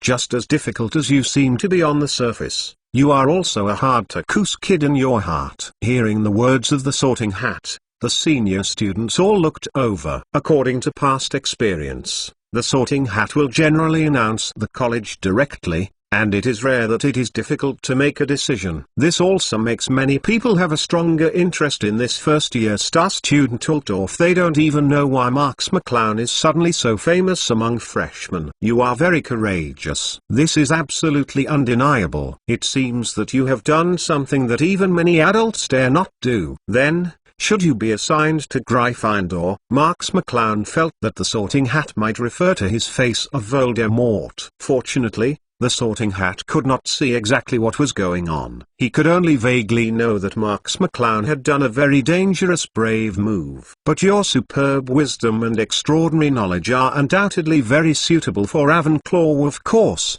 Although you don't want to admit it, it seems that you can indeed be regarded as a good diligent person, so that it is enough to enter Hufflepuff. However, the excellent blood and pride that have been passed down for hundreds of years in you are completely unjustifiable without entering Slytherin. Now the problem is here, what about the excavator technology? Bah, how did I be affected by you? What are you thinking about? After a pause, the sorting hat paused and essayed, now the problem coming, which college should you go to? New book seeking collection. Seeking support. Book friends are welcome to visit and read. The latest, fastest and hottest serial works are all here. Harry Potter, The Most Powerful Mage Chapter 36 Analysis and Decision. After reading the book review, you explained that the appearance of Pansy Parkinson in this book is based on the appearance of Genevieve Gunter, who played Pansy in the movie Harry Potter. The small sound of the sorting hat appeared very clear in the silent lobby. Many people have been interested, watching Mark's eye. Which college will this freshman who seems extraordinary at the beginning of school enter? Everyone is very concerned about Marx McClown, because no matter which college he enters, with his current performance, he will undoubtedly be a rising star of that college in the future. Which college should I go to? Marx McClown understood the muttering of the sorting hat, half of which was asking her own opinions. Originally, I was quite curious about which college he would enter, but Marx McClown didn't expect that it would become what it is now, and the 4 colleges can be chosen at will. Seriously, entering Gryffindor seems to be a good choice. After all, it is easier for Mark's eye to seize the opportunity if he is closer to his familiar history. Is it enough to just follow the steps? No. Mark's eye knew that she would never just be satisfied with walking the original historical track. And looking at Flitwick's short body on the teacher's bench trying to probe his head here, Marx McClown felt a little bit too sorry for Flitwick's expectations if he didn't enter Ravenclaw, and it seemed that after entering Ravenclaw it will definitely be well taken care of by the dean. As for Hufflepuff, I just skipped this. Mark's eye. The so-called Academy of Kind, Upright and Diligent People basically doesn't sound good. It's an academy of honest and ordinary people who are good to bully. Basically, the students who come out have all qualifications. Ordinary. However, the remaining Slytherin was the best choice in Mark's eyes. Even though many parties are now rejecting Slytherin, Mark's eye, who has a mature mind, can see more clearly and farther than other children. The 4-college system of Hogwarts will undoubtedly cause serious grouping after graduation, and serious competition after grouping. After all, Only the students who graduated from the college are the real ones. In this situation, there have been many obvious hostility to Slytherin. Almost all of them can be regarded as graduates of the other three academies, united to express hostility to Slytherin. There are only two possibilities for this situation.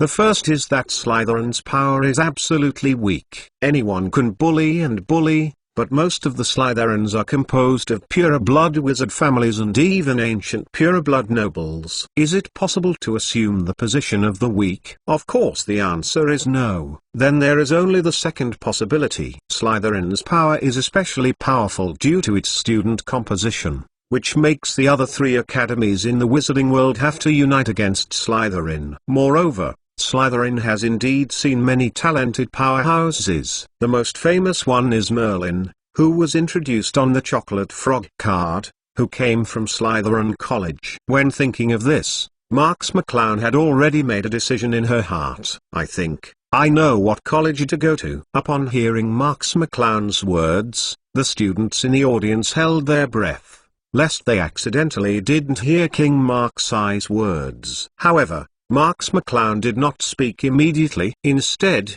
he glanced at Snape on the teacher's bench meaningfully. Snape felt bad for a while, but before he could react, he heard Marx McClown say loudly, "I'm going to Slytherin." McClowns. The Sorting Hat also shouted loudly, "Slytherin." There was a burst of cheers on the Slytherin table. Freshmen as famous as Marxi can be assigned to Slytherin, and all Slytherin will be bright. Doesn't this explain the excellence of Slytherin Academy? There were also a few people who showed a natural look. Obviously those people knew Marxi's family. Unlike the students of his own academy, Snape, as the dean, looked as uncomfortable as eating a pound of shit. Unexpectedly, I was really hit by this kid. Originally, I wanted to clean up him, but Marx McClown was actually assigned to his academy. I'm sorry, Professor Flitwick. Before leaving, Marxi did not forget Flitwick, who was a little sullen and motioned. Flitwick nodded in understanding. "The child I understand. The vast network of contacts that can be obtained by joining Slytherin is especially precious to the pure-blooded nobles. Flitwick is worthy of being Flitwick, and I immediately thought of this. This is indeed one of the reasons Marxi entered Slytherin, because Slytherin has most of the upper-class connections in the British wizarding world. But there is another important reason Marxi finally gave Snape a pleasant look. He had a hunch that Snape would become one of his main entertainment activities at Hogwarts. Marx McClown believed what he said to the Sorting Hat and could change it to Snape. "I like the appearance of you seeing me upset but having to build a new capitalist Slytherin with me." Abandoning Snape, who was full of pig liver, Marx McClown wandered towards the Slytherin table, and when he saw him coming, a second-year student consciously gave up his position. "Hello, my name is Bunylev." The student who gave way said friendly. Marx McClown found that the people around him were a little surprised when he saw Buna give way to him. Marx McClown also nodded and said, "Hello, my name is Marx McClown." "Look, he really entered the Slytherin full of nasty villains," Ron said viciously in Harry's ear, and Harry frowned slightly. He didn't understand why Ron always targeted Marxi for no reason. On the contrary, Marxi, who had always been personable, gave Harry a better impression. Book friends are welcome to visit and read. The latest, fastest and hottest serial works are all here. Harry Potter, the Most Powerful Mage Chapter 37, Mysterious Days. Sure enough, you will definitely enter Slytherin. I will definitely enter Slytherin too. Pansy's eyes were full of glamour and looked at Marx McClown. After making a few eye contact with Marx McClown blinked at her encouragingly. "Haha.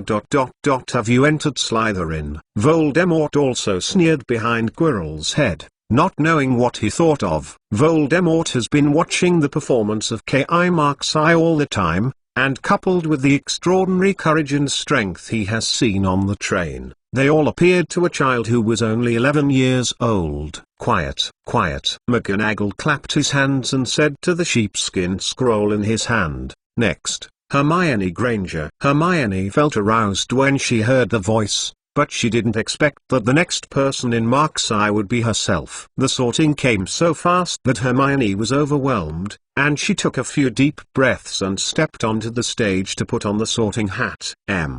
It should have been a good decision. The sorting hat unexpectedly appeared a little contemplative. At first glance, you are a standard Ravenclaw, pursuing knowledge and wisdom, but in your heart you are a Gryphon. Many, brave and strong. Hermione whispered nervously, I kind of want to go to Slytherin. McClowns, this is the difficulty of my decision. You actually want to go to Slytherin, which is totally unsuitable for you, the sorting hat said strangely. In the end, the sorting hat made a decision. No, the responsibility of the sorting hat should be sacred and public, so I'm sorry dear, I can't let you do what you want Gryffindor. There was applause at the Gryffindor table this time, but Hermione was disappointed to take off the sorting hat. Next, Pansy Parkinson. The sorting hat screamed, Slytherin. Sure enough, Pansy is the most standard Slytherin. She happily came to Slytherin's table and hugged Mark's eye. Hermione, who was sitting at Gryffindor, was a little unhappy when she saw it.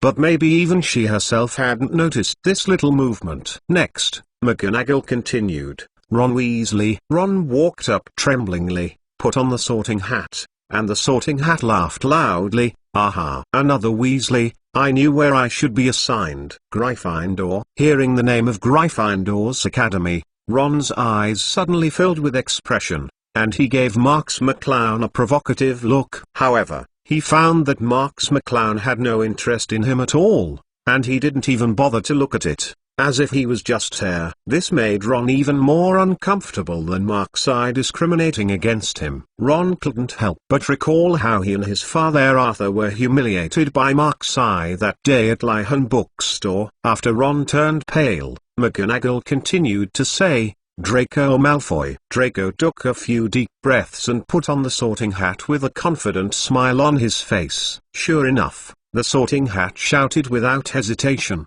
Slytherin. Draco felt as if he had won a victory and looked around very proudly, but when he saw Marks McClown look over with a smile, the cold sweat on his back suddenly came out. The same person who felt bad like Draco, and Theodore, who was more astute, had already anticipated what tragic encounters would be in the same college as Mark's eye in the future. McGonagall doesn't care about the careful thoughts of the students after the brunch. She continued to say, Harry Potter. This time the audience fell silent again, just like the scene in the Mark's eye brunch before. Harry was a little unaccustomed to stepping onto the stage and feeling this highly anticipated position. He didn't feel that he was capable and qualified to receive the same treatment as Mark's eye, which directly made Harry's heart even more guilty. Difficult, very difficult.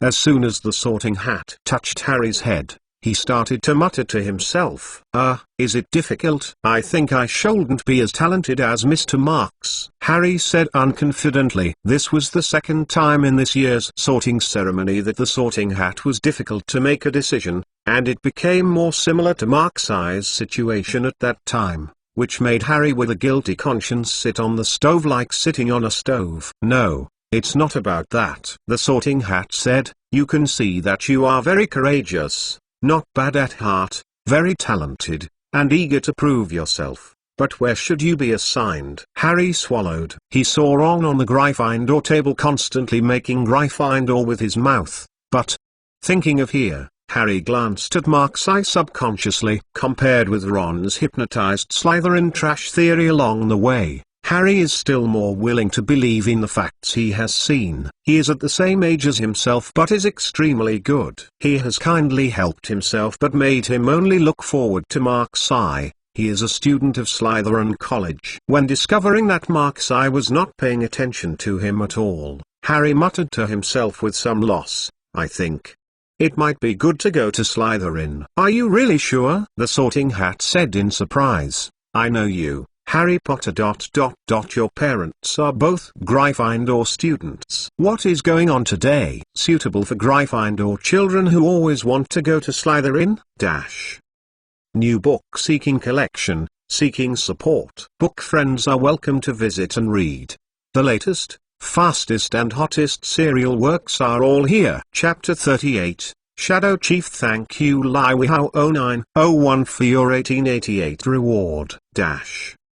What? My parents are also Gryffindors? Harry hesitated, recalling that Marks I didn't pay attention to him at all. Then Gryffindor is all right. The Sorting Hat happily shouted, no problem, Gryffindor. After Harry, the sorting ceremonies with joys and worries were basically completed successfully. McGonagall tapped the glass on the dining table again. Please be quiet. Next, the principal will say something. The students looked at Dumbledore together, and Dumbledore stood up. What I want to say is, idiot, cry, residue, screw. The students, especially the freshmen, all looked at each other, not knowing what Dumbledore was talking about. But it doesn't matter.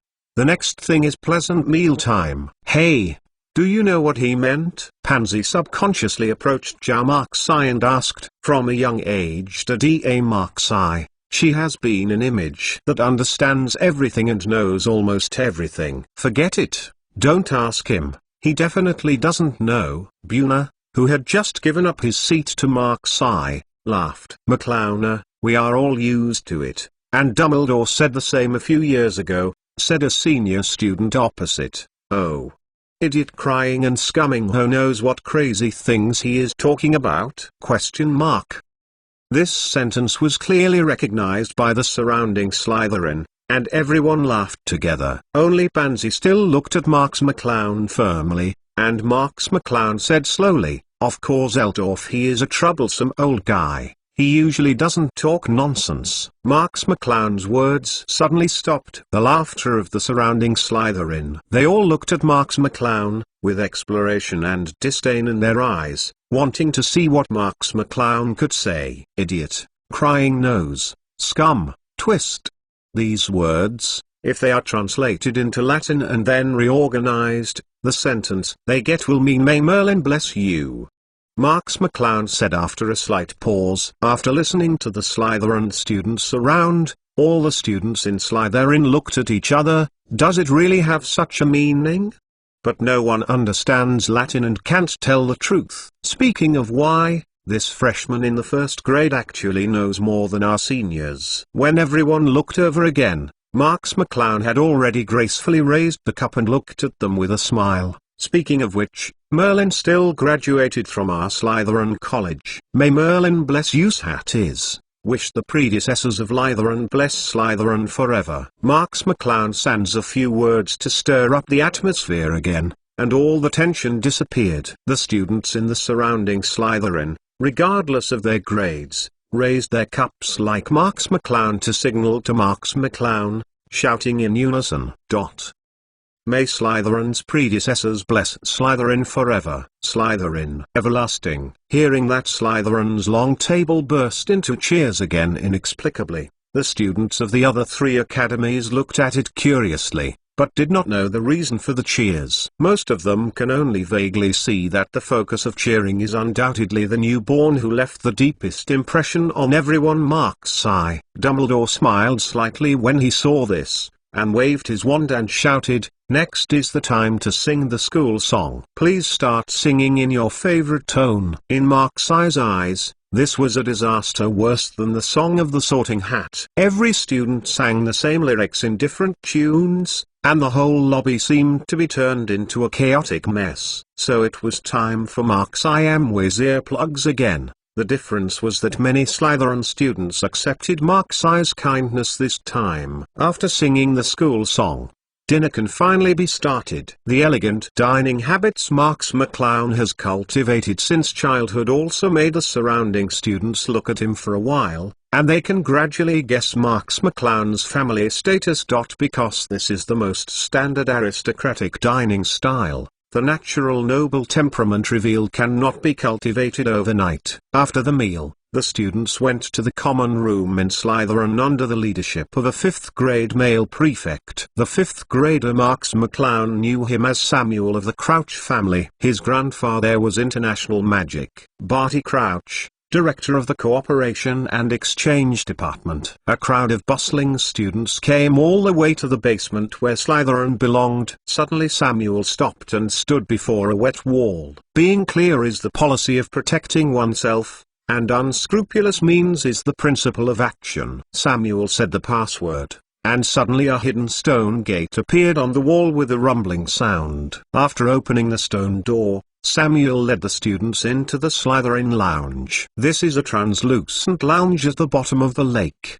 The wall is made of black Gothic marble and the ceiling is a transparent semicircle carved in crystal. You can see the sparkling waves above your head. Even Marks McClown had to sigh in admiration. Slytherin is indeed a college where rich families gather. Even the lounge is so luxuriously decorated, and its style is more than one level higher than the rest of the academy. When Marks McClown looked up, he could see a lamp with a green light on the ceiling, which was the color of Slytherin College. There was a huge fireplace with an exquisitely carved mantel, which was burning with warmth flame. There were a few carved chairs by the fireplace, but now there was only one person sitting on it. He had short, capable brown hair. The man nodded to Samuel and signaled, "Thank you, Samuel." Samuel nodded indifferently. "You should have brought in the new students, Jobs." Looking through the window are some huge strange creatures. Mark's eye almost spewed out, blinking and looking at Jobs. "Fuck, Joe gang." It turns out that Jobs came from the magic school. No wonder I was able to invent Ifona. "What are you talking about?" Buniel, standing next to Mark's eye, whispered. "That's Steve Jobs, the prefect of the 6th grade of Slytherin. Even the name is really the same." Marks McClown twitched his mouth. "But think about apples. Steve Jobs at this time is not young.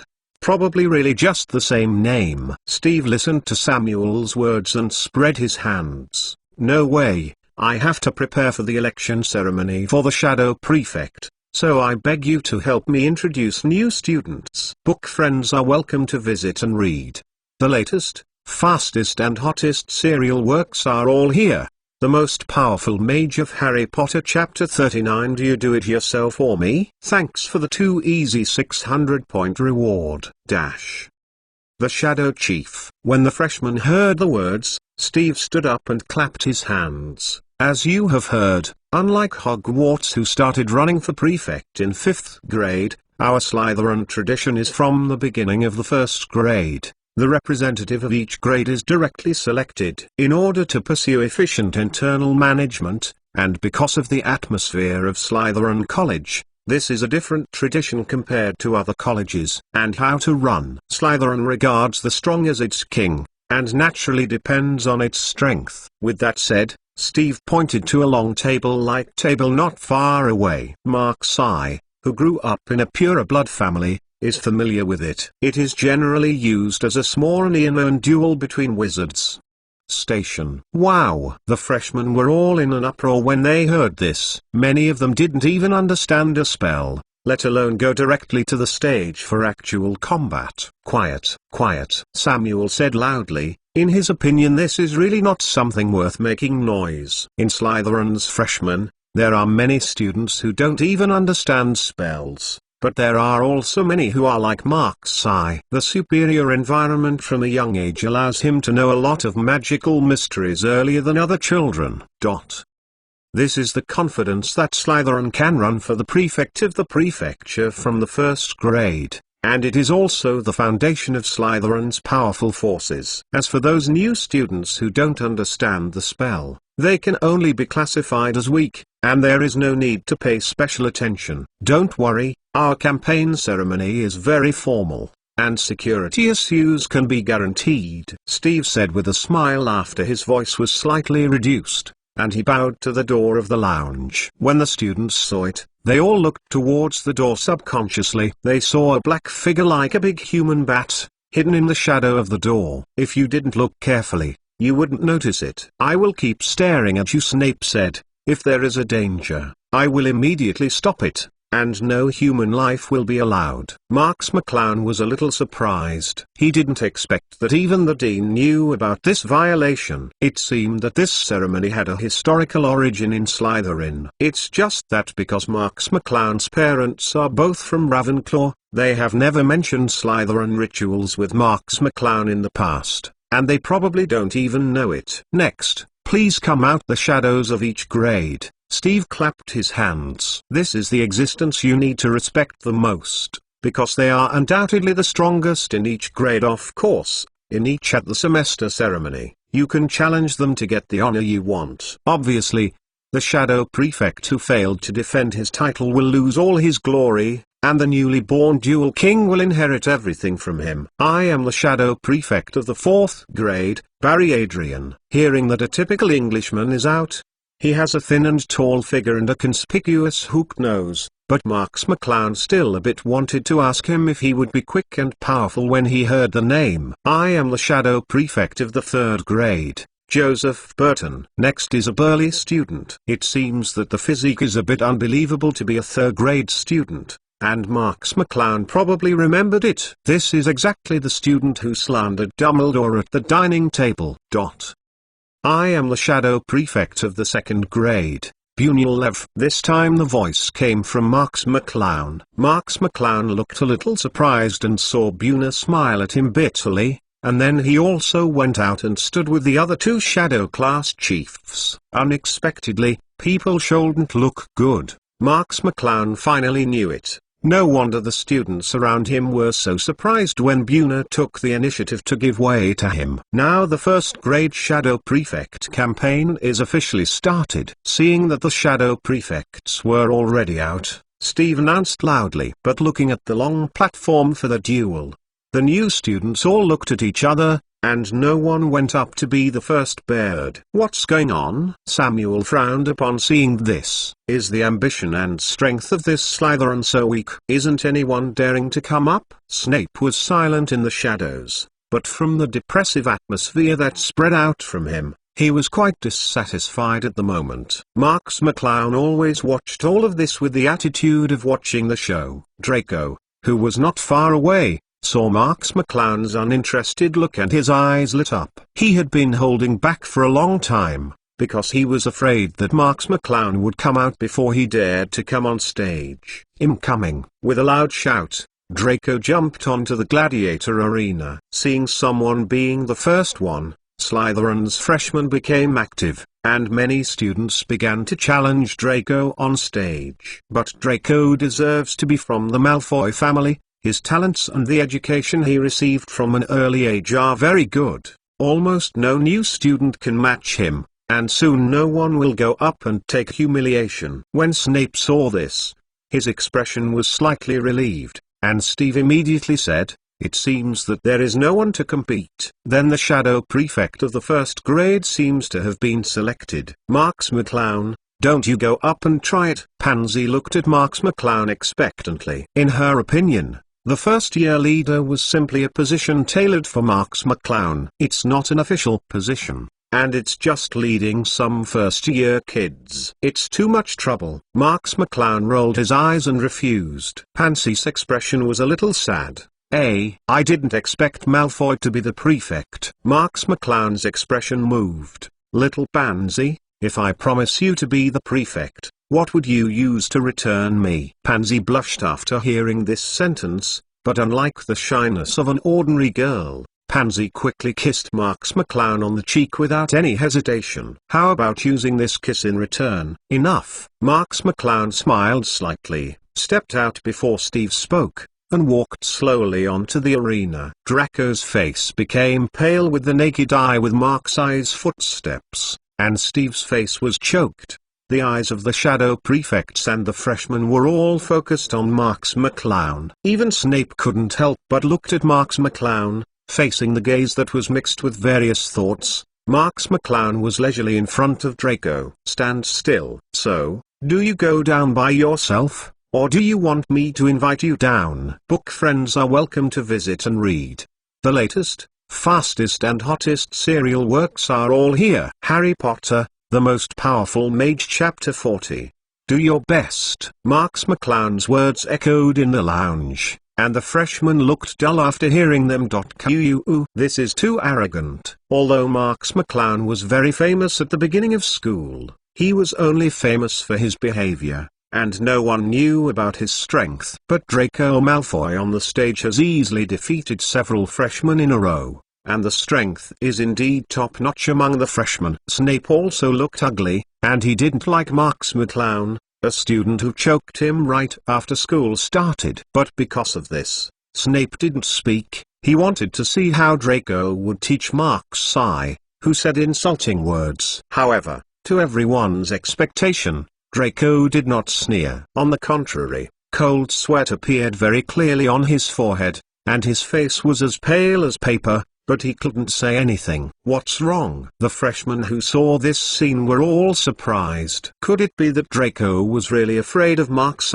Seeing this, several shadow prefects who can be called dual kings of all grades also pressed their lips with interest. What kind of strength does this Marks McClown have? It seems worth looking forward to. "What's the matter, Draco?" Marks smiled unabatedly. "Have you not recovered from the experience of being scared by me on the train?" After hearing Marks McClown's words, everyone looked at him like a ghost. Draco, who had already shown great strength before, would be scared to pass out when he saw Marks' All the students looked at Draco as if to verify. Draco's eyes twitched in the face of so many searching gazes, and the cold sweat on his back grew more. He wanted to deny what Marks McClown said, but in front of Marks McClown, he didn't have the courage. Seeing Draco's reaction, the students were even more surprised, which is equivalent to a disguised default. Is that new student named Marks so scary? Even Snape's face was gloomy, thinking that the kid Lucius asked me to take care of. Wouldn't it be such a waste? Marks McClown said in his leisure time. "What are you in a daze? Do you really want me to invite you down by yourself?" These words made Draco shiver like a dream, and after a painful struggle in his eyes, Draco turned and walked towards the ring without a word. "Really from home? Just talking makes the other person come down. This is too great." Could it be that this class of shadow prefect has decided without a fight? Draco's exit almost ignited the discussion among the Slytherin students. Steve and Samuel looked at each other, their eyes full of puzzlement. Plus cool, Tiger. "Is anyone going to play? Is there anyone else?" Steve coughed hard, suppressing the freshmen's discussion. The freshmen looked at each other a few times, and then looked at Marks' on the stage. Finally, a student from Newgama University stood up and said, "I will try." Seeing another warrior appeared, the atmosphere of the freshmen suddenly became warm again. "My name is Slime Finston," said a student from Newgama University. "I hereby challenge you." Marks McClown didn't pay attention to the self-introduction of such a small character at all, just squinted her eyes. There is this kind of roadside mob's name and there is no roadside mob's consciousness. Do you just want to enter the school hospital? The slime drew out his wand and snorted, "I don't think you can have this kind of strength." To say it is useless, or just start the duel, use magic instead of words. There are probably many factors that can scare Draco back, including family influence. After all, the children of the aristocratic family have to worry about a lot of things. Slime doesn't think that Marks can really rely on strength to put the powerful Draco was so frightened that he gave up without even fighting. And as long as you take this opportunity to kill this illusory fellow, you will undoubtedly be a dual king in the first grade. Thinking of this, the slime gave a smirk. "I can explain one thing first. If you are injured due to your poor strength, I will not faint." A lush red light came out from Marks' magic wand and knocked the slime out of the field fiercely.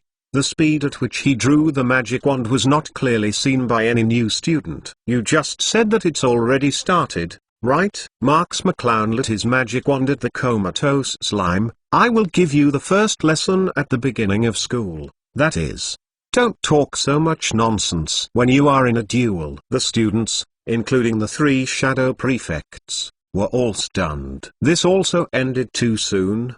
It was a spike. Don't think Draco defeated several seemingly powerful ones just now, but he also fought back and forth for several rounds before winning. Pansy's eyes, as always, were the color of worship. In her opinion, Mark's eye was able to do this, but Samuel and Steve frowned deeply. They glanced at each other and took a deep breath. Mark's eye's sharp movement of pulling out his wand, the rapid speed of spellcasting, and the powerful magic power displayed by the swift red light are not what ordinary first-year freshmen can have. Who else? Marks McClown held up his hand and looked around on the arena.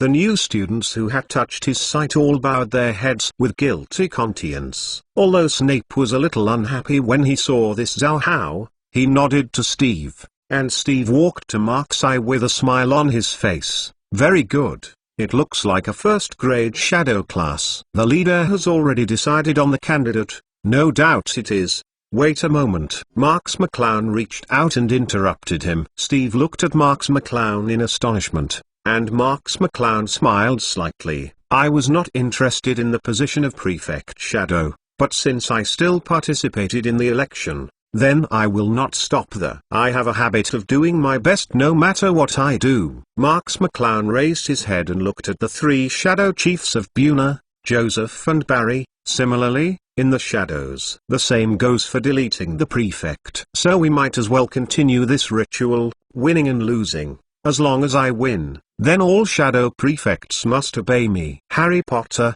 the most powerful mage. Chapter 41. Madman. When Marks McClown said this, all the students including Snape looked at him like a lunatic. Even Pansy no longer worshipped blindly, but looked at Mark's eye worriedly. It's crazy to openly provoke the dual kings in second, third and fourth grades at the same time as soon as they enrolled. Are you challenging us? Barry's pupils contracted and looked at Mark's eye dangerously. That's what you mean. Marks McClown still kept smiling. Forget it, Mark's eye. Bunial persuaded, although we have just met, I have good senses for you, and I don't want to see you face down here. Marks McClown knew that Buna was doing well, but he politely shook his head to express his rejection, and turned to Snape and glanced at Snape. Professor Snape, my challenge meets the college's regulations, Snape said coldly. According to the rules of the ceremony, they can't refuse, so there is no problem. At the 577 ceremony in each semester,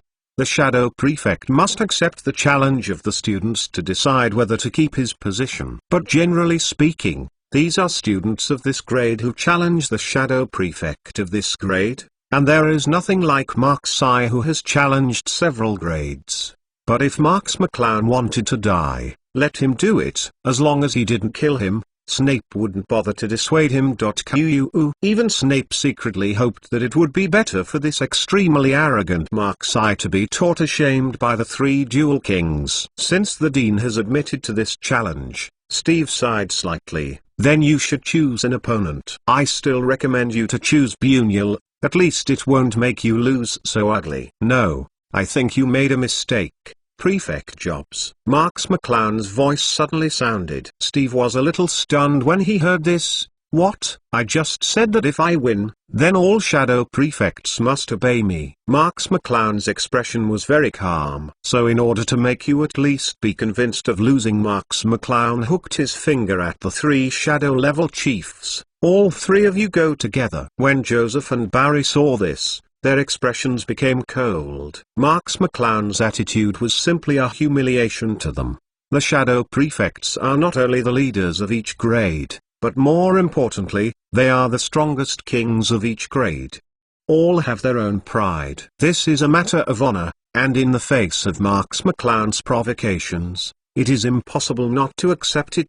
Plus cool, Tiger. I haven't learned many spells yet, but I know a lot about arrogance. Barry took the lead with a sneer and stood up first. It looks like you are very confident that you can compete with the three of us alone. That's good. If you really have such strength, how about I swear to obey you? Joseph's face was also very gloomy, and he also stood up. Boy, Don't think that being able to dominate in the first grade is invincible at Hogwarts. Let me teach you what is real. Winner or loser. Buna also shrugged. As one of the shadow prefects, he had to take Marks McClown's challenge. Now he can only pray that Marks McClown will not be beaten too badly later. I'll ask one last time. Steve walked to Mark's eye solemnly. Do you really want to challenge all three of them at the same time? Marks McClown said calmly, McClowns, if I lose, then it doesn't matter if I give up my life. But if they lose, then they must offer me their loyalty BBFF. Gamble. The students on the sidelines all took a deep breath. They were all flowers in the school greenhouse, and they didn't even fight for a few times, let alone bet their lives. Even the three shadow prefects looked solemnly. The three of them checked each other's eyes, and Barry took the lead and said, since you have this kind of determination, then we will naturally pay the same consciousness. If we lose, we will swear in the name of the family and be loyal to you. Of course, the three of them didn't think they would lose, but Marks McClown's enlightenment and courage still awed them in awe. I don't care what you bet on, but I repeat, no murder is allowed. Snape did not know when he had already approached the arena. Barry, Joseph and others just wanted to nod their heads and agree. Marks McClown lazily said, no problem, I never thought about killing my classmates. The onlookers were all speechless. How strong is this confidence in yourself? No matter how you look at it, you are more likely to be killed by the three shadow masters. Barry and the others were also angry. The three waved their hands around, and immediately the students took the initiative to throw a circle, providing a wider fighting space than a gladiator arena. The whole lounge seemed to fall into silence. The air was filled with an extremely heavy atmosphere, and everyone's brains had not yet fully reacted to it. Are they dreaming? A first-year freshman, who has just entered school, arrogantly wants to challenge three high-grade dual kings with one enemy three at the same time. Pansy was also very nervous, staring at Marks McClown's back. But in this nervousness, there was still a little fanaticism. Not only Pansy, but Marks McClown seemed to face the lonely back of the three people alone, and seemed to reveal a unique charm, which impressed all the students' minds deeply. What a vigor, what a bravery, what a force this is. It's too late for you to regret now. Bunyel still couldn't help but persuade. I hope you don't regret it when the time comes, Marks McClown said with a smile, already pulling out his magic wand again. At the same time, the three shadow prefects all reflexively drew out their wands and aimed them at Mark's eye. This affected the breathing of the entire Slytherin Academy, and the duel between the strongest of the entire 4 grades was about to happen.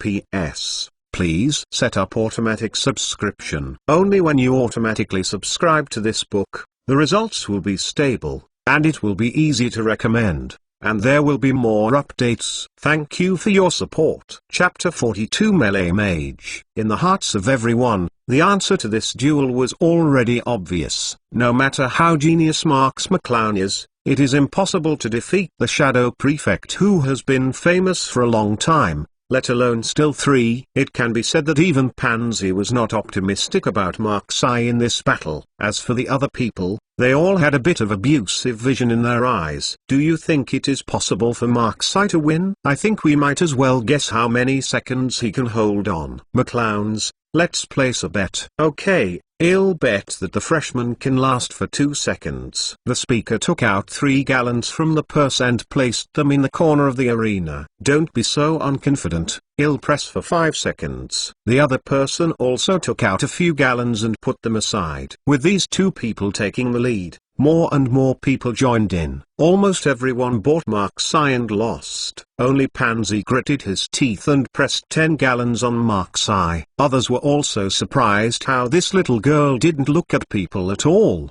She would put money on Marks McClown's arrogant body. It wasn't until Snape glared at them that they constricted slightly. I count to 3 and the duel begins. Snape walked behind Marks McClown, preparing to save Marks McClown. Even though he didn't look at Marks McClown very pleasingly, but if something really happened to Marks McClown, his dean would be responsible.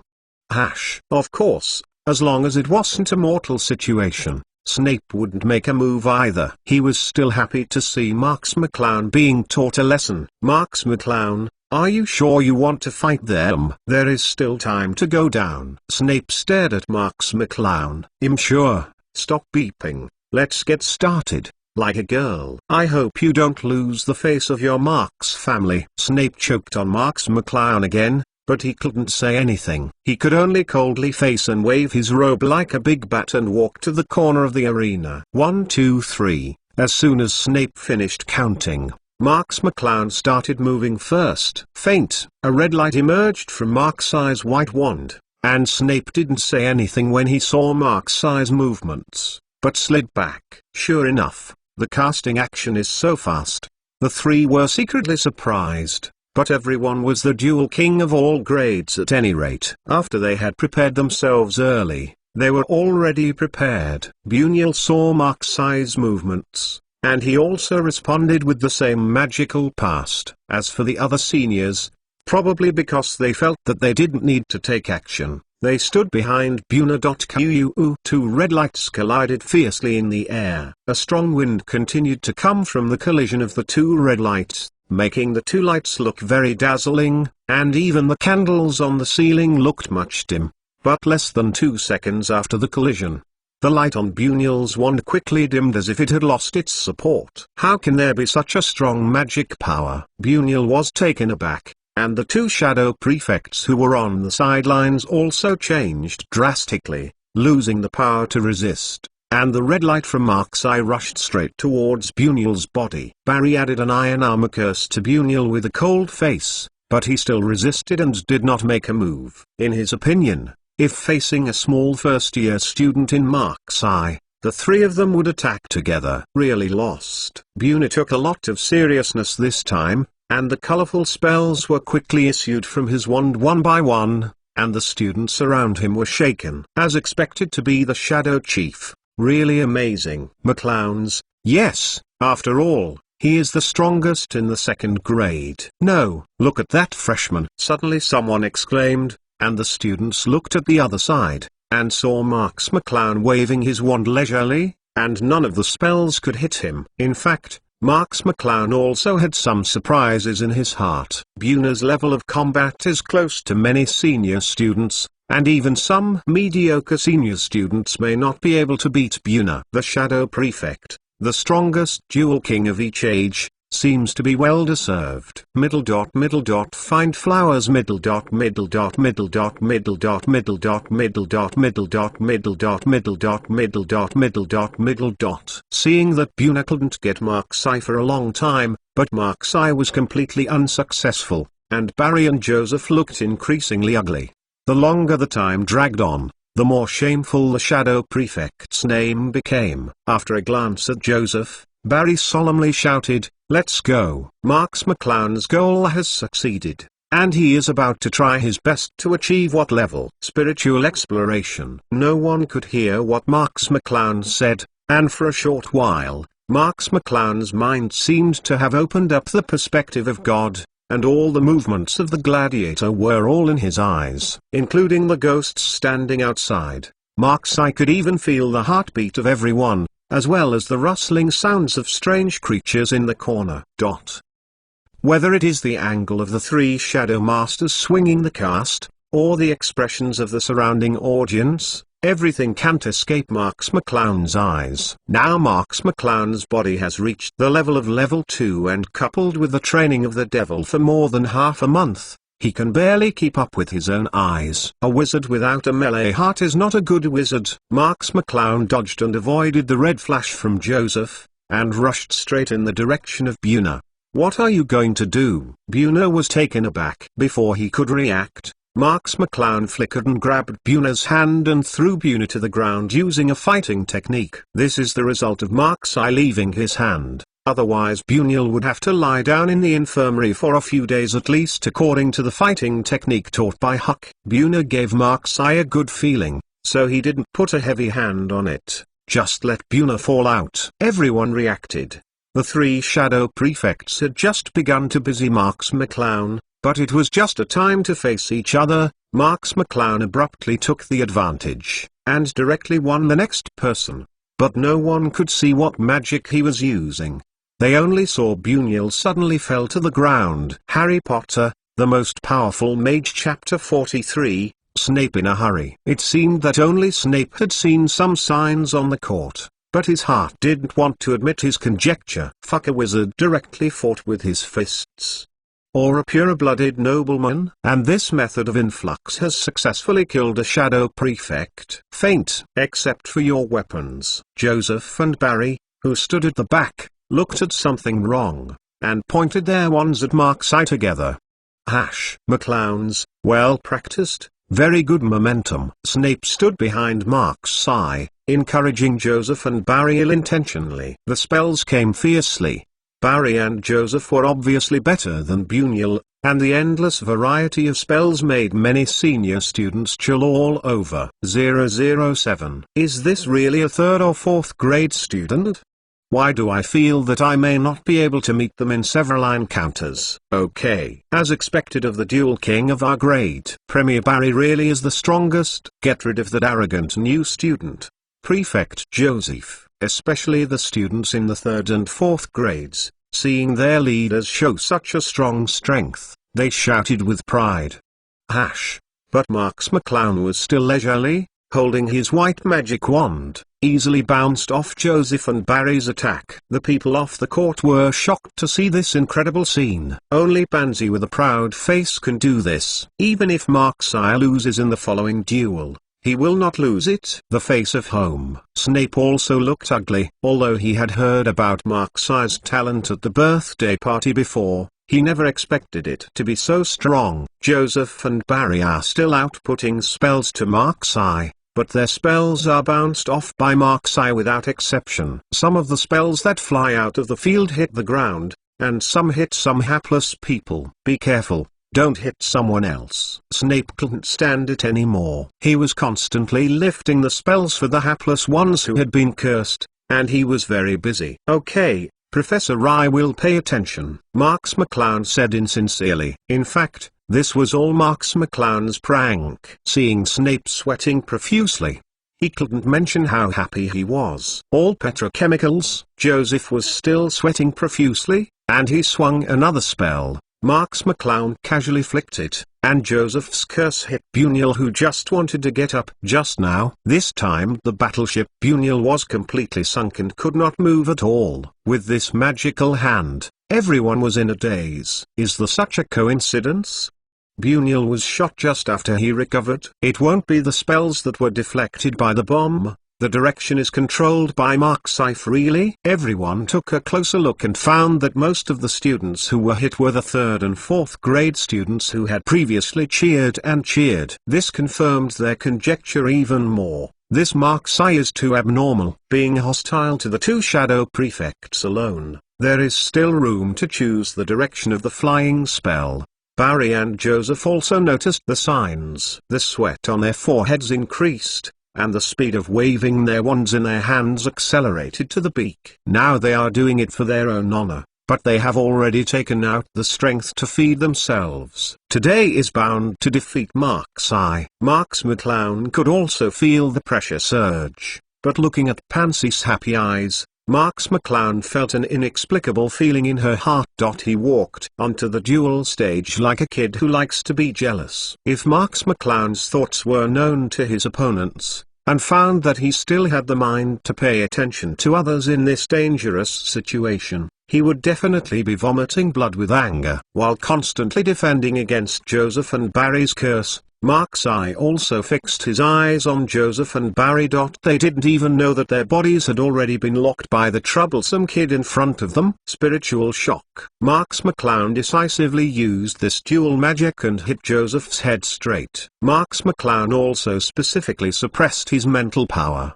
He was not sure that his escape mental power will be discovered by those powerful characters in Hogwarts. Joseph only felt that a huge hammer had smeared his face, and he immediately shot him so that he could not find the north, south, east, and west, and his body was spinning and fainted to the ground. No one could see how Joseph fell. The moment Joseph's forehead hit the ground, The lounge was almost overwhelmed by exclamations. "What is the problem? Did any of you see what happened? What's the matter with you, Joseph?" Barry was upset when he saw this. Markseye took advantage of Barry's surprise, and distanced himself from Barry. Markseye still tried his magic power with Barry, a little white mouse. "Little mouse, don't hide when you have the ability. Fight for the honor of your family." In the chaos, Barry had already begun to become irritated, and was forced to look like this by a new student. What kind of face would he have if it was passed out? Bone to pieces. A dazzling light came from Barry's wand, and the light broke away from the wand and hit Markseye straight. "Bastard." 5.8 Stop. Snape was shocked when he saw this, and he repeatedly stated that no life was allowed. How could the scene suddenly get out of control? What if Markseye were hit by this red light?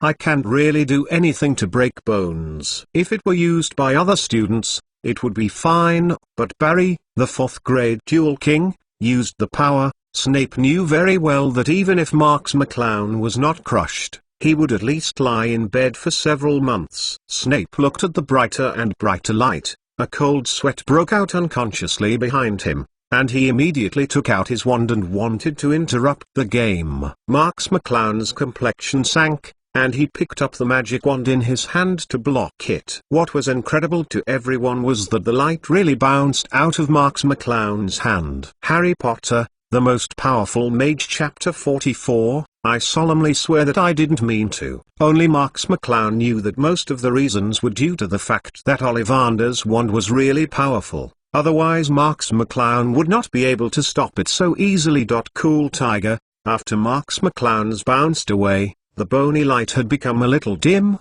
but its power still couldn't be underestimated, and it happened to hit Snape, who was just about to shoot. "I was shot while lying down, Professor Snape. I solemnly swear that I didn't mean it, but I think it would be better for you to explain this sentence to poor Professor Snape." Marks McClown gave a smirk. Looking at Barry, "I saw that Snape was knocked out by the light." This was the result of Snape's quick and decisive reaction to protect himself. Although he knew that Snape was definitely fine, he was almost suffocated off the court. If someone else said it was not intentional, it would be excusable, but you, someone who seems to be able to control the direction of the curse just now, say so. The ghosts believe it.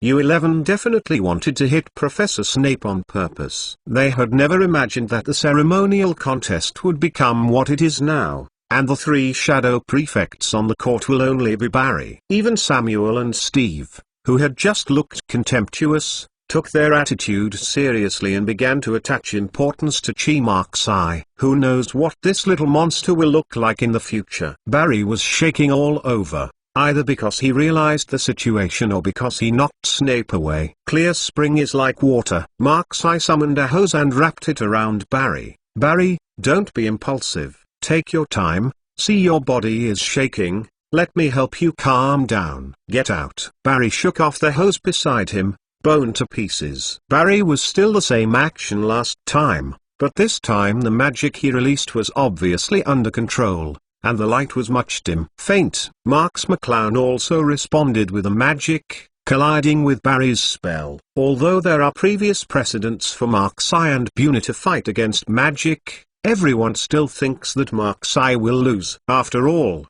Buna's magic power as the 2nd-year shadow leader cannot be compared to the 4th-year shadow leader Barry, and it's far from it. However, even if Markseye would lose in the end, everyone in Slytherin thought that he was a glorious defeat, because he had crossed over 2 full grades and defeated 2 shadow prefects without precedent. This glorious record is enough to explain everything. Even Snape, who looked a little embarrassed in the distance, after seeing Marks McClown's strength, began to consider whether to change his attitude towards the little monster Marks McClown. However, after thinking that all the embarrassment he encountered during the day was due to this nasty kid, Snape immediately felt that he should not change his attitude. Just as Snape was indignant, suddenly the Slytherin students exclaimed, and it was a large-scale blockbuster exclaim. I saw that after the 2 rays of light collided, there was almost no suspense for Markseye, but to the students, it was completely unexpected. Barry's light was gradually suppressed by Mark's eye's light. Well, Barry only felt that the pressure on his hand was getting heavier and he could no longer deliberately control the power of crushed bones, but subconsciously instilled all the magic power.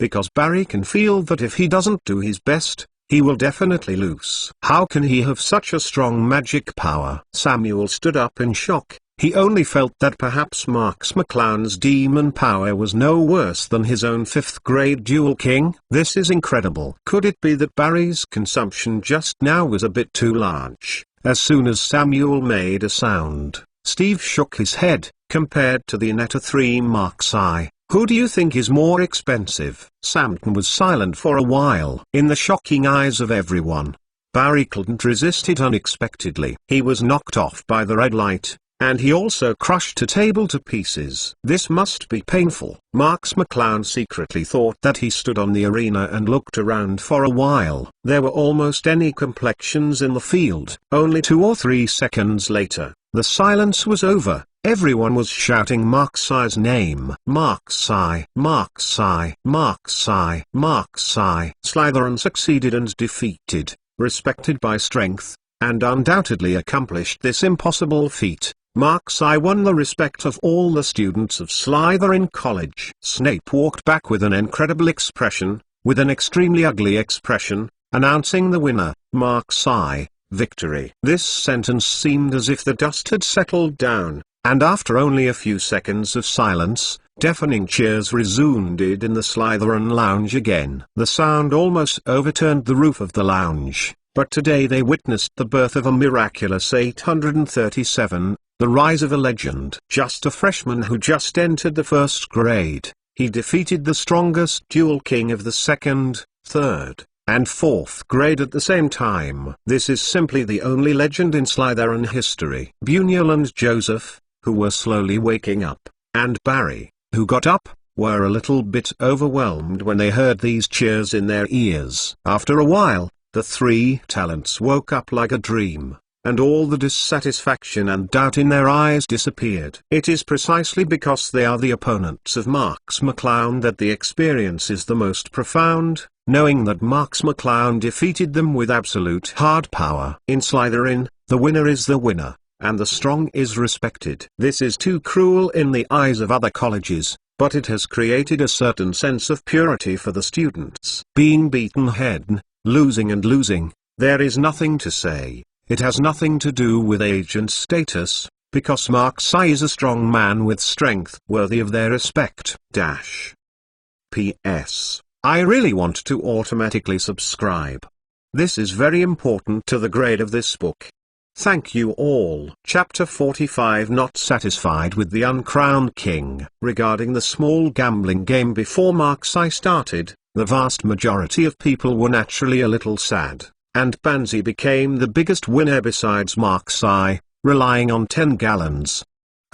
Then according to the bet, Barry stood up first, walked to Marks McClown and knelt down on one knee. I, Barry Adrian, will swear an oath in the name of the Adrian family to offer you my highest loyalty. After hearing this, the students around were all exclaimed, "Wizards are different from muggles." Even if muggles take an oath, they are mostly just talking, very casual. But the wizard swears in the most solemn manner, then it will naturally arouse the magic power in the body, and this magic power and words will restrain the wizard to a certain extent. Although it has not yet reached the level of binding force that clearly uses magic, but if the wizard wants to be loyal to others in the future, there will be certain obstacles in magic and spirit. Seeing Barry's statement, Joseph also walked to Mark's eye and knelt on one knee. I also made a bet, and I will naturally abide by it. Joseph Burton, as the 9th generation single heir of the Burton family, I offer you all my loyalty. 2 successive shadow prefects made clear statements,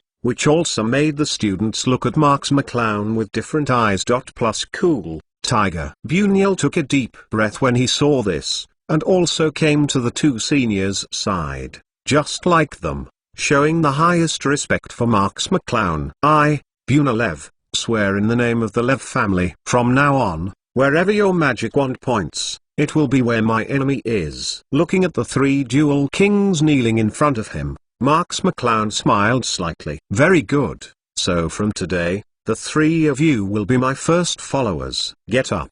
The three of them heard the words, and their positions naturally centered on Mark's eye. Both Samuel and Steve's eyes changed one after another. By now, Mark's eye was no longer an existence that could be despised by anyone. There are three strongest followers of Slytherin under his staff, which is undoubtedly a force that cannot be ignored in Slytherin Academy. Coupled with Mark's eye's own strength of one enemy three, as long as they thought that these were things Mark's eye had done right after enrolling, Samuel and Steve couldn't help but feel shocked. This is true even for the prefects of the 5th grade and the 6th grade, not to mention the other Slytherin students, including the students in 2nd, 3rd and 4th grades. They were originally led by their respective shadow chiefs. Now their shadow chiefs have become followers of Mark's eye, even bringing them to some extent become the power of Mark's eye. Because human nature is like this, if they are only a little stronger than them, they will still feel unconvinced. But when Mark's eye is so much stronger than them, the gap is so big that they can't catch up. Then all that remains is admiration. As for the other senior students, although pretentious, there are still many students who still don't think they will be worse than Mark's eye, but at least no one raises any objections. Then this year's Shadow Prefect election ceremony is over. Steve took a few deep breaths and announced that there was too much happening tonight, and it was too unexpected. Next, the prefects of each grade will lead everyone back to. Wait, I haven't said the end yet, Marks McClown suddenly said. Steve and Samuel's temples all jumped uncontrollably. Even Snape's face was harder to look like. I don't know what big news Marks McClown wants to make. The shadow prefect of the 1st grade has been decided, and the election ceremony has come to an end. I wonder why the prefect Marks said this? Steve patiently asked. Not only him, but all the students in the audience looked at Mark's eye, wondering what else was wrong with him. Many of them were still secretly excited. They had already planned to go back to sleep after being shocked by the Battle of the Dual King, which is unprecedented. Could something more exciting happen tonight? In response to everyone's gaze, Marks McClown slowly said, I have already said that, as long as I start to do one thing, I will definitely do it best. Oh? Samuel raised his eyebrows. You mean, you are not satisfied with your being the uncrowned king of the shadow prefect tonight? Even our chief prefect doesn't want to let it go? If you want to understand it this way, you can, because I don't like the title of the uncrowned king. Marks McClown smiled, but the prelude to his words ignited the blood of the three followers of Buna, Joseph and Barry. Compared to the uncrowned king, I prefer to be the real king, the Slytherin king. Marks McClown looked at Steve and Samuel silently, staring at them with cold eyes. The conditions are the same as before. I will challenge all of you, including men and women, by myself. If I win, then you will swear to be loyal to me forever. Hearing Mark's eyes words, the audience fell silent, and Snape's hands hidden in the sleeves of his robe shook suddenly. But Barry and the three followers, without exception, squeezed their fists, almost unable to restrain their inner excitement. If Marks McClown really succeeds the king, then he who can command all the prefects of Slytherin will truly become the king of the entire Slytherin Academy. Too much publicity. Too domineering.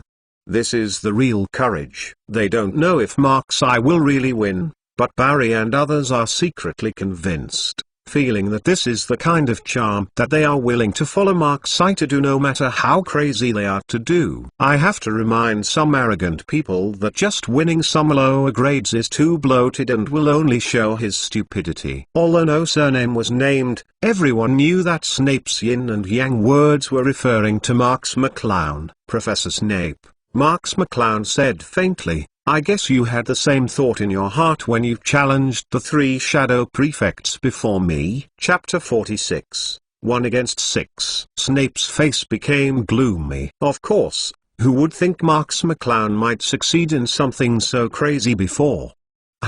But the reality is that Marks McClown really succeeded. Samuel took a deep breath and didn't respond for a long time. This is the same as most students. The moment after listening to Marks McClown's words, the brain crashes. One person challenged all Slytherin chief prefects. What is the difference between this request and suicide? Steve also felt his body stiffened, and he wanted to reason with Marks. Prior Marks. It's not good to make inappropriate jokes on such a formal occasion. Premier Jobs, I think based on your IQ, you shouldn't be unable to tell if this is a joke. Marks McClown said coldly. Samuel sneered from the side. Stop talking, Jobs, since he wants to die, then we can satisfy his wish. Snape coughed heavily, as if to remind Samuel of the principle of lifelessness, and Steve closed his eyes. After all, the matter is very important. I think we still need to hold a meeting of prefects to discuss related matters. All right, then think more about how to deal with the aftermath after teaching this arrogant little devil. Samuel agreed. The students were silent, and the reason Snape reminded them again was because they, like Steve and Samuel, didn't think Marks could win at all. Marks McClown defeated the 3 Shadow Chiefs alone, but even so, it is absolutely impossible to defeat 2 5th-grade chiefs, 2 6th-grade chiefs, and 2 7th-grade chiefs, a total of 6 chiefs.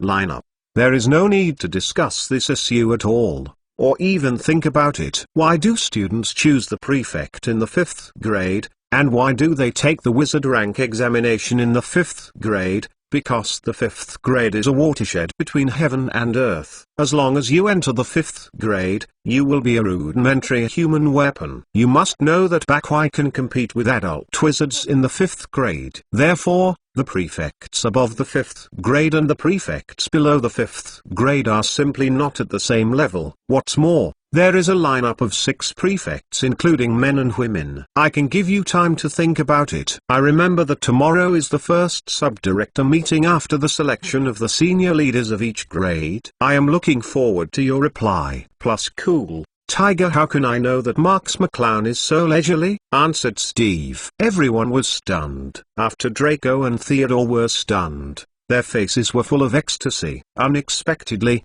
Marks McClown would be so diligent to find death. This is great. It would be better if Marks McClown could be beaten to a hemiplegia or even drop out of school with serious injuries. This year's ceremony ended in a chaotic environment. The students in each grade are brought back to the dormitory by the shadow prefects or prefects of each grade, but they are still discussing with excitement along the way. Do you think that Marks might succeed? It's obviously impossible, a student said with disdain. It's too difficult. I even doubt whether there is a problem with his brain. But when he said he was going to challenge the 3 shadow prefects alone, did you say the same? Marks McClown ignored what the rest of the people thought, but returned to the dormitory with a group of first-year freshmen. The freshmen did not make much noise, but they all looked at Marks with admiring eyes. Marks is also so powerful as a first-year freshman, but many people are new idols tonight. In fact, Marks McClown didn't put forward this challenge without talking nonsense, but with corresponding support. After defeating the 3 shadow prefects just now, the voice of the system arrived as expected. Congratulations to the host for defeating the 3 shadow prefects. Reward magic power increased by 1 level. Reward 400 potential points. After opening the panel, Marks can already see it, and it has suddenly become a dazzling level 3 in the magic field. At the same time, Marks McClown could also clearly feel that the magical power in his body was almost overflowing. Don't underestimate the level 3 magic power. You must know that in Hogwarts, the average graduates may not have this level of magic power. Among the more top-notch students, if they can have this level of magic power, they are considered very good. But this is only for ordinary students. Marks McClown would not set her goal at the same level as those ordinary students. If it were the prefects of the various colleges, by the time they graduated, they should have magical powers very close to or even equivalent to level 3. not to mention the Slytherin, who has always respected the strong. Slytherin's prefects have a lot to do with their strengths because of their traditions, so they are generally stronger than those of the same grade in other academies, and no matter how bad they are at least slightly more magical than the prefects of other colleges. Otherwise, it would not appear after graduation. The forces of the three academies would be able to fight against Slytherin. In addition to personal connections and family relations, the strength of the graduates themselves is also very important. But if you have to deal with those prefects, there shouldn't be much problem, Marks McClown said to herself. At least among the students at Hogwarts, Marks McClown's magic power is the number one deserved. This magic power is placed on Marks I, a freshman in the first grade, and I don't know how many people will be scared. The 400 potential points of this reward also made Marks McClown ecstatic. Adding the previous potential points, Marks McClown has a full 500 potential points. The strength of this reward also made Marks McClown realize that it seemed that a mouth-to-mouth and actual combat were really different. The first 100 potential points were only obtained by a fight between Marks I and Voldemort. It is really too simple to think about now. P.S. These 2 days are all 5,000 character changes. Based on the number of updates, please set up more automatic subscriptions and support this book. Thank you. Harry Potter, The Most Powerful Mage, Chapter 47. After today's battle, Marks McClown clearly realized that in addition to magic, spirit is as important as physical strength. If Marks McClown didn't have spiritual exploration or that abnormal physical quality today, he would definitely not defeat the three shadow prefects so easily. Thinking of this, Marks McClown squeezed her hand tightly, not knowing what she was thinking. Mom, mentally retarded, I just stand there and get nervous as soon as I come back. The dog made a mocking smile full of mental pollution at Marks I. In its eyes, this smile should be very charming. Believe it or not, I cooked you up. Marks McClown sneered. If you have something to discuss, didn't we say we are going to travel together in the boat of friendship? Then shut your dog's mouth. Marks McClown didn't bother to pay attention to this neurotic mental pollution dog. The wave dog had to be alone. No, it was a dog standing alone by the window, looking at the moon outside the window, as if he were a lonely wolf. Marks McClown. Early the next morning, as soon as Marks McClown opened his eyes, he saw Pansy sitting on the small table opposite his bed. Marks McClown and Pansy have known each other a long time ago, and Marks McClown was not too surprised. He opened his dim sleepy eyes and looked at Pansy. Hey little beauty, coming to someone else's room as soon as school starts. It's not so good. Plus cool, tiger. I just lost my way. Pansy turned around and was about to leave. Pansy's face immediately turned red when he remembered that he kissed Marks McClown yesterday. Marks McClown is funny inside. Can he get lost from the girls' dormitory to the boys' dormitory when he gets lost? How did you get in? Pansy, aren't you looking for me for something? You idiot, it's time for breakfast. And I'm still sleeping here. Hogwarts meals are usually very early. Which is more important, breakfast or sleep? Marks McClown said plausibly. Obviously it is sleeping. If you don't eat a meal, you won't die. But as long as you don't sleep, your face will be sluggish, frequent urination, urgency, hair loss, grey hair. Okay. Can't you get up after all? Pansy watched Mark's eyes back as he talked more and more uncomfortable, and quickly stopped. No, I fell down. I need Pansy's kiss to get up. Pansy was anxious when he heard the words, but Marks McClown's heart was so refreshing. To molest this kind of little ally, but one of Marks McClown's major hobbies. Row is a bold girl like Pansy, and can't stand Marks McClown's molesting. She looked at the evil smile on Marks McClown's face. Her face was red, and finally she gritted her teeth, like a chicken pecking rice. McClown kissed on the cheek and ran away. Plus cool, tiger. But she immediately ran back and stood at the door with her head down and said quietly, Marks, I remember it. I see, How about you come over and kiss another? Marks McClown said lazily. In your dreams, Pansy ran away like a normal little girl, where there was that kind of noble lady temperament. Looking at Pansy's distant back, Marks McClown smiled slightly, and forgot to tell her. The reason why Marks McClown was still sleeping at this point was because it didn't matter if she didn't go to breakfast. Because ... The reason for Mark's eye came immediately. Buna walked into Mark's eye's room with a few plates. On the plate are traditional breakfasts such as croissants, ham slices, oatmeal milk, etc. It is obvious that Marks McClown is lazy and doesn't want to go for breakfast, so he asks his new attendant to bring it directly. Isn't it easy to use it with novices? Mr. Marks, if the other students see you calling the shadow prefect, they don't know what they will think. Bunyel rolled his eyes and protested when he saw Marks McClown wake up. Marks McClown stretched and said, "Why? Do you have an opinion?" Buna was silent for a few seconds, and said dejectedly, "No. This is your breakfast, please take it." What else can he have? The vow last night is more than just casual talk. Now Buna could only sigh deeply. He didn't expect that the shadow prefect who had been in Slytherin for thousands of years was now reduced to errands. Find flowers.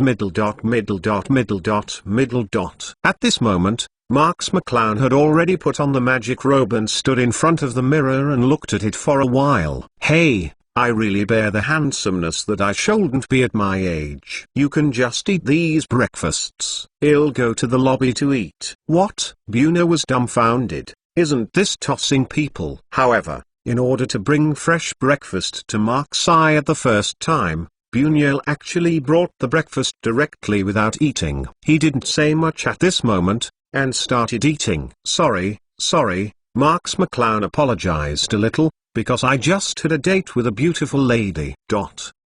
In fact, in addition to Pansy, Marks McClown is still thinking, and I don't know how Hermione in Gryffindor is now. Would she also think that he couldn't sleep? Marks McClown walked out of his room contentedly and saw Pansy standing outside his room waiting for him. I'm just worried that you will get lost too. Pansy looked away. Follow me now. I've all arrived at my site. Don't you think you can leave with this simple? Marks McClown suddenly pressed Pansy against the wall. Pansy squeezed his body and wanted to avoid Marks McClown's gaze even more. In Marks McClown's eyes, Pansy was even more lovely. Marks McClown put her head close to Pansy's cheek. You kissed me twice, now I will kiss you too. Feeling the warm wind blowing Marks McClown against his ears, Pansy greeted Marks McClown's body with his little pink fist.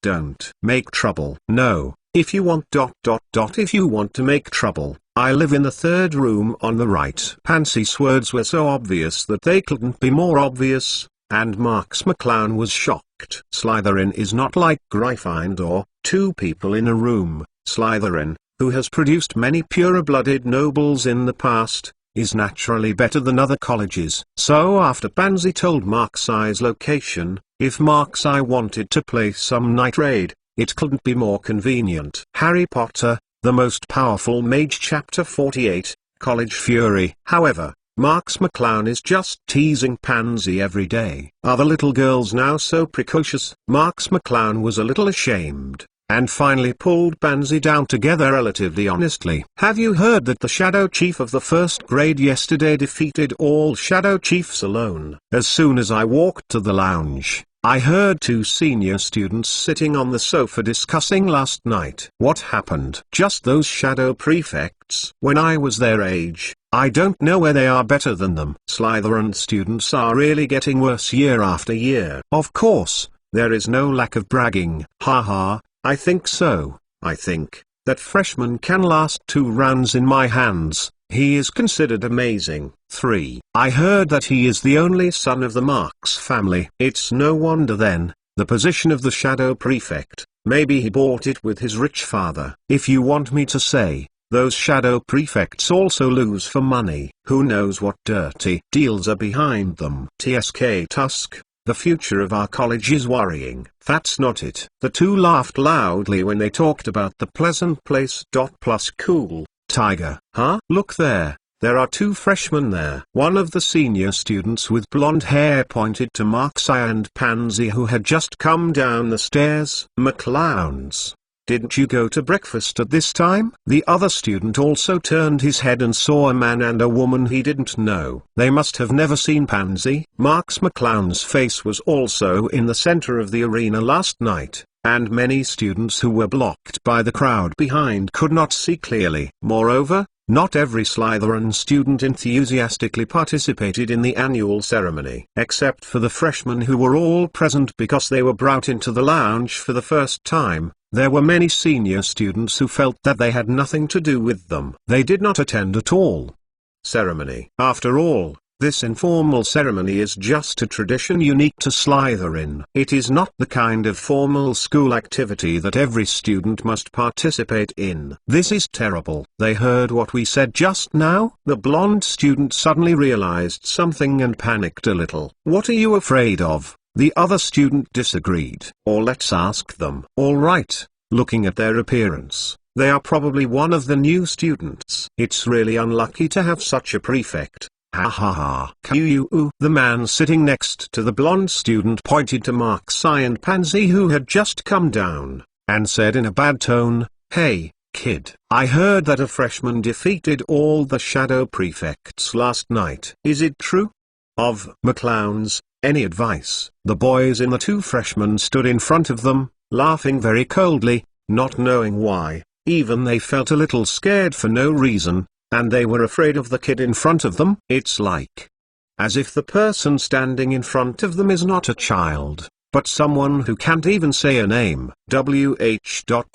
Where is it? I heard these are just exaggerated rumors. He decided to take out the majesty of the senior and pointed to Marksy's nose and said, "And what is meant by any advice? Your parents have not taught you, so should you respect the senior? Have your parents taught you not to point to someone else's nose?" The boy looked at both of them disdainfully. "You dare to talk back? Today I will help the professor teach you a lesson." When Marks McClown choked back with the words intact, the two senior students were suddenly excited, feeling a loss of face, and took out their wands and aimed at Marks McClown and Pansy. If it is an ordinary freshman, seeing two seniors, how can it be so rampant? But it is a pity that they meet Marksy. Marks McClown just gently lifted the wand under the sleeve of his robe, without even moving his lips, and the two hapless seniors were directly set in place. "Since you like pointing at people's noses so much, just keep it like this all day." Marks McClown didn't even look at the two of them, and left with Pansy, who turned around frequently. "Marks McClown, is that all petrochemical?" "Okay." "When did Marksy learn to cast a spell silently?" Pansy looked at Marksy, as if seeing a monster. "Silent cast. But even some senior students may not be able to learn the skills." "About this, do you want us to discuss this issue together at night?" "Then I will tell you the truth." Marks McClown raised the corner of his mouth. "Of course. This is Marksy's tyrannical mental power, plus the magic power that surpasses any student at Hogwarts, and can only be easily done together." After Marksy and Pansy arrived in the lobby, they found the students on the entire Slytherin table, and their eyes changed. Apparently, the students of the entire Slytherin college basically knew Marks McClown's crazy declaration last night. "As a freshman who just entered the school, I want to challenge all Slytherin's prefects. If you lose, you can even pay the price of your life." This is an unprecedented gambling among students. But if he wins, then he can truly dominate everything and become a veritable king of Slytherin. If only 0.6. The Slytherin students who learned the news would all be restless. Some people think that Marksy is too swollen and not worth mentioning, and some people think that Marksy will see everything in the sky, and will eventually suffer the consequences. But more people are awakened by Marksy. They should have the blood at this age. They only felt that the hidden flame in their hearts had been ignited by Marksy, burning extremely vigorously. P.S. 1. Thank you RK Rabbit Wizard for the 1000 points reward. 2. There will be another chapter update later. Please give me a reward and automatic subscription. Please support this book. Thank you. Harry Potter, the Most Powerful Mage, Chapter 49. Are you from the Joster family? Have you heard that the madman in the first grade actually wants to challenge all the prefects? Naturally, Slytherin's dining table couldn't help but talk after seeing the arrival of Mark's eye. No way, could he be real? That can be fake. I heard that the prefect meeting held in the afternoon will focus on this. I guess there is no suspense. A 7th grade student shook his head. I really don't know what's worth discussing. It is easy for a prefect to beat him 10 times, let alone a freshman who wants to play 6 prefects. But last night he just defeated 3 shadow prefects alone. Really? No. The 7th grader was dumbfounded this time, and he was obviously a student who did not attend the ceremony last night. That's useless, another senior student said stubbornly. Can the Shadow Chief and the Senior Chief compare? 11. Many people agreed. That's right, none of the principals of our academy are weak. Who hasn't been a dual king in each grade in the lower grades? McClowns. Yeah, I think that after defeating the Shadow Chief, the kid thought he was invincible. I never knew that there was still a heaven above the Shadow Chief. Cool Tiger. Oh, it's a pity that he has to use failure to comprehend this truth. This failure is too severe. Slytherin students all shook their heads at this point, thinking that they might have to go to Madame Pomfrey to see Mark's McClown. Hearing these words, Pansy held Mark's eye's hand harder and harder. The little head with short hair was also low and silent. Obviously Pansy didn't want to hear the students say Mark's McClown. She wanted to believe in Mark's McClown. But this time is different from the last time. The strength this time is too far apart. Or Mark's eye, you still forget it? After struggling hard inside, Pansy raised his head and said in a low voice, compared with the tradition and glory, Pansy felt that Mark's eye's safety was more important. Mark's McClown smiled and touched Pansy's head without speaking. Master Mark's eye. Suddenly 2 people stood up at the Slytherin table. Mark's McClown looked at Barry and Joseph. It was obvious that they saw Mark's McClown coming. I saw Buniel bring you breakfast. I thought you wouldn't come down, Barry said, and then he looked around coldly. Do you need to help you shut them up? Many students stopped talking as soon as Barry spoke. As the shadow prefect of the 4th grade, Barry is still very prestigious. Let them talk, but it's too noisy and annoying. Mark's McClown waved his hand. Just call me the boss or Mr. Marks like Buniel.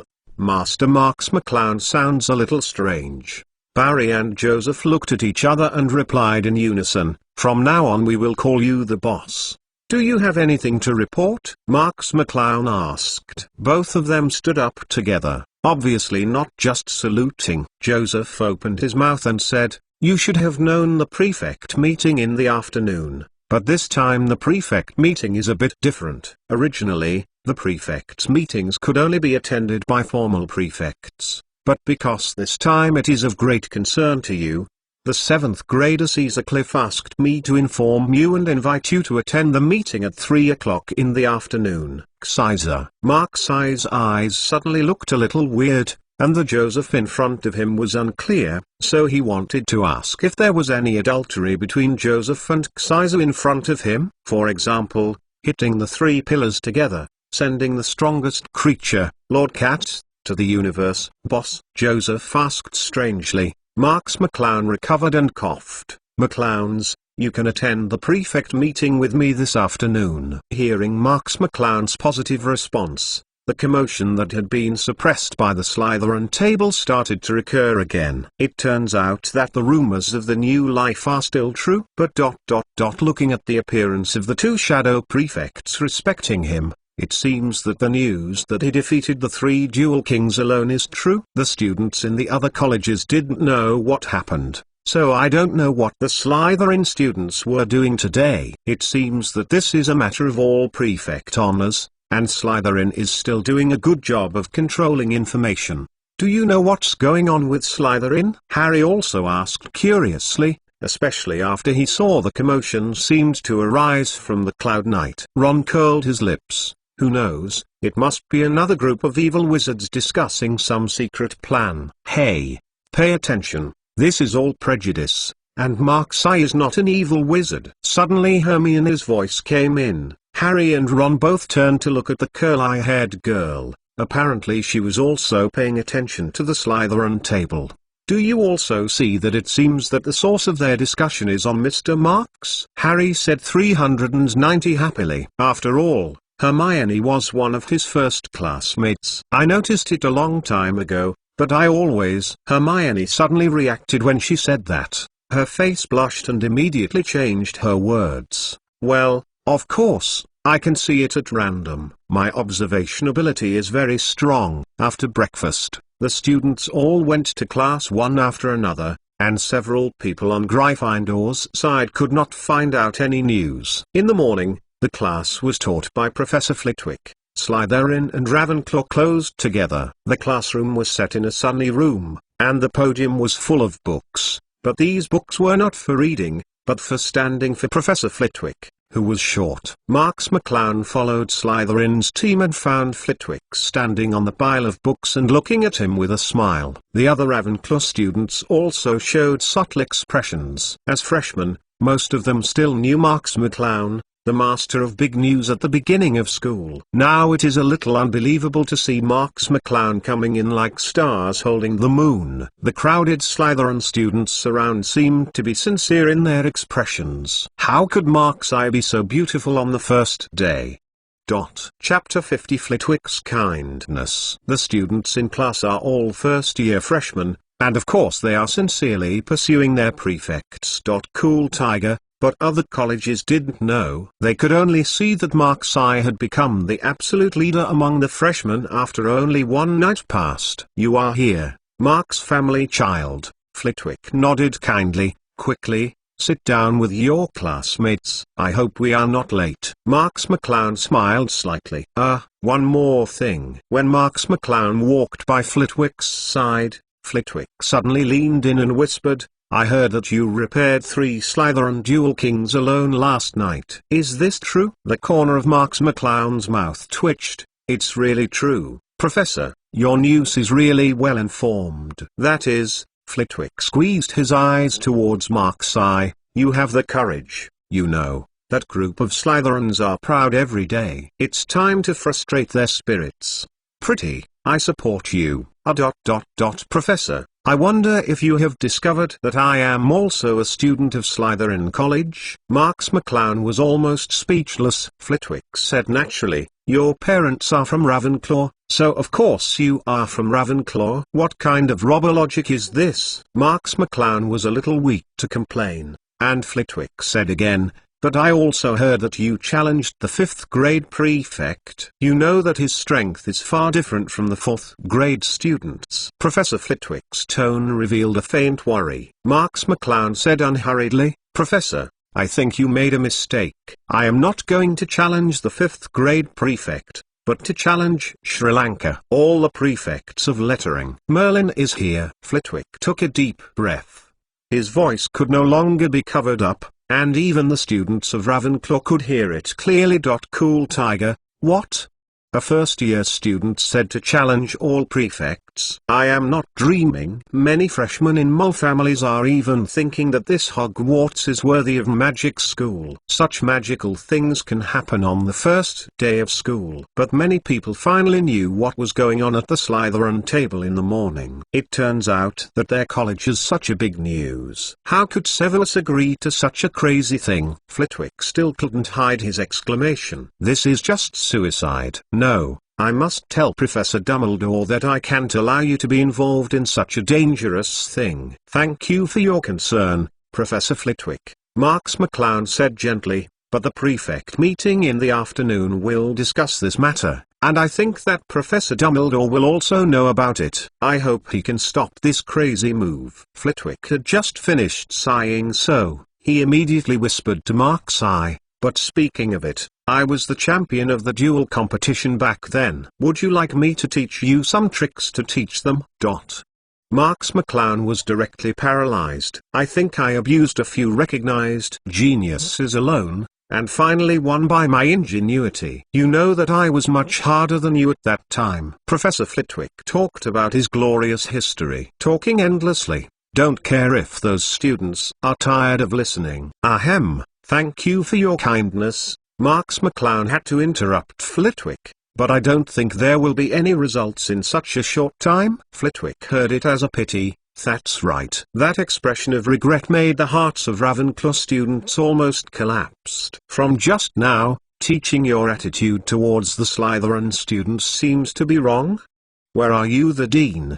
The eyes of Ravenclaw's students flashed with angry fire, as if there was a traitor out of their academy sides. This traitor was their dean. The curse class is as boring as it always was. Only occasional jokes can enliven the atmosphere. For example, a girl at the next table accidentally broke the glasses of the guy opposite. The first lesson taught was the simplest floating spell. Mark's eyes absent-minded Ugadim Leviosa for the first time directly let the feathers fly. Flitwick was also happy to praise Mark's eyes' talent and his demeanor back then. He directly added 10 points to Slytherin. This makes Ravenclaw's students even more eager to cry. How do you feel that when you take your own Dean Ravenclaw's class, you will feel the difficulty of attending Dean Slytherin's class? After finally getting through the get out of class, Marks McClown walked out of the classroom directly. Outside the door, Bunyel, Joseph and Barry have been waiting for a long time.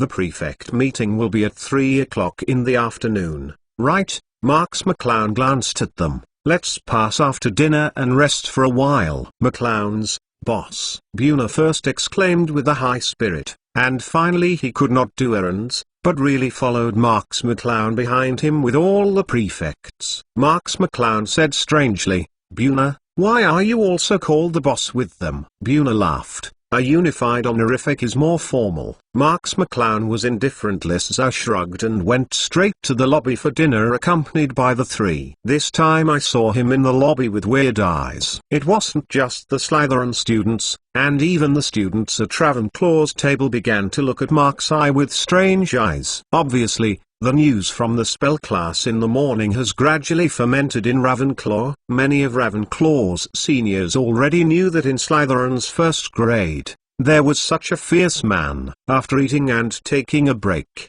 Marks McClown went directly to a meeting room where Slytherin belonged. The Slytherin meeting room is also the same as their lounge. It is not in the same style as other academies. It is full of luxury and the area has increased a lot. Pushing open the mahogany gate full of gorgeous decorations, Marks McClown walked in with the three of them.